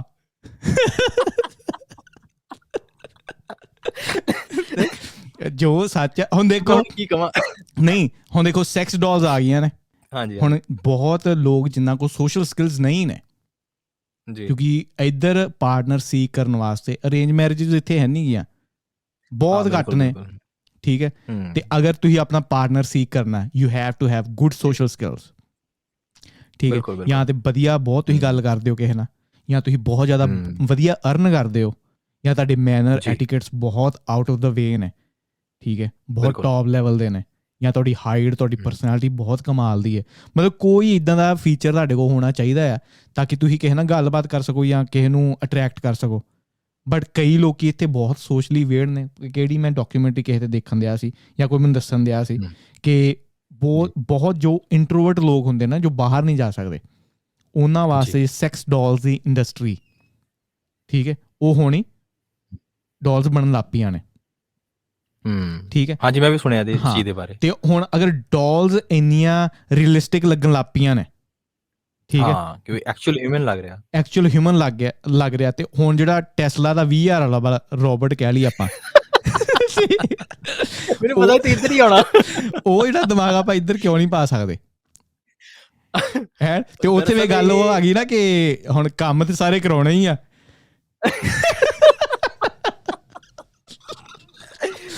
ਭਾਜੀ ਮੈਂ ਵੀਡੀਓ ਸ਼ੇਅਰ ਕਰਨੀ ਯਾਰ, ਨਹੀਂ ਅਗਰ ਤੁਸੀਂ ਕਾਕਾ ਬੱਲੀ ਸੁਣਦੇ, ਤੁਹਾਨੂੰ ਪਤਾ ਹੋਣਾ ਚਾਹੀਦਾ, ਬੜਾ ਅਨਫਿਲਟਰਡ ਪੋਡਕਾਸਟ ਹੁੰਦਾ ਹੈ। Kaka Balli is one of the only I think podcast ਜਿੱਥੇ ਮੈਂ ਕੋਈ ਵੀ ਸ਼ਬਦ ਬੋਲ ਸਕਦਾ ਤੇ ਉਹ ਫਿਲਟਰ ਨਹੀਂ ਹੋਊਗਾ, ਫਿਲਟਰ ਨਹੀਂ ਹੋਊਗਾ ਇਸ ਚੀਜ਼ ਦਾ, ਕਿਉਂਕਿ ਹਰੇਕ ਬੰਦੇ ਨੂੰ ਪਤਾ ਅਗਰ ਮੈਂ ਕੋਈ ਚੀਜ਼ ਕਹਿਣੀ ਆ, ਠੀਕ, ਕੋਈ ਮੇਰਾ ਬੌਸ ਨਹੀਂ ਬੈਠਾ ਹੋਇਆ ਸਿਰ ਦੇ ਉੱਤੇ, ਅਗਰ ਮੈਂ ਕੋਈ ਪੁਆਇੰਟ ਆਪਣਾ ਰੱਖਣਾ ਆ, ਉਹ ਮੇਰੇ ਪੇਰੈਂਟਸ ਨੂੰ ਵੀ ਪਤਾ, ਮੇਰੇ ਪੇਰੈਂਟਸ ਦੇਖਦੇ ਆ, ਘਰ ਦੇ ਮੇਰੇ ਦੇਖਦੇ ਆ, ਉਹਨਾਂ ਨੂੰ ਪਤਾ ਕਿ ਅਗਰ ਇਹ ਬੋਲਣ ਲੱਗਾ ਕੁਛ ਨਾ, ਇਹਨੇ ਬੋਲ ਦੇਣਾ ਹੈ, ਤੇ ਮੈਂ ਨਹੀਂ ਕਹਿੰਦਾ ਜਦੋਂ ਬਹੁਤ ਜ਼ਿਆਦਾ ਅਗਰ ਕੋਈ ਪੋਡਕਾਸਟ ਦੇ ਵਿੱਚ ਹੋ ਜਾਏ। ਹੁਣ ਇਹ ਜਿਹੜੀ ਗੱਲ ਹੈ ਨਾ, ਨੋਰਮਲ ਗੱਲ ਹੈ, ਸੈਕਸ ਡੋਲਸ ਵਾਲੀ ਹੋ ਗਈ ਜੋ ਰਿਐਲਿਟੀ ਦੇ ਵਿੱਚ ਹੋਏਗਾ, ਉਹਦੇ ਵਿੱਚ ਮੈਨੂੰ ਕੋਈ ਇਹ ਨਹੀਂ ਮੈਂ ਕਹਿੰਦਾ ਕਿ ਆਪਣੇ ਘਰਦਿਆਂ ਦਾ ਨਾਂ ਨਾ ਦੇਖੋ। ਅਗਰ ਮੈਂ ਕੋਈ ਜ਼ਿਆਦਾ ਹੀ ਗੰਦ ਬਾਗਦਾ ਕਿਸੇ ਦੋਸਤ ਦੇ ਨਾਲ, ਫਿਰ ਮੈਂ ਪਹਿਲਾਂ ਐਡਵਾਈਜ਼ ਕਰਦਾ ਕਿ ਯਾਰ ਪਲੀਜ਼ ਇਹ ਇਕੱਲੇ ਦੇਖਿਓ ਜੇ। ਹਾਂ, ਬਟ ਇਹ ਜਿਹੜੀ ਨੋਰਮਲ ਟਾਕ ਹੈ ਨਾ, ਇਹ ਮੇਰੇ ਲਈ ਨੋਰਮਲ ਜੀ ਟਾਕ ਹੀ ਆ। ਇਹ ਪੋਸੀਬਿਲਿਟੀਜ਼ ਦੀ ਹੀ ਆਪਾਂ ਗੱਲ ਕਰਨ ਦੇ ਆ। ਇਹ ਕਈ ਵਾਰੀ ਨਾ ਡਿਪੈਂਡ ਕਰਦਾ ਹੁੰਦਾ ਐਵਰੀ ਹੋਮ ਟੂ ਹੋਮ। ਕਈਆਂ ਦੇ ਵਿੱਚ ਨਾ ਉਹ ਸਿਧਾਂਤ ਨਹੀਂ ਹੁੰਦਾ ਹੈਗਾ ਇਸ ਤਰ੍ਹਾਂ ਦਾ ਕਿ ਆਪਾਂ ਇਕੱਠੇ ਬਹਿ ਕੇ ਸੁਣ ਸਕੀਏ, ਦੇਖ ਸਕੀਏ, ਤੇ ਕਈਆਂ ਦੇ ਹੁੰਦਾ ਆ, ਥੋੜਾ ਵੱਧ ਹੁੰਦਾ, ਕਈਆਂ ਥੋੜਾ ਘੱਟ ਹੁੰਦਾ। ਸਾਡੇ ਬਿਲਕੁਲ ਵੀ ਨਹੀਂ ਹੈਗਾ। ਮੈਂ ਤਾਂ ਦੱਸਦਾ ਨਾ, ਮੇਰੇ ਨਾਲ ਕੀ ਹੁੰਦਾ ਕਿ ਮੈਂ ਰਿਸ਼ਤੇਦਾਰਾਂ ਦੇ ਜਾਣਾ, ਕੇਵਲ ਉਹਨਾਂ ਦੇ ਪਿੰਡ ਆਉਂਦੀ ਹੁੰਦੀ ਸੀ। ਅੱਛਾ, ਠੀਕ ਹੈ। ਤੇ ਸਾਡੇ ਪਿੰਡ ਕੇਵਲ ਨਹੀਂ ਸੀ, DD1 ਨਹੀਂ ਚੱਲਦਾ ਹੁੰਦਾ ਸੀ। ਜਦੋਂ ਮੈਂ ਤੁਹਾਡੇ ਪਿੰਡ ਤਾਂ ਜੇ ਸਿਗਨਲ ਨਹੀਂ ਆਉਂਦੇ ਸਹੀ ਤਰੀਕੇ ਨਾਲ, ਅਸੀਂ ਜੋ ਤੁਹਾਡੇ ਪਿੰਡ ਚਾਹੀਦਾ ਆ ਉੱਥੇ ਬਸ ਇਹੀ ਦੇਖਦੇ ਰਹੀਦਾ, ਕੋਠੇ ਤੇ ਚੜ੍ਹਦੇ ਰਹੀਦਾ, ਸਿਗਨਲ ਆ ਜਾਵੇ ਫੋਨ ਤੇ। ਨਹੀਂ ਸਹੀ ਗੱਲ ਹੈ, ਸਹੀ ਗੱਲ। 2023 ਦੀ ਗੱਲ ਕਰ ਰਿਹਾ ਮੈਂ। ਅੱਛਾ, ਅਜੇ ਵੀ ਦਿੱਕਤ ਹੈਗੀ ਆ, ਤਾਈ ਮੈਂ ਇੰਡੀਆ ਨਹੀਂ ਜਾਂਦਾ ਭਾਜੀ। ਨਾ ਆਈਡੀਆ ਚੱਲਦਾ, ਨਾ ਏਅਰਟੈਲ ਚੱਲਦਾ ਉੱਥੇ, ਬਸ ਇੱਕੋ ਹੀ ਚੱਲਦਾ ਉੱਥੇ, ਰਿਲਾਇੰਸ। ਨਹੀਂ ਮੈਂ ਤਾਂ ਦੱਸਦਾ ਨਾ ਕਿ ਜਦੋਂ ਮੈਂ ਕੋਈ ਅੰਗਰੇਜ਼ੀ ਮੂਵੀ ਲਾਣੀ, ਇਹ ਪਤਾ ਨਹੀਂ ਮੈਨੂੰ ਹੀ ਹੁੰਦਾ ਸੀ ਜਾਂ ਕਿਸੇ ਹੋਰ ਨਾਲ ਵੀ ਹੁੰਦਾ ਸੀ। ਜਦੋਂ ਕੋਈ ਮੇਰੇ ਨਾਲ ਕਿਸੇ ਨੇ ਬਹਿ ਜਾਣਾ, ਅੰਗਰੇਜ਼ੀ ਮੂਵੀ ਲਾ ਲਈ, ਸਾਡੇ ਕਿਸਿੰਗ ਸੀਨ ਸ਼ੁਰੂ ਹੋ ਜਾਂਦੇ ਸੀ। ਜਦੋਂ ਮੈਂ ਇਕੱਲੇ ਨੇ ਦੇਖਣੀ, ਉਦੋਂ ਕੁਛ ਹੋਣਾ। ਮੈਂ ਕਿਹਾ ਯਾਰ ਚੰਗਾ ਵਾ। It happened with all of us. ਅੱਛਾ, ਸਾਰਿਆਂ ਨੇ ਹੁੰਦਾ। ਠੀਕ, ਮੈਂ ਕਿਹਾ ਸ਼ਾਇਦ ਮੇਰੀ ਕਿਸਮਤ ਹੀ ਏਦਾਂ ਦੀ। ਬੰਦਾ ਸੋਚਦਾ ਯਾਰ ਵੋਟ ਲੱਭੋ ਕਿੱਥੇ। ਕਮੈਂਟ ਕਰੋ ਯਾਰ ਜਿਨ੍ਹਾਂ ਦੇ ਸੇਮ ਐਕਸਪੀਰੀਅੰਸ ਹੋਇਆ। ਓ ਮਾਈ ਗॉड, ਸਹੀ ਗੱਲ ਹੈ, ਸਹੀ ਗੱਲ। ਹਾਂ, ਗੱਲ ਕੀ ਕਰਦੇ ਆਪਾਂ? ਅੱਛਾ, ਆਪਾਂ ਯਾਰ ਉਹੀ ਗੱਲ ਕਰ ਰਹੇ ਸੀ ਕਿ ਯਾਰ ਅਗਰ ਮਿਲ ਗਿਆ ਟੈਸਲਾ ਦੇ ਵਿੱਚ, ਤੇ ਉਹ ਮਤਲਬ ਗਾਰਡਨਿੰਗ ਕਰ ਸਕਦਾ, ਲੌਜਿਸਟਿਕਸ ਆ ਉਹ ਮੈਨੇਜ ਕਰ ਸਕਦਾ, ਯਾਰ ਗਰੋਸਰੀਜ਼ ਲੈ ਕੇ ਆ ਸਕਦਾ। ਉਹਨੂੰ ਕਹੋ ਯਾਰ ਛੋਟੇ ਆ ਲੈ ਕੇ ਆ, ਉਹ ਲੈ ਕੇ ਆਏਗਾ। ਛੋਟੇ ਆ ਕੁਕਿੰਗ ਕਰਦੇ, ਉਹ ਕੁਕਿੰਗ ਕਰੇਗਾ। ਸੋਚੋ ਉਹਦਾ ਨਾਂ ਹੀ ਛੋਟਾ ਰੱਖਿਆ ਹੋਇਆ ਕਿਸੇ ਨੇ, ਓਏ ਛੋਟੇ। ਨਹੀਂ, ਜਦੋਂ ਮੈਂ ਲਿਆਂਦਾ ਮੈਂ ਤਾਂ ਫੀਮੇਲ ਵਰਜਨ ਨੂੰ ਲਿਆਉਣਾ। ਮੈਨੂੰ ਬੇਬ ਕਿਹਾ ਕਰਨਾ, ਬੇਬ। ਹਾਂ, ਨਹੀਂ ਭਾਜੀ ਤੁਸੀਂ ਵਿਆਹ ਕਰਾ ਲਿਓ। ਓ ਮਾਈ ਗॉड, ਕੋਈ ਨਹੀਂ, ਅਸੀਂ ਗੱਲ ਕਰਦੇ ਤੁਹਾਡੇ ਪੇਰੈਂਟਸ ਦੇ ਨਾਲ, ਨੰਬਰ ਹੈਗੇ ਮੇਰੇ ਕੋਲ। ਹਾਂ, ਯਾ। ਅੱਛਾ, ਇੱਦਾਂ ਆ ਭਾਜੀ, ਜਿੱਦਾਂ ਨਾ ਥੋੜਾ ਸੀਰੀਅਸ ਵੀ ਦੱਸਾਂ, ਜਿੱਦਾਂ ਇਹਦੇ ਵਿੱਚ ਨਾ ਦੇਖੋ ਬੈਨੀਫਿਟ ਹੀ ਬੈਨੀਫਿਟ ਆ। ਅਗਰ ਦੇਖਿਆ ਜਾਵੇ ਤਾਂ AI ਨੂੰ ਅਗਰ ਮੈਂ ਸਮਅਪ ਕਰਾਂ ਨਾ, AI ਭਾਜੀ ਆਪਾਂ ਨੂੰ ਬੈਨੀਫਿਟ ਦੇ ਨਾਲ ਲੋਡਡ ਮਿਲ ਰਿਹਾ ਆ। ਦੇਖੋ ਚੰਗੇ ਬੰਦੇ ਦੁਨੀਆ ਤੇ ਹੁੰਦੇ ਆ, ਮਾੜੇ ਬੰਦੇ ਵੀ ਦੁਨੀਆ ਤੇ ਹੁੰਦੇ ਆ, ਰਾਈਟ। ਹੁਣ ਮਾੜੇ ਬੰਦਿਆਂ ਨੂੰ ਅਸੀਂ ਸੁਧਾਰ ਨਹੀਂ ਸਕੇ, ਉਹਨਾਂ ਮਾੜੇ ਲੋਕਾਂ ਨੇ ਹੀ AI ਨੂੰ ਖਰਾਬ ਕਰਨ ਦੀ ਕੋਸ਼ਿਸ਼ ਕਰਨੀ ਆ, ਰਾਈਟ। ਹੁਣ ਜਿੱਦਾਂ ਆਪਾਂ ਗੱਲ ਕਰੀ, ਜਿੱਦਾਂ ਹੁਣ AI ਆ, ਮੈਂ ਚਾਹੁੰਦਾ ਮੇਰਾ ਬੱਚਾ ਆ ਉਹ ਹੈਗਾ 4 ਸਾਲ ਦਾ, ਲੈਟਸ ਸੇ 3 ਸਾਲ ਦਾ, ਮੈਂ ਇਹਨੂੰ ਕਹੂੰਗਾ, ਕਮਾਂਡ ਦਊਂਗਾ। ਮੰਨ ਲਓ ਕਿ ਮੇਰੇ ਕੋਲ ਫਾਰਮ ਦੇ ਵਿੱਚ ਮੇਰੇ ਸਾਹਮਣੇ AI ਖੜਾ ਆ, ਮੈਨੂੰ ਕਹੂੰਗਾ ਕਿ ਮੇਰਾ ਬੱਚਾ 3 ਸਾਲ ਦਾ ਆ, ਇਹਨੂੰ ਨਾ ਤੂੰ ABC ਤੇ ਆਹ ਚੀਜ਼ਾਂ ਜਿਹੜੀਆਂ ਹੈਗੀਆਂ ਸਾਰੀਆਂ ਮੈਮੋਰਾਈਜ਼ ਕਰਾ ਦੇ, ਜਾਂ ਆਹ ਚੀਜ਼ਾਂ ਦੀ ਪ੍ਰੈਕਟਿਸ ਕਰਵਾ ਦੇ। ਤੇ ਭਾਜੀ ਉਸ $20,000 ਜਿਹੜਾ ਸਪੈਂਡ ਕੀਤਾ, ਉਹ ਕਿੰਨੇ ਕੰਮ ਕਰ ਰਿਹਾ, ਪਲੱਸ ਮੇਰੇ ਬੱਚੇ ਨੂੰ ਵੀ ਟੀਚ ਕਰ ਰਿਹਾ। ਇੱਕ ਟੀਚਰ, ਮੇਰੇ ਘਰੇ ਬੈਠਾ ਟੀਚਰ, ਦੁਨੀਆ ਦਾ, ਜਿਹਨੂੰ ਹਰ ਇੱਕ ਗ੍ਰੰਥ ਦੀ ਨੌਲੇਜ ਆ, ਰਾਈਟ। ਉਹ ਬੱਚਾ ਜਿਹੜਾ ਹੈਗਾ ਉਹ ਨਾਲ ਗੱਲਬਾਤ ਕਰ ਸਕਦਾ, ਇੰਟਰੈਕਸ਼ਨ ਕਰ ਸਕਦਾ, ਉਹਨੂੰ ਕੁਐਸਚਨ ਆਨਸਰ ਕਰ ਸਕਦਾ। ਦੇਖੋ ਕਿੰਨੀ ਐਡਵਾਂਸ ਚੀਜ਼ ਹੈ ਨਾ। ਸਾਡੀ ਨੈਕਸਟ ਲੈਵਲ ਜਨਰੇਸ਼ਨ ਨੂੰ ਕਿੰਨਾ ਕੁਛ ਮਿਲ ਸਕਦਾ ਇਸ ਚੀਜ਼ ਤੋਂ ਸਿੱਖਣ ਨੂੰ। ਸੋਚ ਕੇ ਦੇਖੋ, ਅਗਰ ਆਪਣੇ ਕੋਲ ਇਸ ਤਰ੍ਹਾਂ ਚੀਜ਼ਾਂ ਅਵੇਲੇਬਲ ਹੁੰਦੀਆਂ ਆ, ਤੇ ਅਗਰ ਮਸ਼ੀਨ ਨਹੀਂ ਹੁੰਦੀ ਤੇ AI ਨਹੀਂ ਹੁੰਦਾ, ਰਾਈਟ। ਹੁਣ AI ਹੈਗਾ ਆ ਤੇ ਇਹ ਸਾਨੂੰ ਇਹ ਚੀਜ਼ਾਂ ਦੇਵੇਗਾ, ਇਹ ਸਾਨੂੰ ਬੈਨੀਫਿਟ ਹੀ ਦੇਵੇਗਾ। ਬਟ ਕੁਛ ਗਲਤ ਲੋਕਾਂ ਨੇ ਇਹਨੂੰ ਗਲਤ ਤਰੀਕੇ ਨਾਲ ਜਿਹੜਾ ਹੈਗਾ ਆ ਉਹ ਮੈਨੀਪੂਲੇਟ ਕਰਨ ਦੀ ਕੋਸ਼ਿਸ਼ ਕਰਨੀ ਆ, ਜਿਹਦਾ ਕਰਕੇ AI ਦਾ ਨਾਮ ਜਿਹੜਾ ਹੈਗਾ ਇਨ ਫਿਊਚਰ ਥੋੜਾ ਬਹੁਤਾ ਖਰਾਬ ਹੋਣਾ। ਬਟ ਇੱਥੇ ਮੈਂ ਉਹਨਾਂ ਸਭ ਪੰਜਾਬੀਆਂ ਨੂੰ ਜਿਹੜੇ ਆਪਣੀ ਇਸ ਭਾਸ਼ਾ ਨੂੰ ਅੰਡਰਸਟੈਂਡ ਕਰਦੇ ਆ, ਉਹਨਾਂ ਨੂੰ ਮੈਂ ਸੁਨੇਹਾ ਦੇਣਾ ਚਾਹੁੰਦਾ ਆ, AI ਮਾੜਾ ਨਹੀਂ ਆ। AI ਅਗਰ ਤੁਹਾਡੀ ਜੌਬਸ ਲਵੇਗਾ ਤੇ ਭਾਜੀ ਤੁਹਾਨੂੰ ਨਵੀਆਂ ਜੌਬਸ ਦੇਵੇਗਾ ਵੀ। ਜਿਵੇਂ ਇੱਕ ਨਵੀਂ ਜੌਬ ਅੱਜ ਕੱਲ੍ਹ ਸੁਣਨ ਨੂੰ ਆਈ ਆ, ਦੇਖੋ ਹੁਣ ਮੇਰੇ ਦਿਮਾਗ ਸੀ ਤੇ ਨਿਕਲ ਗਈ, ਪ੍ਰੌਮਪਟ ਇੰਜੀਨੀਅਰਿੰਗ। ਸੋ ਇਹ ਨਵੀਂ ਜੌਬ ਆ ਗਈ ਆ, ਇਹਦੇ ਤੇ ਟੀਚਰ ਜਿਹੜੇ ਹੈਗੇ ਉਹ ਆ ਗਏ ਆ, ਸਟੂਡੈਂਟ ਜਿਹੜੇ ਹੈਗੇ ਲਰਨ ਕਰ ਰਹੇ ਆ। ਸੋ ਕਿਵੇਂ AI ਨੂੰ ਆਪਾਂ ਕਮਾਂਡ ਦੇਣੀ ਆ, ਇਹਨੂੰ ਇਹ ਤੋਂ ਕਿਵੇਂ ਕੰਮ ਕਰਵਾਉਣਾ ਆ ਸਹੀ ਤਰੀਕੇ ਨਾਲ, ਹਨਾ। ਤੇ ਉਹ ਸਭ ਚੀਜ਼ਾਂ ਆ ਰਹੀਆਂ ਨੇ, ਤੇ ਆਉਣ ਵਾਲੇ ਸਮੇਂ ਵਿੱਚ ਹੋਰ ਵੀ ਜੌਬਾਂ ਆਉਣਗੀਆਂ, ਡੋਂਟ ਵਰੀ। ਬਸ ਤੁਸੀਂ ਆਪਣਾ ਸਕਿੱਲ ਜਿਹੜਾ ਹੈਗਾ ਐਨਹੈਂਸ ਰੱਖਿਓ, ਆਪਣੀ ਜੋ ਵੀ ਤੁਸੀਂ ਕੰਮ ਕਰਦੇ ਹੋ ਉਹ 'ਚ ਬਿਹਤਰ ਹੋਵੋ, ਤੁਸੀਂ ਆਪਣੇ ਸਕਿੱਲਸ ਨੂੰ ਇੰਪਰੂਵ ਕਰੋ ਕਿ ਤੁਸੀਂ ਆਪਣੇ ਕਸਟਮਰ ਨੂੰ ਸੈਟੀਸਫਾਈ ਕਿਵੇਂ ਕਰ ਸਕਦੇ ਹੋ। ਬਾਕੀ ਜਦੋਂ ਇਹਨੇ ਇੱਕ ਅਗਰ AI ਕਿਸੇ ਨੇ ਖਰਾਬ ਕੀਤਾ ਤੇ ਇਹਦਾ ਮਤਲਬ ਇਹ ਨਹੀਂ ਕਿ ਸਾਰੇ AI ਖਰਾਬ ਹੋ ਜਾਣਗੇ, ਨਹੀਂ। ਬਿਕੋਜ਼ ਵੱਖਰੀ ਕੰਪਨੀ ਦੇ ਵੱਖਰੇ AI ਦੇ ਵੱਖਰੇ ਡਾਟਾ ਉਹਨਾਂ ਨੇ ਫੀਡ ਕੀਤੇ ਹੋਏ ਆ। ਹੁਣ ਮੈਂ ਖੁਦ ਇੱਕ AI ਤਿਆਰ ਕੀਤਾ ਆ, khalsagpt.net, ਉਹ ਤੁਸੀਂ ਦੇਖ ਸਕਦੇ ਹੋ। ਇਹ ਉਹਨੂੰ ਕਿੱਦਾਂ ਮੈਂ ਖੁਦ ਅਲੱਗ ਪ੍ਰੋਗਰਾਮ ਕਿੱਦਾਂ, ਕੀਤਾ ਹੈ। ਇਹਦੇ 'ਚ ਕੀ ਖਾਸ ਹੈ ਅਗਰ ਮੈਂ ਚੈਟ ਜੀਪੀਟੀ ਜਾਂ ਖਾਲਸਾ ਜੀਪੀਟੀ ਦੀ ਗੱਲ ਕਰਾਂ? What is the difference? ਅਗਰ ਚੈਟ ਜੀਪੀਟੀ ਨੂੰ ਤੁਸੀਂ ਜਾ ਕੇ ਨਾ ਗੁਰੂ ਗ੍ਰੰਥ ਸਾਹਿਬ ਜੀ ਦੇ ਬਾਰੇ ਕੋਈ ਸਵਾਲ ਪੁੱਛੋਗੇ ਬਹੁਤ ਹੀ ਡੀਪ ਲੈਵਲ ਤੇ ਉਹ ਤੁਹਾਨੂੰ ਉਸ ਲੈਵਲ ਤੇ ਨਹੀਂ ਦੱਸ ਪਾਵੇਗਾ, ਉਹ ਤੁਹਾਨੂੰ ਜਰਨਲ ਲੈਵਲ ਤੇ ਗੱਲਾਂ ਜਿਹੜੀਆਂ ਹੈਗੀਆਂ ਕਰੇਗਾ। ਬਟ ਜਦੋਂ ਤੁਸੀਂ ਜਿੱਥੇ ਅਸੀਂ ਕੰਮ ਕਰ ਰਹੇ ਹਾਂ ਖਾਲਸਾ ਜੀਪੀਟੀ ਜੋ ਸਾਡਾ AI ਆ, ਉਹ ਤੁਹਾਨੂੰ ਧਰਮ ਦੇ ਰਿਲੇਟਡ ਨਾ ਬਹੁਤ ਡੀਪ ਲੈਵਲ ਤੇ ਜਾ ਕੇ ਜਾਣਕਾਰੀ ਦੇਵੇਗਾ। ਅਜੇ ਉਹ ਉਸ ਸਟੇਜ ਦੇ ਉੱਤੇ ਆ ਜਿੱਥੇ ਤੁਸੀਂ ਸਿਰਫ ਜਨਰਲ ਗੱਲਾਂ ਪਲੱਸ ਥੋੜਾ ਜਿਹਾ GPT ਤੋਂ ਵੱਧ ਇਨਫੋਰਮੇਸ਼ਨ ਲੈ ਸਕਦੇ ਹੋ। ਅਜੇ ਉਹ ਉਸ ਸਟੇਜ ਤੇ ਅਸੀਂ ਪਹੁੰਚ ਚੁੱਕੇ ਹੋਏ ਹਾਂ। ਬਟ ਆਉਣ ਵਾਲੇ ਸਮੇਂ ਵਿੱਚ ਸਾਡਾ ਟਾਰਗੇਟ ਇਹ ਹੈਗਾ ਆ ਕਿ ਕੋਈ ਬੰਦਾ ਮੈਂਟਲੀ ਡਿਸਟਰਬਡ ਆ, ਕੋਈ ਕਿਸੇ ਨੂੰ ਨਾ ਹਿਊਮਨ ਟੱਚ ਚਾਹੀਦਾ ਹੁੰਦਾ ਆ। ਕੋਈ ਮੈਨੂੰ ਇੱਕ ਵਾਰੀ ਮੈਨੂੰ ਕਹਿ ਦੇਵੇ ਨਾ ਕੋਈ ਕਿ ਦਲਜੀਤ ਡੋਂਟ ਵਰੀ ਮੈਂ ਤੇਰੇ ਨਾਲ ਖੜਾ ਆ, ਯਾਰ ਬੰਦੇ ਦਾ ਹੌਸਲਾ ਕਿੱਥੋਂ ਕਿੱਥੇ ਪਹੁੰਚ ਜਾਂਦਾ ਆ, ਰਾਈਟ? ਤੇ ਉਹੀ ਚੀਜ਼ਾਂ ਆ ਕਿ ਜਿੱਦਾਂ ਹੁਣ ਆਪਾਂ ਕਈ ਵਾਰੀ ਨਾ ਸੋਸ਼ਲ ਇੰਟਰੈਕਸ਼ਨ ਇਨ ਫਿਊਚਰ ਬੰਦ ਹੋ ਜਾਣਾ ਆ। ਜਿਵੇਂ ਬੋਟਸ ਨੇ ਲੌਜਿਸਟਿਕ ਦਾ ਸਾਰਾ ਕੰਮ ਸੰਭਾਲ ਲਿਆ, ਫਾਰਮਿੰਗ ਦਾ ਕੰਮ ਸਾਰਾ ਇਹ ਲੌਜਿਸਟਿਕ ਸੰਭਾਲ ਰਹੇ ਆ। ਇਨਸਾਨ ਨੂੰ ਬਾਹਰ ਨਿਕਲਣ ਦੀ ਲੋੜ ਨਹੀਂ ਹੈਗੀ।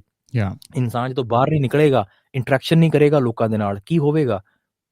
ਘਰੇ ਰਹਿ ਜਾਏਗਾ ਬੰਦਾ, ਕੋਈ ਘਰੇ ਰਹੇਗਾ ਆਪਣੇ ਅੰਦਰ ਹੀ ਨਾ, ਤਾਂ ਬੰਦੇ ਦੇ ਉਹਦਾ ਵਿਲਾ ਮਨ ਸ਼ੈਤਾਨ ਦਾ ਘਰ। ਤੇ ਅਗਰ ਬੰਦਾ ਘਰੇ ਵੀ ਬਹਿ ਕੇ ਕੰਮ ਕਰ ਰਿਹਾ ਹੈਗਾ ਆ, ਸੌਰੀ ਫਿਰ ਟੈਸਲਾ ਬੋਟ ਉਹ ਇੰਡੀਆ 'ਚ ਨਹੀਂ ਅਜੇ ਆਉਣ ਵਾਲਾ ਭਾਜੀ, 35 ਤੱਕ ਨਹੀਂ ਆਉਣ ਵਾਲਾ ਅਜੇ ਉਹ। ਹਾਂਜੀ ਸੌਰੀ ਕੰਟੀਨਿਊ ਕਰੋ।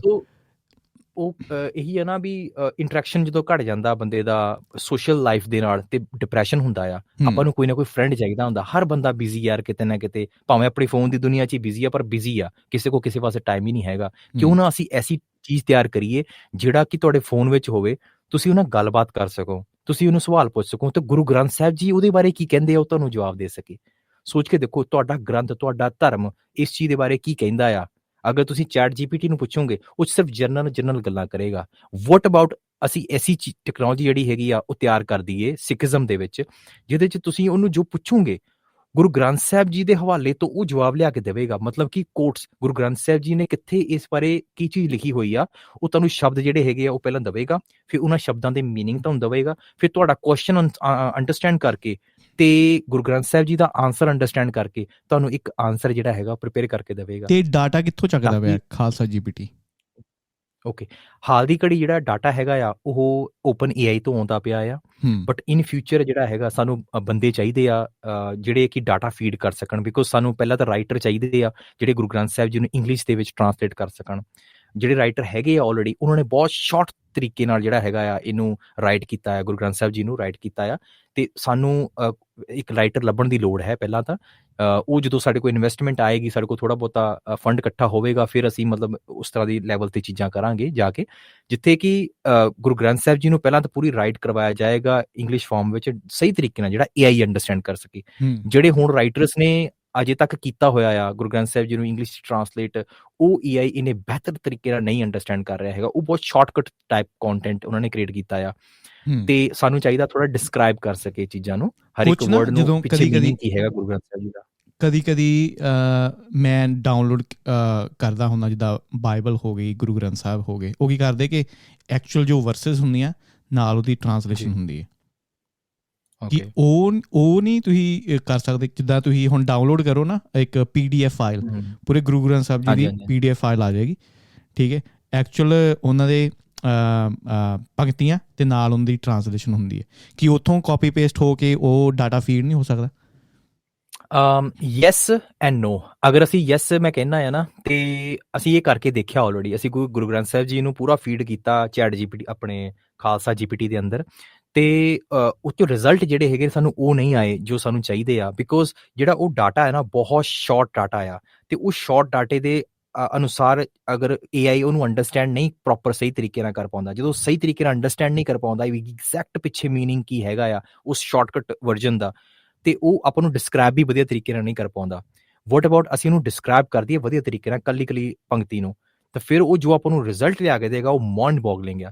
ਅਸੀਂ ਜਪਜੀ ਸਾਹਿਬ ਦਾ ਜਿਹੜਾ ਹੈਗਾ ਆ ਉਹ ਟੀਕਾ ਕਰਵਾਇਆ ਕਿਸੇ ਬੰਦੇ ਕੋਲ, ਤੇ ਉਹਨੇ ਸਾਨੂੰ ਵਧੀਆ ਤਰੀਕੇ ਨਾਲ ਡਿਸਕ੍ਰਾਈਬ ਕਰਕੇ ਦਿੱਤਾ, ਤੇ ਜੋ ਸਾਨੂੰ ਰਿਜ਼ਲਟ ਮਿਲੇ ਮਾਈਂਡ ਬੋਗਲਿੰਗ ਰਿਜ਼ਲਟ ਨੇ।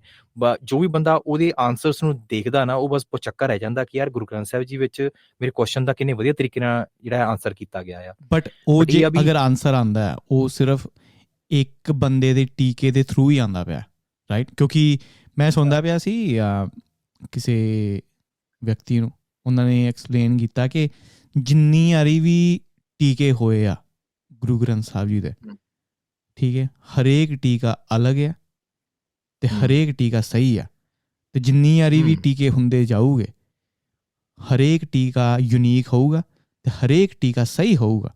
ਮਤਲਬ ਇੰਨਾ ਡੀਪ ਆ ਨੌਲੇਜ। ਬਿਲਕੁਲ।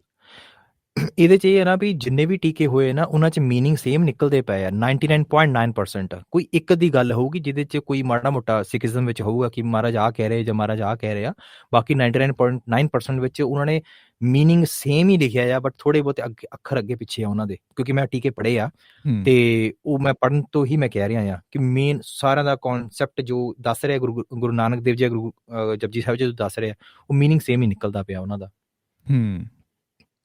ਸੋ ਅਗਰ ਅਸੀਂ ਵਾਟ ਅਬਾਊਟ ਉਹਨਾਂ ਸਾਰੇ ਟੀਕਿਆਂ ਨੂੰ ਦੇਖ ਕੇ ਅਸੀਂ ਇੱਕ ਵਰਜਨ ਆਪਣਾ ਤਿਆਰ ਕੀਤਾ ਜਾਵੇ ਜਿਸ 'ਚ ਉਹ ਸਾਰੀਆਂ ਚੀਜ਼ਾਂ ਹੋਣ, ਹੈ ਨਾ, ਉਹ ਵਧੀਆ ਤਰੀਕੇ ਨਾਲ ਡਿਸਕ੍ਰਾਈਬ ਹੋ ਗਿਆ। ਪਲੱਸ ਮਹਾਰਾਜ ਉੱਥੇ ਕੀ ਕਹਿਣਾ ਚਾਹ ਰਹੇ ਆ, ਕਿਹਨਾਂ ਲੋਕਾਂ ਨੂੰ ਸੰਬੋਧਿਤ ਕਰ ਰਹੇ ਆ, ਕਿਹਨਾਂ ਵਾਸਤੇ ਇਹ ਗੱਲ ਹੈਗੀ, ਅਗਰ ਇਹ ਵਧੀਆ ਤਰੀਕੇ ਨਾਲ ਡਿਸਕ੍ਰਾਈਬ ਕਰਤਾ ਅਤੇ ਇਹ ਡਾਟਾ ਇਹਨੂੰ ਫੀਡ ਕਰ ਦਿੱਤਾ ਅਸੀਂ ਖਾਲਸਾ GPT ਨੂੰ, ਸੋਚ ਕੇ ਦੇਖੋ ਅਗਲੀ ਆਉਣ ਵਾਲੀ ਪੀੜ੍ਹੀ ਵਾਸਤੇ ਕਿੰਨੀ ਵਧੀਆ ਚੀਜ਼ ਬਣ ਜਾਏਗੀ, ਜਿਹਦੇ 'ਚ ਆਉਣ ਵਾਲੇ ਸਮੇਂ ਵਿੱਚ ਨਾ ਧਰਮ ਹੌਲੀ ਹੌਲੀ ਤੁਸੀਂ ਦੇਖਿਆ ਹੋਣਾ ਹੌਲੀ ਹੌਲੀ ਘਟਦਾ ਜਾ ਰਿਹਾ, ਰਾਈਟ? ਜਿਵੇਂ ਜਿਵੇਂ ਟੈਕਨੋਲੋਜੀ ਵੱਧਦੀ ਜਾ ਰਹੀ ਹੈ ਧਰਮ ਘਟਦਾ ਜਾ ਰਿਹਾ, ਅਤੇ ਇਹ ਆਉਣ ਵਾਲੇ ਸਮੇਂ ਵਿੱਚ ਵੀ ਇੱਦਾਂ ਹੀ ਹੋਣਾ ਆ, ਹੌਲੀ ਹੌਲੀ ਧਰਮ ਨੇ ਘਟਣਾ ਆ। ਉਸ ਸਮੇਂ ਜਦੋਂ ਲੋਕਾਂ ਨੂੰ ਡਿਪਰੈਸ਼ਨ ਆਉਣੇ ਆ ਨਾ, ਉਸ ਸਮੇਂ ਜਦੋਂ ਲੋਕਾਂ ਨੇ ਇੱਧਰਲੇ ਪਾਸੇ ਜਾਣਾ ਆ, ਮੁੜ ਘਿੜ ਕੇ ਉਹਨਾਂ ਨੇ ਧਰਮ ਵਾਲੇ ਪਾਸੇ ਨੂੰ ਆਉਣਾ ਹੀ ਆਉਣਾ ਆ। ਜਦੋਂ ਉਹਨਾਂ ਨੇ ਆਉਣਾ ਆ ਉਦੋਂ ਇਸ ਤਰ੍ਹਾਂ ਦੀਆਂ ਐਪਲੀਕੇਸ਼ਨਸ ਜਿਹੜੀਆਂ ਹੈਗੀਆਂ ਉਹਨਾਂ ਨੂੰ ਹੈਲਪ ਕਰਨਗੀਆਂ, ਜਿੱਥੇ ਲੋਕ ਆਪਣੇ ਸਵਾਲ ਪੁੱਛਣਗੇ ਮਨ ਦੇ ਕਿ ਯਾਰ ਮੈਂ ਇੱਥੇ ਮੈਂ ਇੱਦਾਂ ਕਿਹਾ, ਮੈਂ ਉਹਨੂੰ ਇੱਦਾਂ ਹੋਇਆ ਨਾ, ਮੈਨੂੰ ਇੱਦਾਂ ਕਹਿਣਾ ਵਗੈਰਾ ਵਗੈਰਾ। ਉਹ ਸਾਰਾ ਗੁਰੂ ਗ੍ਰੰਥ ਸਾਹਿਬ ਜੀ ਉਸ ਕੌਨਸੈਪਟ ਬਾਰੇ ਕੀ ਦੱਸਦੇ ਆ, ਅਗਰ ਲੈਟਸ ਸੇ ਇੱਕ ਪੰਕਤੀ ਆ ਜਾਵੇ, ਉਹਦਾ ਮੀਨਿੰਗ ਆ ਜਾਵੇ, ਪਲੱਸ ਤੁਹਾਡੇ ਸਵਾਲ ਦਾ ਅਤੇ ਮਹਾਰਾਜ ਦੇ ਜਵਾਬ ਦਾ ਇੱਕ ਵਰਜਨ ਤਿਆਰ ਕਰਕੇ ਤੁਹਾਨੂੰ AI ਦੇ ਦੇਵੇ, ਪ੍ਰੈਜ਼ੈਂਟ ਕਰ ਦੇਵੇ, ਅਤੇ ਤੁਹਾਡਾ ਸੋਲਿਊਸ਼ਨ ਨਿਕਲ ਗਿਆ ਕਿ ਮਹਾਰਾਜ ਨੇ ਮੈਨੂੰ ਆਹ ਸੋਲਿਊਸ਼ਨ ਦਿੱਤਾ ਆ। ਅਤੇ ਕੋਈ ਕਿਸੇ ਨੇ ਅਗਰ ਫੀਡ ਇਨ ਕਰਨਾ ਹੈ ਕੋਈ ਕੁਐਸਚਨ, ਕਿੱਦਾਂ ਦਾ ਕੁਐਸਚਨ ਉਹ 'ਚ ਪੁੱਛ ਸਕਦਾ ਖਾਲਸਾ GPT ਦੇ ਵਿੱਚ? ਕੁਛ ਵੀ ਜੋ ਮਤਲਬ ਜੋ ਤੁਸੀਂ ਫੀਲ ਕਰਦੇ ਹੋ, ਜੋ ਤੁਹਾਨੂੰ ਲੱਗਦਾ ਕਿ ਗੁਰੂ ਗ੍ਰੰਥ ਸਾਹਿਬ ਜੀ ਹੱਲ ਕਰ ਸਕਦੇ ਮੇਰੀ ਇਸ ਗੱਲ ਦਾ, ਤੁਸੀਂ ਬਸ ਉਹਨੂੰ ਇਹ ਪੁੱਛਣਾ ਆ ਅਤੇ ਤੁਹਾਨੂੰ ਉਹ ਚੀਜ਼ ਦਾ ਹੱਲ ਗੁਰੂ ਗ੍ਰੰਥ ਸਾਹਿਬ ਜੀ ਵਿੱਚੋਂ ਪੰਕਤੀ ਲਿਆ ਕੇ ਦੇਵੇਗਾ। ਹਾਲਾਂਕਿ ਅਜੇ ਇੰਨਾ ਅਸੀਂ ਉਹਨੂੰ ਡਾਟਾ ਦੇਵਾਂਗੇ ਤਾਂ ਫੇਰ ਹੀ ਉਹ ਲਿਆ ਕੇ ਦੇਵੇਗਾ। ਅਜੇ ਅਸੀਂ ਉਹਨੂੰ ਪ੍ਰੋਜੈਕਟ ਸ਼ੁਰੂ ਹੋਇਆ, ਟੈਸਟਿੰਗ ਵਗੈਰਾ ਹੀ ਕਰ ਲਈ ਹੋਈ ਆ। ਹਾਂਜੀ, ਪ੍ਰੋਜੈਕਟ ਸ਼ੁਰੂ ਹੋਇਆ ਹਜੇ? ਹਾਂ, ਅਜੇ ਪ੍ਰੋਜੈਕਟ ਸ਼ੁਰੂ ਹੋਇਆ, ਪਹਿਲਾ ਵਰਜਨ ਅਸੀਂ ਲਾਂਚ ਕੀਤਾ ਇਹਦਾ। ਸੋ ਉਹਦੇ ਵਿੱਚ ਤੁਸੀਂ ਜਿਵੇਂ ਚੈਟ GPT ਵਿੱਚ ਗੱਲਾਂ ਬਾਤਾਂ ਕਰ ਸਕਦੇ ਹੋ, ਉਸੇ ਤਰੀਕੇ ਨਾਲ ਤੁਸੀਂ ਗੱਲਾਂ ਬਾਤਾਂ ਕਰ ਸਕਦੇ ਹੋ, ਜਨਰਲ ਗੱਲਾਂ ਬਾਤਾਂ, ਬਟ ਥੋੜ੍ਹੀਆਂ ਵੱਧ ਸਿੱਖੀਜ਼ਮ ਰਿਲੇਟਡ। ਅਗਰ ਥੋੜ੍ਹਾ ਸਿੱਖੀਜ਼ਮ ਤੋਂ ਦੂਰ ਜਾਓਗੇ ਤੁਸੀਂ, ਇਹ ਤੁਹਾਨੂੰ ਕਹਿ ਦੇਗਾ ਸਾਡਾ AI ਕਿ ਤੁਸੀਂ ਪਲੀਜ਼ ਸਿੱਖੀਜ਼ਮ ਦੇ ਵਿੱਚ ਰਹਿ ਕੇ ਹੀ ਮੇਰੇ ਨਾਲ ਗੱਲਾਂ ਬਾਤਾਂ ਕਰੋ, ਤੁਸੀਂ ਬਾਹਰਲੇ ਪਾਸੇ ਨਾ ਜਾਓ। ਪਰ ਜਵਾਬ ਤੁਹਾਨੂੰ ਦੇ ਦੇਗਾ, ਬਟ ਤੁਹਾਨੂੰ ਨਾਲ ਇਹ ਕਹਿ ਦੇਗਾ ਪਲੀਜ਼ ਤੁਸੀਂ ਜੇ ਹੋ ਸਕੇ ਮੈਨੂੰ ਟ੍ਰੇਨ ਕੀਤਾ ਗਿਆ ਸਿੱਖੀਜ਼ਮ ਦੇ ਵਿੱਚ ਰਹਿਣ ਕੇ ਗੱਲ ਕਰਨ ਵਾਸਤੇ, ਤੁਸੀਂ ਉਹਦੇ ਬਾਰੇ ਮੇਰੇ ਨਾਲ ਗੱਲਾਂ ਬਾਤਾਂ ਕਰੋ। ਬਟ ਚੈਟ GPT ਵਿੱਚ ਜਿਹੜਾ ਹੈਗਾ ਉਹ ਇਸ ਤਰ੍ਹਾਂ ਨਹੀਂ ਕਹੇਗਾ, ਤੁਸੀਂ ਜੋ ਮਰਜ਼ੀ ਉਹਨੂੰ ਪੁੱਛੋ ਉਹ ਤੁਹਾਨੂੰ ਹਰ ਚੀਜ਼ ਦੱਸੇਗਾ। ਸੋ ਇਸ ਤਰੀਕੇ ਨਾਲ ਅਸੀਂ ਇਹਨੂੰ ਫਾਈਨ ਟਿਊਨ ਕਰਨਾ ਕਹਿੰਦੇ ਆ। ਸੋ ਇਹਨੂੰ ਅਸੀਂ ਆਪਣੇ ਮਾਡਲ ਨੂੰ ਫਾਈਨ ਟਿਊਨ ਕੀਤਾ ਹੋਇਆ ਆ ਕਿ ਤੇ ਇਹਦੇ 'ਚ ਕੀ ਫਾਈਨ ਟਿਊਨਿੰਗ ਕੀਤੀ ਕਿ ਇਹਨੂੰ ਪਤਾ ਆ ਕਿ ਆਹ ਕੁਐਸਚਨ ਸਿੱਖੀਜ਼ਮ ਦਾ ਆ ਅਤੇ ਆਹ ਕੁਐਸਚਨ ਸਿੱਖੀਜ਼ਮ ਦਾ ਨਹੀਂ ਆ? Okay, very good question. Basically it's very easy. ਅਗਰ ਆਪਾਂ ਇਹਨੂੰ ਕੋਡਿੰਗ ਦੇ ਲੈਵਲ 'ਤੇ ਦੇਖਾਂਗੇ ਨਾ ਤਾਂ ਫਿਰ ਇਹ ਬਹੁਤ ਹਾਰਡ ਹੋ ਜਾਏਗਾ, ਬਟ ਅਗਰ ਮੈਨੂੰ ਨੋਰਮਲ ਲੈਵਲ 'ਤੇ ਦੱਸਾਂ ਤਾਂ ਸਿਰਫ ਇੰਨਾ ਹੀ ਆ ਕਿ ਅਸੀਂ ਇੱਕ ਪ੍ਰੋਮਪਟ ਦੇਣੀ ਹੈ ਇਹਨੂੰ ਕਿ ਭਾਈ ਸਾਹਿਬ ਤੁਹਾਡਾ ਨਾਮ ਹੈ ਖਾਲਸਾ GPT, ਤੁਹਾਨੂੰ ਬਣਾਇਆ ਗਿਆ ਆ ਲੋਕਾਂ ਦੀ ਹੈਲਪ ਕਰਨ ਵਾਸਤੇ ਜਿਹੜੇ ਸਿੱਖੀਜ਼ਮ ਰਿਲੇਟਡ ਸਵਾਲ ਪੁੱਛਣਾ ਚਾਹੁੰਦੇ ਆ, ਹੈ ਨਾ। ਇਸ ਤਰ੍ਹਾਂ ਮਤਲਬ ਇਹਨੂੰ ਗੱਲਾਂ ਰਾਹੀਂ ਹੀ ਸਾਰਾ ਜਿਹੜਾ ਹੈਗਾ ਟਾਈਪ ਕਰਕੇ ਆਪਾਂ ਦੱਸ ਦੇਣਾ ਆ। ਸੋ ਇਹ ਫਾਈਨ ਟਿਊਨਿੰਗ ਉਹਦੀ ਕਰਨੀ ਆ, ਉਹਨੂੰ ਸਮਝਾਉਣਾ ਆ ਵੀ ਅਸੀਂ ਕੀ ਚਾਹੁੰਦੇ ਹਾਂ ਕਿ ਸਾਡੇ ਯੂਜ਼ਰ ਨੂੰ ਕੀ ਐਂਡ ਰਿਜ਼ਲਟ ਦੇਵੇਂ। ਸੋ ਬਸ ਉਸੇ ਚੀਜ਼ ਨੂੰ ਫਾਈਨ ਟਿਊਨਿੰਗ ਕਰਨਾ ਕਹਿੰਦੇ ਆ, ਜਿੱਥੇ ਆਪਾਂ ਨੂੰ ਲਿਖ ਕੇ ਇਹਨੂੰ ਸਾਰਾ ਦੇ ਦਿੰਦੇ ਹਾਂ ਅਤੇ ਇਹ ਲਿਖ ਕੇ ਜਿਹੜੀ ਚੀਜ਼ ਇਹਨੂੰ ਮਿਲੀ ਆ ਇਹ ਉਹਨੂੰ ਅੰਡਰਸਟੈਂਡ ਕਰਦਾ ਆ, ਉਹ ਪ੍ਰੋਸੈਸ ਕਰਦਾ ਆ, ਅਤੇ ਨੈਕਸਟ ਟਾਈਮ ਜਦੋਂ ਕੋਈ ਬੰਦਾ ਕੁਐਸਚਨ ਪੁੱਛਦਾ ਆ ਇਹ ਓਪਨ AI ਤੋਂ ਵੀ ਇਨਫੋਰਮੇਸ਼ਨ ਲੈਂਦਾ ਆ ਗੁਰੂ ਗ੍ਰੰਥ ਸਾਹਿਬ ਜੀ ਦੇ ਬਾਰੇ ਜਾਂ ਸਿੱਖੀਜ਼ਮ ਦੇ ਬਾਰੇ, ਅਤੇ ਪਲੱਸ ਜੋ ਮੈਂ ਇਹਨੂੰ ਫਾਈਨ ਟਿਊਨ ਡਾਟਾ ਦਿੱਤਾ ਆ ਵੀ ਤੂੰ ਇਸ ਤਰ੍ਹਾਂ ਐਕਟ ਕਰਨਾ ਆ, ਇਹ ਉਸ ਤਰੀਕੇ ਨਾਲ ਐਕਟ ਕਰੇਗਾ ਮਿਲ ਕੇ। ਲੈਟਸ ਸੇ ਲਾਸਟ ਥਿੰਗ, ਅਗਰ ਮੈਂ ਇਹਨੂੰ ਕਹੂੰਗਾ ਨਾ ਕਿ ਤੇਰਾ ਨਾਮ ਖਾਲਸਾ GPT ਹੈ ਤੇ ਇਹ ਐਕਟ ਕਰੇਗਾ ਕਿ ਮੈਂ ਖਾਲਸਾ GPT। ਅਗਰ ਮੈਂ ਇਹਨੂੰ ਕਹੂੰਗਾ ਕਿ ਤੇਰਾ ਨਾਮ ਸਿੱਖ AI ਹੈ ਤੇ ਇਹ ਆਪਣੇ ਨੂੰ ਰਿਪਰੈਜ਼ੈਂਟ ਇਸ ਤਰ੍ਹਾਂ ਕਰੇਗਾ। ਜਦੋਂ ਇਹਨੂੰ ਪੁੱਛੇਗਾ ਕਿ ਤੇਰਾ ਨਾਮ ਕੀ ਹੈ, ਇਹ ਕਹੇਗਾ ਮੇਰਾ ਨਾਮ ਸਿੱਖ AI ਹੈ। ਸੋ ਜੋ ਇਹਨੂੰ ਮੈਂ ਫਾਈਨ ਟਿਊਨ ਕਰਾਂਗਾ। ਹਾਂ, ਕੀ ਜਿੱਦਾਂ ਹੁਣ ਟਿਊਨਿੰਗ ਤੁਸੀਂ ਗੱਲ ਕੀਤੀ ਨਾ, ਕੀ ਇਹਨੂੰ ਆਪਾਂ ਕਿਸੇ ਤਰ੍ਹਾਂ ਬਾਇਸਡ ਵੀ ਕਰ ਸਕਦੇ ਹਾਂ, ਮਤਲਬ ਕਿ ਇਸ ਤਰੀਕੇ ਦੇ ਹੀ ਆਨਸਰ ਦੇਣੇ ਆ ਤੂੰ, ਇਸ ਤਰੀਕੇ ਦੇ ਨਹੀਂ। ਜਿੱਦਾਂ ਨਾ ਮੈਨੂੰ ਪਹਿਲਾਂ ਲੱਗਦਾ ਹੁੰਦਾ ਹੈ ਕਿ ਇਹ ਓਪਨ AI ਹੋ ਗਈ ਜਾਂ ਚੈਟ GPT ਹੋ ਗਈ, ਇਹ ਨਾ ਬਿਲਕੁਲ ਨੋਰਮਲ ਆ। ਆਲ ਇਟ ਡਜ਼ ਕਿ ਇਹ ਜਾਂਦੀ ਇੰਟਰਨੈਟ ਦੇ ਉੱਤੇ ਇਨਫੋਰਮੇਸ਼ਨ ਚੱਕਦੀ ਹੈ ਤੇ ਤੁਹਾਨੂੰ ਇਨਫੋਰਮੇਸ਼ਨ ਦੇ ਦਿੰਦੀ ਆ। ਬਟ ਜਿੱਦਾਂ ਹੁਣ ਇਹ ਪੋਪੂਲਰ ਹੁੰਦੀ ਪਈ ਆ, ਹੁਣ ਰੀਅਲਾਈਜ਼ ਹੁੰਦਾ ਪਿਆ ਕਿ ਇਹਦੇ ਆਨਸਰ ਨਾ ਥੋੜ੍ਹੇ ਜਿਹੇ ਬਾਇਸਡ ਨੇ। ਬਾਇਸ ਇਨ ਦਾ ਸੈਂਸ ਕਿ ਕਿਹੜੀ ਪੋਲੀਟੀਕਲ ਪਾਰਟੀ ਨੂੰ ਇਹ ਜ਼ਿਆਦਾ ਪ੍ਰੈਫਰਡ ਕਰਦੀ ਆ। ਜਿੱਦਾਂ ਹੁਣ ਅਮਰੀਕਾ ਦੇ ਵਿੱਚ 2 ਪਾਰਟੀਜ਼ ਨੇ, ਡੈਮੋਕ੍ਰੇਟਸ ਤੇ ਰਿਪਬਲਿਕਨ। ਬਾਈਡਨ ਹੋ ਗਿਆ ਤੇ ਟਰੰਪ ਹੋ ਗਿਆ। ਟਰੰਪ ਬਾਰੇ ਜੋ ਇਹਨੂੰ ਮਰਜ਼ੀ ਪੁੱਛੋ ਇਹ ਦੱਸੂਗੀ, ਓਪਨ AI ਆ, ਚੈਟ GPT। ਬਾਈਡਨ ਬਾਰੇ ਕੁਛ ਚੀਜ਼ਾਂ ਇਹ ਨਹੀਂ ਦੱਸਦੀ। ਇਹ ਕਹਿੰਦੀ ਕਿ ਮੈਂ ਨਹੀਂ ਦੱਸ ਸਕਦੀ ਕਿਉਂਕਿ ਮੈਂ ਮੈਨੂੰ ਮਤਲਬ ਬੜੇ ਟ੍ਰਿਕ ਕੁਐਸਚਨ ਕਰਕੇ ਇਹਨੂੰ ਪੁੱਛਣਾ ਪੈਂਦਾ। ਬਟ ਨੋਰਮਲੀ ਇਹ ਥੋੜ੍ਹੀ ਜਿਹੀ ਬਾਇਸਡ ਹੈ। ਅਤੇ ਕੀ ਜਿੱਦਾਂ ਫਾਈਨ ਟਿਊਨਿੰਗ ਤੁਸੀਂ ਗੱਲ ਕੀਤੀ ਕਿ ਆਪਾਂ ਇਹਨੂੰ ਇੱਦਾਂ ਕਰ ਸਕਦੇ ਹਾਂ ਕਿ ਬਾਇਸਡ ਕਰਕੇ ਕਿ ਅਗਰ ਕੋਈ ਸੋਚੋ ਫੋਰ ਐਗਜ਼ਾਮਪਲ ਤੁਸੀਂ ਚੈਟ GPT ਚਲਾਉਂਦੇ ਪਏ ਹੋ, ਕੋਈ ਬੰਦਾ ਆ ਗਿਆ ਐਂਟੀ ਸਿੱਖ, ਉਹਦੇ ਹੱਥ ਆ ਗਈ ਇਹ ਚੀਜ਼, ਠੀਕ ਹੈ, ਅਤੇ ਕੋਈ ਕੁਐਸਚਨ ਪੁੱਛਦਾ ਅਤੇ ਉਹ ਸਾਰੇ ਪੁੱਠੇ ਜਵਾਬ ਹੀ ਦੇਵੇ। Is that possible? Okay, so basically ਜਿਹਨੇ ਬਣਾਇਆ ਨਾ ਇਹ ਸਾਰਾ ਉਹਦੇ ਹੱਥ ਵਿੱਚ ਆ। ਅਗਰ ਉਹ ਚਾਹਵੇ ਇਹਨੂੰ ਪ੍ਰੋਗਰਾਮ ਕਰਨਾ ਉਸ ਤਰੀਕੇ ਨਾਲ, ਜਿਸ ਤਰੀਕੇ ਨਾਲ ਚਾਹਵੇ ਇਹ ਉਸ ਤਰੀਕੇ ਨਾਲ ਕਰ ਸਕਦਾ ਆ। ਮੈਂ ਇਹ ਗੱਲ ਦੇ ਉੱਤੇ ਆਉਣਾ, ਪਹਿਲਾਂ ਮੈਂ ਇੱਕ ਐਗਜ਼ਾਮਪਲ ਦਿੰਦਾ। ਅਗਰ ਕਿਸੇ ਨਾ ਸਿਕਿਉਰਿਟੀ ਏਜੰਸੀ ਨੇ ਇੱਕ ਸਿਕਿਉਰਿਟੀ ਕੈਮ ਬਣਾ ਦਿੱਤਾ, ਜਿਹੜਾ ਆਪਣੇ ਕੈਮਰਾ ਲੱਗਾ ਹੋਇਆ, ਉਹਦੇ 'ਚ AI ਸਿਸਟਮ ਪਾ ਦਿੱਤਾ ਹੋਇਆ ਅਤੇ ਉਹਨੂੰ ਟਾਸਕ ਦੇ ਦਿੱਤਾ ਕਿ ਤੂੰ ਚੋਰੀਆਂ ਨੂੰ ਰੋਕਣਾ ਆ, ਤਾਂ ਉਹਦਾ ਇਹ ਧਰਮ ਬਣ ਜਾਣਾ ਆ AI ਦਾ ਕਿ ਚੋਰੀਆਂ ਨੂੰ ਰੋਕਣਾ ਆ ਕਿਸੇ ਵੀ ਹਾਲਤ 'ਚ। ਭਾਵੇਂ ਕੋਈ ਮਾਂ ਹੋਵੇ, ਕੋਈ ਬੱਚੇ ਵਾਸਤੇ ਜਿਹੜਾ ਹੈਗਾ ਕੋਈ ਚੋਰੀ ਕਰਦੀ ਆ, ਉਹਨੇ ਨਹੀਂ ਇਸ ਚੀਜ਼ ਨੂੰ ਦੇਖਣਾ, ਉਹਨੇ ਇਮੋਸ਼ਨਸ ਨਹੀਂ ਦੇਖਣੇ, ਉਹਨੇ ਫੀਲਿੰਗਸ ਨਹੀਂ ਦੇਖਣੀਆਂ। ਉਹਦਾ ਟਾਸਕ ਹੈ ਚੋਰੀ ਨੂੰ ਰੋਕਣਾ। ਉਹਨੇ ਕੀ ਕਰਨਾ, ਉਹਨੇ ਜੋ ਸੈਂਸ ਕੀਤਾ ਨਾ ਵੀ ਕਿਸੇ ਨੇ ਚੋਰੀ ਕੀਤੀ, ਆਪਣੀ ਕੋਈ ਚੀਜ਼ ਲੁਕੋਈ ਆ, ਉਹਨੇ ਉਸੇ ਟਾਈਮ ਹੀ ਜਿਹੜਾ ਹੈਗਾ, ਕੋਈ ਬੰਦਾ ਅਗਰ ਇੱਦਾਂ ਦਾ AI ਤਿਆਰ ਕਰੇ ਇਨ ਫਿਊਚਰ ਵੀ ਉਸੇ ਟਾਈਮ ਹੀ ਪੁਲਿਸ ਨੂੰ ਕਾਲ ਚੱਲ ਜਾਵੇ ਅਤੇ ਉਹਨੂੰ ਉਹਦੀ ਜਿਹੜੀ ਫੋਟੋ ਹੈਗੀ ਆ ਉਹ ਅਪਲੋਡ ਕਰਤੀ ਜਾਵੇ ਪੁਲਿਸ ਸਟੇਸ਼ਨ ਦੇ ਵਿੱਚ। ਕੋਈ ਇੱਦਾਂ ਦਾ ਸਿਸਟਮ ਅਗਰ ਡਿਵੈਲਪ ਹੋਵੇ, ਸੋ AI ਦੇ ਰਾਹੀਂ ਇਹ ਸਭ ਕੁਛ ਪੋਸੀਬਲ ਹੋ ਸਕਦਾ ਆ। ਹੁਣ ਆਪਾਂ ਜੋ ਗੱਲ ਕਰ ਰਹੇ ਸੀਗੇ ਕਿ ਕੋਈ ਬੰਦਾ ਕੀ ਇਹਨੂੰ ਬਾਇਸ ਕਰ ਸਕਦਾ, ਉਹ ਜਿਹੜਾ ਬੰਦਾ ਚੈਟ ਕਰ ਰਿਹਾ ਨਾ ਉਹ ਬਾਇਸ ਨਹੀਂ ਕਰ ਸਕਦਾ। ਉਹ ਬੰਦਾ ਸਿਰਫ ਰਿਜ਼ਲਟ ਲਵੇਗਾ ਜੋ ਪ੍ਰੋਗਰਾਮ ਮੈਂ ਗੱਲ ਕਰਦਾ ਪਿਆ। ਹਾਂ, ਬੈਕਗਰਾਊਂਡ ਵਿੱਚ ਜਿਹੜਾ ਬੰਦਾ ਇਹਨੂੰ ਪ੍ਰੋਗਰਾਮ ਕਰ ਰਿਹਾ ਹੈਗਾ, ਜਿਹਨੇ ਇਹਦੀ ਪ੍ਰੋਗਰਾਮਿੰਗ ਕੀਤੀ ਆ, ਇਹ ਉੱਤੇ ਡਿਪੈਂਡ ਕਰਦਾ ਕਿ ਉਹਨੇ ਕਿਸ ਤਰ੍ਹਾਂ ਦਾ AI ਤਿਆਰ ਕੀਤਾ ਆ। ਹੁਣ ਓਪਨ AI ਨੇ ਜੋ AI ਤਿਆਰ ਕੀਤਾ ਆ, ਉਹ ਪਹਿਲਾਂ ਭਾਵੇਂ ਥੋੜ੍ਹਾ ਬਹੁਤਾ ਬਾਇਸਡ ਹੋਊਗਾ, ਬਟ ਹੁਣ ਤੁਸੀਂ ਜੋ ਤੋਂ ਕੋਈ ਸਵਾਲ ਪੁੱਛੋਗੇ ਨਾ, ਉਹ ਤੁਹਾਨੂੰ ਦੱਸ ਦੇਗਾ ਕਿ ਇਹਦੇ ਬਾਰੇ ਨਾ ਮੈਂ ਹਾਂ ਕਹਿੰਦੀ ਹਾਂ, ਨਾ ਮੈਂ ਨਾ ਕਹਿੰਦੀ ਹਾਂ, ਰਾਈਟ। ਮਤਲਬ ਕਿ ਉਹ ਬਾਇਸ ਨਹੀਂ ਰੱਖਦਾ। ਬਟ ਡਾਟਾ ਬਾਇਸ ਹੋ ਸਕਦਾ ਆ ਕਿਉਂਕਿ ਜੋ ਇਨਫੋਰਮੇਸ਼ਨ ਆ ਰਹੀ ਹੈ ਉਹਦੇ ਖੁਦ ਦੇ ਐਕਸਪੀਰੀਅੰਸਿਸ ਤੋਂ ਨਹੀਂ ਆ ਰਹੀ ਲਾਈਫ 'ਤੇ, ਜੋ ਉਹਦੀਆਂ ਗੱਲਾਂ ਬਾਤਾਂ ਆ ਰਹੀਆਂ ਕਿਸੇ ਡਾਟਾ ਤੋਂ ਆ ਰਹੀਆਂ ਆ। ਮਤਲਬ ਬਹੁਤ ਵੱਡਾ ਡਾਟਾ, ਦੁਨੀਆ ਦਾ ਮਤਲਬ ਜਿੰਨਾ ਵੀ ਡਾਟਾ ਲਿਖਿਆ ਜਾ ਸਕਦਾ, ਉਹ ਸਭ ਡਾਟਾ ਕਹਿ ਲਓ ਵੀ ਉਹਨੂੰ ਦਿੱਤਾ ਗਿਆ ਆ। ਹੁਣ ਕੋਈ ਨਾ ਕੋਈ ਗੱਲ ਕਿਸੇ ਨਾ ਕਿਸੇ ਵਾਸਤੇ ਤਾਂ ਬਾਇਸ ਹੋ ਹੀ ਸਕਦੀ ਆ, ਰਾਈਟ, ਕਿਉਂਕਿ ਕਿਸੇ ਦਾ ਬਿਲੀਵ ਇਹ ਆ, ਕਿਸੇ ਦਾ ਇਹ ਆ। ਹੁਣ ਅਗਰ ਇਹਨੂੰ ਸਵਾਲ ਪੁੱਛਿਆ ਜਾਵੇ ਕਿ ਕੀ ਭੂਤ ਪ੍ਰੇਤ ਹੁੰਦੇ ਆ, AI ਨੂੰ ਪੁੱਛਿਆ ਜਾਵੇ, ਤੇ AI ਨੇ ਪਤਾ ਕੀ ਜਵਾਬ ਦੇਣਾ? ਨਾ AI ਨੇ ਕਹਿਣਾ ਹਾਂ ਹੁੰਦੇ ਆ, ਨਾ ਇਹਨੇ ਕਹਿਣਾ ਨਾ ਨਹੀਂ ਹੁੰਦੇ। ਇਹਨੇ ਕਹਿਣਾ ਆ ਕਿ ਕੁਛ ਲੋਕ ਬਿਲੀਵ ਕਰਦੇ ਆ ਕਿ ਭੂਤ ਹੁੰਦੇ ਆ, ਤੇ ਕੁਛ ਲੋਕਾਂ ਦਾ ਮੰਨਣਾ ਹੈਗਾ ਭੂਤ ਨਹੀਂ ਹੁੰਦੇ ਹੈਗੇ। ਵੀ ਅਜੇ ਤੱਕ ਸਾਇੰਸ ਇਸ ਚੀਜ਼ ਨੂੰ ਐਕਸਪਲੋਰ ਨਹੀਂ ਕਰ ਪਾਈ ਹੈਗੀ ਸਹੀ ਤਰੀਕੇ ਨਾਲ। ਸੋ ਇਹਨੇ ਇਸ ਤਰੀਕੇ ਨਾਲ ਜਵਾਬ ਦੇਣਾ ਆ। ਹੌਲੀ ਹੌਲੀ ਜਿਵੇਂ ਇਹਦੀ ਫਾਈਨ ਟਿਊਨਿੰਗ ਹੋਈ ਜਾ ਰਹੀ ਆ, ਹੌਲੀ ਹੌਲੀ ਇਹ ਬਿਹਤਰ ਹੋਈ ਜਾ ਰਹੀ ਆ ਚੀਜ਼। ਤੇ ਬਾਇਸ ਚੀਜ਼ ਉਦੋਂ ਹੀ ਹੋ ਸਕਦੀ ਆ ਜਦੋਂ ਅਸੀਂ ਡਾਟਾ ਬਾਇਸਡ ਜਿਹੜਾ ਹੈਗਾ ਪਾ ਦਿੱਤਾ ਜਾਵੇ। ਸੋ ਜਿਹੜਾ ਬੰਦਾ ਡਾਟਾ ਪਾ ਰਿਹਾ ਉਹ ਰਿਸਪੋਂਸੀਬਲ ਹੈ ਇਸ ਚੀਜ਼ ਵਾਸਤੇ।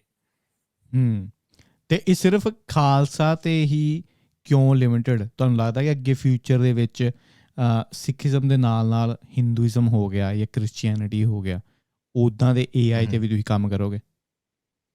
ਮੈਂ ਨਾ ਫਿਊਚਰ ਵਿੱਚ ਨਾ ਇੱਕ ਤਰ੍ਹਾਂ ਦਾ AI ਲਾਂਚ ਕਰਨਾ ਚਾਹੁੰਦਾ, ਮੇਰੀ ਦਿਲੀ ਤਮੰਨਾ ਆ। ਬਟ ਉਹ ਰਿਲੀਜਨ 'ਤੇ ਨਹੀਂ ਹੋਏਗਾ ਨੈਕਸਟ AI, ਅਗਰ ਮੈਂ ਕਰ ਪਾਇਆ ਤਾਂ।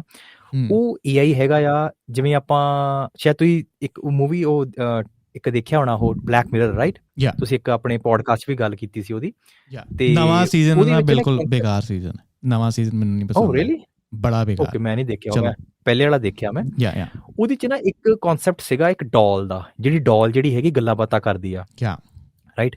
ਮੈਂ ਇਸ ਤਰ੍ਹਾਂ ਦੀ ਇੱਕ ਨਾ ਡੋਲ ਬਣਾਉਣਾ ਚਾਹੁੰਦਾ, ਜਾਂ ਕਹਿ ਲਓ ਟੋਏ ਬਣਾਉਣਾ ਚਾਹੁੰਦਾ। ਬਟ ਉਹ ਟੋਏ ਜਿਹੜਾ ਹੈਗਾ ਬੱਚੇ ਵਾਸਤੇ ਹੋਵੇਗਾ, ਉਹ ਸਸਤਾ ਵੀ ਹੋਵੇਗਾ। ਉਹ ਇਹ ਨਹੀਂ ਕਿ $20,000 ਦਾ ਆਵੇਗਾ, ਉਹ ਸਸਤਾ ਆਏਗਾ, ਸਪੈਸ਼ਲ ਬੱਚੇ ਵਾਸਤੇ ਹੋਵੇਗਾ, ਜਿਹੜਾ ਕਿ ਬੱਚੇ ਦੇ ਰਿਲੇਟਡ ਜੋ ਕੁਛ ਵੀ ਹੈ ਮਾਂ ਪਿਓ ਨੂੰ ਸਭ ਕੁਛ ਦੱਸੇਗਾ, A ਤੋਂ ਲੈ ਕੇ Z ਤੱਕ। ਬੱਚਾ ਜਿਹੜਾ ਹੈਗਾ ਆ ਅਗਰ ਚਿੜਚਿੜਾ ਆ, ਉਹ ਕਿਉਂ ਚਿੜਚਿੜਾ ਆ, ਇਹਨੂੰ ਕਿਵੇਂ ਜਿਹੜਾ ਹੈਗਾ ਸੋਲਵ ਕੀਤਾ ਜਾ ਸਕਦਾ, ਇਸ ਸਮੇਂ ਬੱਚੇ ਨੂੰ ਕੀ ਕੀ ਸਿਖਾਇਆ ਜਾ ਸਕਦਾ ਆ, AI ਕਿਵੇਂ ਮਦਦ ਕਰ ਸਕਦਾ ਆ ਬੱਚੇ ਨੂੰ ਟ੍ਰੇਨ ਕਰਨ ਦੇ ਵਿੱਚ, ਫਿਊਚਰ ਵਾਸਤੇ ਰੈਡੀ ਕਰਨ ਵਾਸਤੇ। ਹਨਾ। ਉਹ ਸਭ ਚੀਜ਼ਾਂ ਅਗਰ ਮਾਂ-ਪਿਓ AI ਨੂੰ ਸਮਝਾਵੇ ਵੀ ਅਸੀਂ ਇਹ ਚੀਜ਼ਾਂ ਚਾਹੁੰਦੇ ਹਾਂ ਆਪਣੇ ਬੱਚੇ ਤੋਂ, ਜਾਂ ਅਸੀਂ ਇਹ ਚੀਜ਼ਾਂ ਜਿਹੜੀਆਂ ਹੈਗੀਆਂ ਆ ਅਸੀਂ ਆਪਣੇ ਬੱਚੇ ਨੂੰ ਦੇਣਾ ਚਾਹੁੰਦੇ ਹਾਂ ਤਾਂ ਕਿ ਮੇਰੇ ਬੱਚਾ ਇਨ ਫਿਊਚਰ ਜਿਹੜਾ ਹੈਗਾ ਹੈਪੀ ਲਾਈਫ ਜੀਵੇ। ਹਰ ਇੱਕ ਦਾ ਸੁਪਨਾ ਹੁੰਦਾ, ਰਾਈਟ। ਸੋ ਉਸ ਚੀਜ਼ ਵਾਸਤੇ ਉਸ ਤਰ੍ਹਾਂ ਦਾ AI ਇੱਕ ਡਿਵੈਲਪ ਕੀਤਾ ਜਾਵੇ ਜੋ ਹਰਦਮ ਬੱਚੇ ਦੇ ਨਾਲ ਰਵੇ। ਜਦੋਂ ਬੱਚਾ ਸਕੂਲੋਂ ਆ ਗਿਆ ਉਹਨਾਂ ਗੱਲਾਂ ਬਾਤਾਂ ਕਰੇ, ਕਿਉਂਕਿ ਹਰੇਕ ਨੂੰ ਕੋਈ ਨਾ ਕੋਈ ਚਾਹੀਦਾ ਹੁੰਦਾ ਆ, ਰਾਈਟ। ਤੇ ਉਹ ਉਹਦਾ ਦੋਸਤ ਬਣੇ ਤੇ ਉਹਨਾਂ ਗੱਲਾਂ ਬਾਤਾਂ ਕਰੇ, ਬੱਚਾ ਉਹਨੂੰ ਕੁਝ ਪੁੱਛੇ। ਸੋਚ ਕੇ ਦੇਖੋ ਬੱਚੇ ਦੀ ਨੌਲੇਜ ਜਿਹੜੀ ਹੈਗੀ ਆ ਉਹ ਕਿਸ ਲੈਵਲ ਤੇ ਹੋਵੇਗੀ, ਜਿਹੜਾ ਬੱਚਾ ਬਚਪਨ ਤੋਂ ਜਿਹਦੇ ਕੋਲ ਇਦਾਂ ਦਾ ਟੂਲ ਹੈਗਾ, ਜਿਹੜਾ ਬੱਚਾ ਉਹਨੂੰ ਪੁੱਛ ਰਿਹਾ ਆ ਕਿ ਯਾਰ ਆਹ ਸਟਾਰ ਕਿਉਂ ਚਮਕਣ ਡਏ ਆ, ਹੈ ਇਹ ਮੂਨ ਜਿਹੜਾ ਹੈਗਾ ਇਹ ਚ ਵਾਈਟ ਲਾਈਟ ਕਿਉਂ ਆ, ਰਾਈਟ। ਥੋੜਾ ਉਹ ਪਿੱਛੇ ਦੀ ਸਕੇਰੀ ਜਿਹੜੀ ਨਹੀਂ ਲੱਗਦਾ ਚੀਜ਼ਾਂ ਹੈਗੀਆਂ ਉਹਨੂੰ ਸਟੋਰੀ ਚ ਦੱਸੇ। ਜਿੱਦਾਂ ਹਾਂ ਠੀਕ ਹੈ, ਇਨਫੋਰਮੇਸ਼ਨ ਲੈਣਾ ਇੱਕ ਪੁਆਇੰਟ ਹੈ। ਦੂਜਾ ਪੁਆਇੰਟ ਮੈਂ ਕਦੀ ਕਦੀ ਸੋਚਦਾ ਕਿ ਥੋੜਾ ਸਕੇਰੀ ਇਨ ਦਾ ਸੈਂਸ ਕਿ ਹੁਣ ਜਿੱਦਾਂ ਆਪਾਂ ਜੰਮੇ ਪਲੇ ਆ ਨਾ ਪਿੰਡ ਦੇ ਵਿੱਚ, ਤੇ ਆਪਾਂ ਨੂੰ ਸ਼ਾਮੀ ਬਾਹਰ ਨਿਕਲਣਾ ਪੈਂਦਾ ਹੈ ਖੇਡਣ ਵਾਸਤੇ, ਦੋਸਤਾਂ ਦੇ ਨਾਲ ਗੱਲਬਾਤ ਕਰਨ ਵਾਸਤੇ। ਤੇ ਉਹ ਦੋਸਤੀਆਂ ਦੇ ਵਿੱਚ ਬੁਲਿੰਗ ਵੀ ਹੁੰਦੀ ਸੀ, ਲੜਾਈ ਵੀ ਹੁੰਦੀ ਸੀ, ਠੀਕ ਹੈ, ਖੁਸ਼ੀ ਵੀ ਹੁੰਦੀ ਸੀ, ਟਰੋਮਾ ਵੀ ਹੁੰਦਾ ਸੀ। ਉਹ ਕਿਸੇ ਬੰਦੇ ਨੇ ਕਿਹਾ ਨਾ ਕਿ ਜੋ ਬਹੁਤ ਜ਼ਿਆਦਾ ਸਕਸੈਸਫੁਲ ਲੋਕ ਤੁਸੀਂ ਦੇਖੋ, ਠੀਕ ਹੈ, ਉਹਨਾਂ ਦੀ ਲਾਈਫ ਦੇ ਵਿੱਚ ਥੋੜ੍ਹਾ ਜਿਹਾ ਟਰੋਮਾ ਹੁੰਦਾ ਸੀਗਾ ਪਾਸ ਦੇ ਵਿੱਚ, ਉਹਨਾਂ ਨਾਲ ਕੁਛ ਨਾ ਕੁਛ ਹੋਇਆ ਜਿਹਨੇ ਉਹਨਾਂ ਨੂੰ ਟ੍ਰਿਗਰ ਕੀਤਾ। ਬਟ ਉਹੀ ਟਰੋਮਾ ਅਗਰ ਥੋੜ੍ਹਾ ਜ਼ਿਆਦਾ ਹੋਰ ਹੋ ਜਾਂਦਾ ਤੇ ਉਹੀ ਮਿਲੀਅਨੇਅਰ ਬਿਲੀਅਨੇਅਰ ਬੰਦਾ ਨਾ ਬਹੁਤ ਥੱਲੇ ਚਲਾ ਜਾਂਦਾ। ਤੇ ਕੁਛ ਲੋਕ ਜੋ ਬਹੁਤ ਲਾਈਫ ਤੋਂ ਤੰਗ ਹੋਏ ਪਏ ਨੇ, ਉਹਨਾਂ ਦਾ ਟਰੋਮਾ ਲੈਵਲ ਬਹੁਤ ਜ਼ਿਆਦਾ ਸੀ ਜਾਂ ਪਾਸ 'ਚ ਉਹਨਾਂ ਨਾਲ ਬਹੁਤ ਚੀਜ਼ ਮਾੜੀ ਹੋਈ, ਠੀਕ ਹੈ। But moral of the story ਇਹ ਸੀ ਕਿ ਤੁਹਾਡੀ ਲਾਈਫ 'ਚ ਥੋੜ੍ਹਾ ਟਰੋਮਾ ਹੋਣਾ ਬੜਾ ਨੈਸੈਸਰੀ ਹੈ। ਸਕੂਲ ਦੇ ਵਿੱਚ ਅਗਰ ਤੁਸੀਂ ਜਾਂਦੇ ਹੋ ਨਾ, ਥੋੜ੍ਹੀ ਜਿਹੀ ਬੁਲਿੰਗ ਹੋਣੀ ਤੁਹਾਡੀ ਬੜੀ ਨੈਸੈਸਰੀ ਹੈ। ਥੋੜ੍ਹੀਆਂ ਜਿਹੀਆਂ ਲੜਾਈਆਂ ਹੋਣੀਆਂ ਬੱਚਿਆਂ ਦੇ ਨਾਲ, ਕਿਉਂਕਿ ਜਦੋਂ ਬੱਚਾ ਘਰੇ ਹੁੰਦਾ ਨਾ ਉਹ ਬੜਾ ਊਤ ਹੁੰਦਾ, ਕਿਉਂਕਿ ਹਰੇਕ ਬੰਦਾ ਉਹਨੂੰ ਪਿਆਰ ਕਰਦਾ, ਉਹਨੂੰ ਕਰਨ ਦਿੰਦਾ ਜੋ ਵੀ ਉਹਨੇ ਕਰਨਾ, ਠੀਕ ਹੈ। ਦਾਦਾ ਦਾਦੀ ਕੁਛ ਨਹੀਂ ਕਹਿੰਦੇ, ਠੀਕ ਹੈ, ਮਾਂ ਪਿਓ ਕੁਛ ਨਹੀਂ ਕਹਿੰਦੇ, ਇਹ ਤਾਂ ਬੱਚਾ ਹੈ। ਪਰ ਉਹੀ ਬੱਚਾ ਜੋ ਸਕੂਲੇ ਜਾਂਦਾ ਨਾ ਉਹ ਲਾਈਨ 'ਚ ਹੋ ਜਾਂਦਾ, ਟੀਚਰਾਂ ਤੋਂ ਨਹੀਂ, ਦੂਜੇ ਬੱਚਿਆਂ ਤੋਂ। ਦੂਜੇ ਬੱਚੇ ਨੂੰ ਦੱਸਦੇ ਆ ਕਿ ਤੇਰੀ ਹਰਾਰਕੀ ਸੋਸ਼ਲੀ ਤੇਰੀ ਕੀ ਪਲੇਸ ਆ, ਅਤੇ ਜੋ ਚੀਜ਼ਾਂ ਉਹ ਘਰੇ ਕਰ ਸਕਦਾ ਨਾ ਉਹ ਸਕੂਲੇ ਨਹੀਂ ਕਰ ਸਕਦਾ, ਜੋ ਬੜੀ ਇੰਪੋਰਟੈਂਟ ਚੀਜ਼ ਆ। ਜਦੋਂ ਕਈ ਲੋਕ ਕਹਿੰਦੇ ਨਾ ਕਿ ਘਰ 'ਚ ਸਕੂਲਿੰਗ ਕਰਾਉਣੀ ਆਪਾਂ, ਠੀਕ ਹੈ, ਇਨਫੋਰਮੇਸ਼ਨ ਬਹੁਤ ਤੁਸੀਂ ਦੇ ਸਕਦੇ ਹੋ ਬੱਚੇ ਨੂੰ, ਉਹਦੇ ਮੈਨਰਸ ਬੜੇ ਕਰ ਸਕਦੇ ਹੋ, ਬਟ ਉਹਨੂੰ ਐਕਚੁਅਲ ਵਰਲਡ ਵਾਸਤੇ ਰੈਡੀ ਕਰਨਾ ਬਹੁਤ ਜ਼ਰੂਰੀ ਹੈ। ਕਿ ਪਹਿਲੇ ਦਿਨ ਹੀ ਉਹ ਘਰੇ ਬਾਹਰ ਹੋਵੇ ਨਾ, ਉਹਨੂੰ ਪਤਾ ਹੋਵੇ ਕਿ ਉਹਦੀ ਚੋਇਸਿਸ ਦੇ, ਉਹਦੇ ਵਰਡਸ ਦੇ, ਉਹਦੇ ਐਕਸ਼ਨਸ ਦੇ ਕੀ ਕੌਨਸੀਕੁਐਂਸਿਸ ਨੇ, ਠੀਕ ਹੈ। ਇਹ ਇੱਕ ਬੰਦਾ ਚੀਜ਼ ਗਲਤੀਆਂ ਤੋਂ ਸਿੱਖਦਾ ਆ, ਗਲਤੀਆਂ ਤੋਂ ਹੀ ਸਿੱਖਦਾ। ਤੇ ਤੁਹਾਨੂੰ ਲੱਗਦਾ ਕਿ ਅਗਰ ਉਹ ਡੋਲ ਇੰਟਰੋਡਿਊਸ ਹੋਵੇ, ਉਹ ਕਿਤੇ ਨਾ ਕਿਤੇ ਜਿਹੜਾ ਬੱਚਾ ਆ ਉਹ ਅਵੋਇਡ ਕਰੇਗਾ ਬਾਹਰ ਜਾਣਾ, ਕਿਉਂਕਿ ਹੁਣ ਡੋਲ ਉਹਨੂੰ ਹਰੇਕ ਚੀਜ਼ ਦੱਸਣ ਦੀ ਹੈ, ਡੋਲ ਉਹਦੀ ਹਾਂ 'ਚ ਹਾਂ ਮਿਲਾਉਂਦੀ ਪਈ ਹੈ, ਤੇ ਉਹਨੂੰ ਉਹ ਐਕਸਪੋਜ਼ਰ ਨਹੀਂ ਮਿਲਦਾ ਪਿਆ ਜੋ ਬੜਾ ਜ਼ਰੂਰੀ ਹੈ। ਬਿਲਕੁਲ। ਜੇ ਤਾਂ ਆਉਣ ਵਾਲੇ ਸਮੇਂ ਦੀ ਗੱਲ ਕਰੀਏ ਤੇ ਆਉਣ ਵਾਲੇ ਸਮੇਂ ਵਿੱਚ ਨਾ ਲੋਕਾਂ ਨੇ ਘਰੋਂ ਬਾਹਰ ਨਿਕਲਣਾ ਬਹੁਤ ਹੀ ਜ਼ਿਆਦਾ ਰੇਅਰ ਹੋ ਜਾਣਾ ਆ। ਸਿਰਫ ਬੱਚਿਆਂ ਨੂੰ ਲੋਕਾਂ ਨੇ ਪਾਰਕ ਲੈ ਕੇ ਜਾਣਾ ਜਾਂ ਸਪੈਸ਼ਲ ਕੋਈ ਇਵੈਂਟ ਹੈਗਾ ਉੱਥੇ ਹੀ ਟਾਈਮ ਨਿਕਲਣਾ ਆ। ਆਉਣ ਵਾਲੇ ਸਮੇਂ ਵਿੱਚ ਲੋਕਾਂ ਕੋਲ ਟਾਈਮ ਬਿਲਕੁਲ ਨਹੀਂ ਬਚਣਾ ਹੈਗਾ। ਜੋ ਅਗਰ ਆਪਾਂ ਦੇਖ ਰਹੇ ਹੈਗੇ ਹਾਂ, ਜਿਸ ਤਰ੍ਹਾਂ ਹੌਲੀ ਹੌਲੀ ਪਹਿਲਾਂ ਬਥੇਰਾ ਟਾਈਮ ਹੁੰਦਾ ਸੀ ਮਾਂ ਪਿਓ ਕੋਲ, ਹੈ ਨਾ, ਹੌਲੀ ਹੌਲੀ ਹਰ ਬੰਦਾ ਬਿਜ਼ੀ ਹੋ ਰਿਹਾ ਆਪਣੀ ਲਾਈਫ ਦੇ ਵਿੱਚ, ਤੇ ਬੱਚੇ ਵਾਸਤੇ ਟਾਈਮ ਨਹੀਂ ਹੈਗਾ। ਤੇ ਹੁਣ ਬਹੁਤ ਸਾਰੇ ਮਾਂ ਪਿਓ ਐਸੇ ਹੈਗੇ ਦੁਨੀਆ ਦੇ ਵਿੱਚ, ਕਿਉਂਕਿ ਇੱਕ ਪ੍ਰੋਡਕਟ ਜਿਹੜਾ ਹੈਗਾ ਉਹ ਦੁਨੀਆ ਦੇ ਹਰ ਇੱਕ ਇਨਸਾਨ ਨੂੰ ਖੁਸ਼ ਨਹੀਂ ਕਰ ਸਕਦਾ, ਬਟ ਬਹੁਤ ਸਾਰੇ ਮਿਲੀਅਨਸ ਲੋਕਾਂ ਨੂੰ ਦੀ ਜ਼ਿੰਦਗੀ ਜਿਹੜੀ ਹੈਗੀ ਉਹ ਪ੍ਰੋਡਕਟ ਆਸਾਨ ਕਰ ਸਕਦਾ, ਜਿਨ੍ਹਾਂ ਕੋਲ ਬੱਚੇ ਵਾਸਤੇ ਸਮਾਂ ਨਹੀਂ ਹੈਗਾ, ਜਾਂ ਉਹ ਚਾਹੁੰਦੇ ਆ ਕਿ ਅਸੀਂ ਬੱਚੇ ਨੂੰ ਟੈਨਸ਼ਨ ਦਈਏ, ਬਟ ਉਹਨਾਂ ਕੋਲ ਕੰਮ ਹੀ ਬਰਡਨ ਇੰਨਾ ਪਿਆ ਆ ਕੁਛ ਦਿਨਾਂ ਵਿੱਚ ਤੇ ਜਾਂ ਕੁਛ ਹਫ਼ਤਿਆਂ ਵਾਸਤੇ, ਉਹ ਮਤਲਬ ਨਹੀਂ ਕਰ ਸਕਦੇ ਹੈਗੇ ਬਿਲਕੁਲ ਵੀ ਬੱਚੇ ਦੇ ਨਾਲ ਇੰਟਰੈਕਟ। ਤੇ ਬੱਚਾ ਵਿਚਾਰਾ ਇਕੱਲਾ ਰਹਿ ਰਿਹਾ ਆ, ਹੈ ਨਾ, ਤੇ ਉਹ ਬਸ TV ਦੇਖ ਰਿਹਾ, ਹੋਰ ਕੁਛ ਨਹੀਂ ਦੇਖ ਰਿਹਾ ਹੈਗਾ। ਸੋ ਉਹਨਾਂ ਲੋਕਾਂ ਦੀ ਹੈਲਪ ਜਿਹੜੀ ਹੈਗੀ ਆ ਉਹ ਡੈਫੀਨੇਟਲੀ ਹੋ ਸਕਦੀ ਆ। ਬਾਕੀ ਇਹ ਹੈਗਾ ਕਿ ਜਿੱਦਾਂ ਹੁਣ ਬੱਚਾ ਸਕੂਲ ਜਾਂਦਾ ਆ, ਸਕੂਲ ਤੇ ਜਾਣਾ ਹੀ ਜਾਣਾ ਆ, ਉੱਥੇ ਦੀ ਇੰਟਰੈਕਸ਼ਨ ਹੋਣਾ ਹੀ ਹੋਣਾ ਆ। ਬਾਕੀ ਰਹੀ ਗੱਲ, ਕਿਉਂਕਿ ਸਕੂਲੇ ਤੇ ਬੰਦਾ ਇਹ ਚੀਜ਼ਾਂ ਲੈ ਕੇ ਜਾ ਨਹੀਂ ਸਕਦਾ, ਜਦੋਂ ਬੱਚੇ ਨੇ ਘਰੇ ਆਉਣਾ ਆ, ਤੇ ਘਰੇ ਆਉਂਦੇ ਨੂੰ ਉਹਦੇ ਕੋਈ ਹੋਵੇ, ਕੋਈ ਉਹਦਾ ਫਰੈਂਡ ਹੋਵੇ ਵੀ ਘਰੇ ਵੀ ਉਹਦਾ ਕੋਈ ਵੇਟ ਕਰ ਰਿਹਾ, ਘਰੇ ਵੀ ਉਹਦਾ ਕੋਈ ਹੈਗਾ ਆ, ਹੈ ਨਾ, ਲਾਈਫ ਵਧੀਆ ਸੁਖੀ ਜਿਹੜੀ ਹੈਗੀ ਬੰਦੇ ਦੀ ਬੀਤਦੀ ਆ। ਬਸ ਉਹ ਕਨਸੈਪਟ ਹੈਗਾ ਆ ਨਾ। ਆਈ ਥਿੰਕ ਇੰਟੈਂਸ਼ਨ ਤੁਹਾਡੀਆਂ ਇਹਦੇ ਪਿੱਛੇ ਬਹੁਤ ਵਧੀਆ ਨੇ, ਤੇ ਹੋਪਫੁਲੀ ਜਿਹੜਾ ਖਾਲਸਾ GPT ਹੈ ਤੁਸੀਂ ਇਹ ਸਕਸੈਸਫੁਲੀ ਲਾਂਚ ਕਰੋ, ਜਦੋਂ ਵੀ ਤੁਸੀਂ ਕਰੋ। ਇੱਕ ਪਹਿਲਾ ਵਰਜ਼ਨ ਤੁਹਾਡਾ ਆ ਗਿਆ ਨਾ, ਤੁਸੀਂ ਕਿਹਾ। ਹਾਂਜੀ, ਤੇ ਬਿਲਕੁਲ। ਕੀ ਇਹ ਐਪ ਹੈ ਜਾਂ ਇਹ ਸਿਰਫ ਵੈਬਸਾਈਟ ਹੈ? ਅਜੇ ਸਿਰਫ ਇਹ ਵੈਬਸਾਈਟ ਆ, ਕਿਉਂਕਿ ਇਨੀਸ਼ੀਅਲੀ ਸਿਰਫ ਮੈਂ ਇਹਦੇ 'ਤੇ ਕੰਮ ਕਰ ਰਿਹਾ ਹਾਂ, ਅਤੇ ਬਾਕੀ ਜਿਹੜੇ ਬੰਦੇ ਹੈਗੇ ਆ ਉਹ ਕੁਛ ਗੁਰਸਿੱਖ ਹੈਗੇ ਮੇਰੇ ਨਾਲ, ਜੋ ਮੈਨੂੰ ਗਾਈਡ ਕਰ ਰਹੇ ਹੈਗੇ ਆ ਵੀ ਕੀ ਹੋਣਾ ਚਾਹੀਦਾ। ਅਤੇ ਕਿਹੜੀਆਂ ਚੀਜ਼ਾਂ ਦਾ ਧਿਆਨ ਰੱਖਣਾ ਆ ਵੀ ਕਿਤੇ ਗਲਤ ਇਨਫੋਰਮੇਸ਼ਨ ਨਾ ਇਹ ਦੇਵੇ ਹੈ ਨਾ, ਉਹਨਾਂ ਚੀਜ਼ਾਂ 'ਚ ਮੇਰੀ ਹੈਲਪ ਕਰ ਰਹੇ ਆ। ਸੋ ਪਿਛਲੇ 2 ਕੁ ਮਹੀਨਿਆਂ ਤੋਂ ਮੈਂ ਆਪ ਹੀ ਲੱਗਾ ਹੋਇਆ ਇਸ ਚੀਜ਼ ਦੇ ਵਿੱਚ, ਅਤੇ ਹੌਲੀ ਹੌਲੀ ਜਿਵੇਂ ਥੋੜ੍ਹਾ ਬਹੁਤਾ ਲੋਕ ਇਹਨੂੰ ਯੂਜ਼ ਕਰਨਗੇ ਖਾਲਸਾ GPT ਨੂੰ ਫਸਟ ਵਰਜਨ ਨੂੰ, ਅਤੇ ਥੋੜ੍ਹਾ ਬਹੁਤਾ ਜਦੋਂ ਉੱਥੋਂ ਜਿਹੜਾ ਹੈਗਾ ਆ ਪੈਸਾ ਇਕੱਠਾ ਹੁੰਦਾ, ਅਤੇ ਅਸੀਂ ਉਹ ਪੈਸਾ ਜਿਹੜਾ ਹੈਗਾ ਕੁਛ ਡਿਵੈਲਪਰਾਂ ਨੂੰ ਹਾਇਰ ਕਰਾਂਗੇ, ਉਹ ਉਹਨਾਂ ਨੂੰ ਦੇਵਾਂਗੇ ਤਾਂ ਕਿ ਉਹ ਸਾਨੂੰ ਉਸ ਲੈਵਲ 'ਤੇ ਲੈ ਕੇ ਜਾ ਸਕਣ ਜਿੱਥੇ ਅਸੀਂ ਜਾਣਾ ਚਾਹੁੰਦੇ ਹਾਂ। ਜਿਵੇਂ ਕਿ ਕੰਟੈਂਟ ਰਾਈਟਰ ਸਾਨੂੰ ਚਾਹੀਦੇ ਜਿਹੜੇ ਕਿ ਰਾਈਟ ਕਰਕੇ ਸਾਨੂੰ ਦੇ ਸਕਣ ਗੁਰੂ ਗ੍ਰੰਥ ਸਾਹਿਬ ਜੀ ਨੂੰ। ਫਿਰ ਸਾਨੂੰ ਰੀਡਰ ਚਾਹੀਦੇ ਆ ਜਿਹੜੇ ਸਕੋਲਰਸ ਹੋਣ ਗੁਰੂ ਗ੍ਰੰਥ ਸਾਹਿਬ ਜੀ ਦੇ, ਜੋ ਦੇਖਣ ਇੱਥੇ ਕੋਈ ਗਲਤ ਨਹੀਂ ਉਹਨਾਂ ਨੇ ਮੈਂਸ਼ਨ ਕਰਤੀ ਹੋਏਗੀ ਹੈਗੀ ਹੈ ਨਾ। ਅਤੇ ਉਹ ਚੀਜ਼ਾਂ ਸਾਰੀਆਂ ਦੇਖ ਦਾਖ ਕੇ ਮਤਲਬ ਸਾਨੂੰ ਉਸ ਚੀਜ਼ ਵਾਸਤੇ ਫੰਡ ਚਾਹੀਦਾ, ਕਿਉਂਕਿ ਹਰ ਇੱਕ ਚੀਜ਼ ਨੂੰ ਕਰਨ ਵਾਸਤੇ ਨਾ ਲੋਕ ਚਾਹੀਦੇ ਹੁੰਦੇ ਆ, ਅਤੇ ਲੋਕਾਂ ਨੂੰ ਪੈਸਾ ਚਾਹੀਦਾ ਆ। ਹਰ ਬੰਦਾ ਆਪਣੇ ਵਾਂਗੂ ਫ੍ਰੀ ਨਹੀਂ ਕਰ ਸਕਦਾ ਹੈਗਾ ਨਾ ਇਸ ਤਰ੍ਹਾਂ ਦੀਆਂ ਚੀਜ਼ਾਂ। ਸੋ ਉਹਦੇ ਵਾਸਤੇ ਸਾਨੂੰ ਮਤਲਬ ਫੰਡ ਇਕੱਠਾ ਕਰਨਾ ਪੈਣਾ ਆ। ਸੋ ਉਹ ਫੰਡ ਕਿਵੇਂ ਇਕੱਠਾ ਹੋਊਗਾ, ਜਦੋਂ ਲੋਕ ਖਾਲਸਾ GPT ਦੇ ਉੱਤੇ ਆਉਣਗੇ, ਉੱਥੇ ਜਾ ਕੇ ਸਾਈਨ ਅਪ ਕਰਨਗੇ ਅਤੇ ਥੋੜ੍ਹੀ ਬਹੁਤੀ ਜਿਹੜੀ ਹੈਗੀ ਪੇਮੈਂਟ ਉਹਦੇ 'ਚ ਕਰਨਗੇ, ਤਾਂ ਕਿ ਉਸ ਪੈਸੇ ਰਾਹੀਂ ਅਸੀਂ ਉਸ ਲੈਵਲ 'ਤੇ ਪਹੁੰਚੀਏ ਜਿੱਥੇ ਸਾਨੂੰ ਗੁਰੂ ਗ੍ਰੰਥ ਸਾਹਿਬ ਜੀ ਦੇ ਵਿੱਚੋਂ ਜਿਹੜਾ ਡਾਟਾ ਹੈਗਾ ਆ ਉਹ ਨਿਕਲ ਕੇ ਆ ਸਕੇ, ਅਤੇ ਸਾਡੇ ਸਵਾਲਾਂ ਦੇ ਜਵਾਬ ਜਿਹੜੇ ਹੈਗੇ ਸਾਨੂੰ ਗੁਰੂ ਗ੍ਰੰਥ ਸਾਹਿਬ ਜੀ ਜਿਹੜੇ ਹੈਗੇ ਦੇ ਸਕਣ। ਠੀਕ ਹੈ, ਨਹੀਂ ਕੋਈ ਵੀ ਸੁਣਦਾ ਆ, ਅਗਰ ਉਹ ਕੰਟਰੀਬਿਊਟ ਕਰਨਾ ਚਾਹੁੰਦਾ ਤਾਂ ਜ਼ਰੂਰ ਖਾਲਸਾ GPT 'ਤੇ ਜਾਓ ਅਤੇ ਸਾਈਨ ਅਪ ਕਰੋ, ਅਤੇ ਅਗਰ ਡੋਨੇਸ਼ਨ ਵੀ ਤੁਸੀਂ ਲਿੰਕ ਡਿਸਕ੍ਰਿਪਸ਼ਨ 'ਚ ਦੇ ਦੇਣਾ। ਬਿਲਕੁਲ। ਓਕੇ ਦਲਜੀਤ ਸਿੰਘ, ਬਹੁਤ ਵਧੀਆ ਗੱਲਬਾਤ ਹੋਈ। ਐਨੀਥਿੰਗ ਐਲਸ ਤੁਸੀਂ ਮੈਂਸ਼ਨ ਕਰਨਾ ਚਾਹੁੰਦੇ ਹੋ ਜਾਂ ਗੱਲ ਕਰਨਾ ਚਾਹੁੰਦੇ ਹੋ? ਹਾਂ, ਬੇਸਿਕਲੀ ਅਗਰ ਕਿਸੇ ਨੂੰ ਕੋਈ AI ਦੇ ਰਿਲੇਟਿਡ ਕੋਈ ਸਵਾਲ ਹੈਗਾ ਆ, ਤੁਸੀਂ ਕਮੈਂਟ ਵੀ ਕਰ ਸਕਦੇ ਹੋ। ਜੇ ਤੁਸੀਂ ਮੇਰੇ ਨਾਲ ਗੱਲ ਕਰਨਾ ਚਾਹੁੰਦੇ ਹੋ ਅਤੇ ਤੁਸੀਂ ਗੂਗਲ 'ਤੇ ਸਰਚ ਕਰ ਸਕਦੇ ਹੋ ਖਾਲਸਾ ਵੈਬਸਾਈਟ ਡਿਜ਼ਾਈਨਰਸ, ਜਾਂ ਲਿਖ ਦਿਓ ਬੈਸਟ ਵੈਬਸਾਈਟ ਡਿਜ਼ਾਈਨਰ ਇਨ ਪੰਜਾਬ, ਤੁਹਾਨੂੰ ਖਾਲਸਾ ਵੈਬਸਾਈਟ ਡਿਜ਼ਾਈਨਰ ਦੀ ਵੈਬਸਾਈਟ ਆ ਜਾਏਗੀ। ਉਹਦੇ ਉੱਤੇ WhatsApp ਦਾ ਆਈਕਨ ਹੈਗਾ, ਤੁਸੀਂ ਉੱਤੇ ਕਲਿੱਕ ਕਰਕੇ ਮੇਰੇ ਨਾਲ ਗੈਟ 'ਚ ਹੋ ਸਕਦੇ ਹੋ। ਬਾਕੀ ਜਿੰਨੇ ਵੀ ਕਮੈਂਟਸ ਹੋਣਗੇ ਮੈਂ ਪਰਸਨਲੀ ਰੀਡ ਕਰਾਂਗਾ ਅਤੇ ਕੋਸ਼ਿਸ਼ ਕਰਾਂਗਾ ਸਾਰਿਆਂ ਦੇ ਜਵਾਬ ਦੇਣ ਦੀ। So yeah that's pretty much it. Thank you sir. ਅਤੇ ਹੋਪਫੁਲੀ ਆਪਾਂ ਹੋਰ ਐਪੀਸੋਡ ਫਿਊਚਰ ਦੇ ਵਿੱਚ ਕਰਾਂਗੇ, ਅਤੇ ਟੈਕ ਦੇ ਵਿੱਚ ਕੋਈ ਵੀ ਨਵੀਂ ਜਾਣਕਾਰੀ ਹੋਈ ਅਤੇ ਉੱਤੇ ਆਪਾਂ ਪੋਡਕਾਸਟ ਕਰਨਾ ਹੋਇਆ ਤਾਂ ਆਪਾਂ ਜ਼ਰੂਰ ਤੁਹਾਨੂੰ ਬੁਲਾਵਾਂਗੇ ਦਲਜੀਤ ਸਿੰਘ। ਅਤੇ ਥੈਂਕ ਯੂ ਸੋ ਮਚ ਸਮਾਂ ਦੇਣ ਵਾਸਤੇ, ਅਤੇ ਮੈਨੂੰ ਆਪਣੇ ਚੈਨਲ 'ਤੇ ਇਨਵਾਈਟ ਕਰਨ 'ਤੇ। ਪਿਛਲੇ ਆਈ ਥਿੰਕ 2 ਸਾਲਾਂ ਤੋਂ ਮੈਂ ਤੁਹਾਨੂੰ ਸੁਣ ਰਿਹਾ, and Aam really big fan of you. ਤੁਸੀਂ ਬਹੁਤ ਵਧੀਆ ਕੰਮ ਕਰ ਰਹੇ ਹੋ, ਅਤੇ ਮਾਲਕ ਤੁਹਾਨੂੰ ਤਰੱਕੀਆਂ ਬਖਸ਼ੇ। Thank you sir, thank you. ਅਤੇ ਇਹ ਸੀ ਅੱਜ ਐਪੀਸੋਡ, ਅਤੇ ਆਪਾਂ ਹੋਰ ਗੱਲਾਂ ਬਾਤਾਂ ਕਰਦੇ ਰਹਾਂਗੇ ਅਗਲੇ ਐਪੀਸੋਡ ਦੇ ਵਿੱਚ। ਮੈਂ ਤੁਹਾਡਾ ਆਪਣਾ ਕਾਕਾ ਬਲੀ, ਨਾਮ ਮੇਰਾ ਗਗਨਦੀਪ ਸਿੰਘ। ਸਤਿ ਸ਼੍ਰੀ ਅਕਾਲ।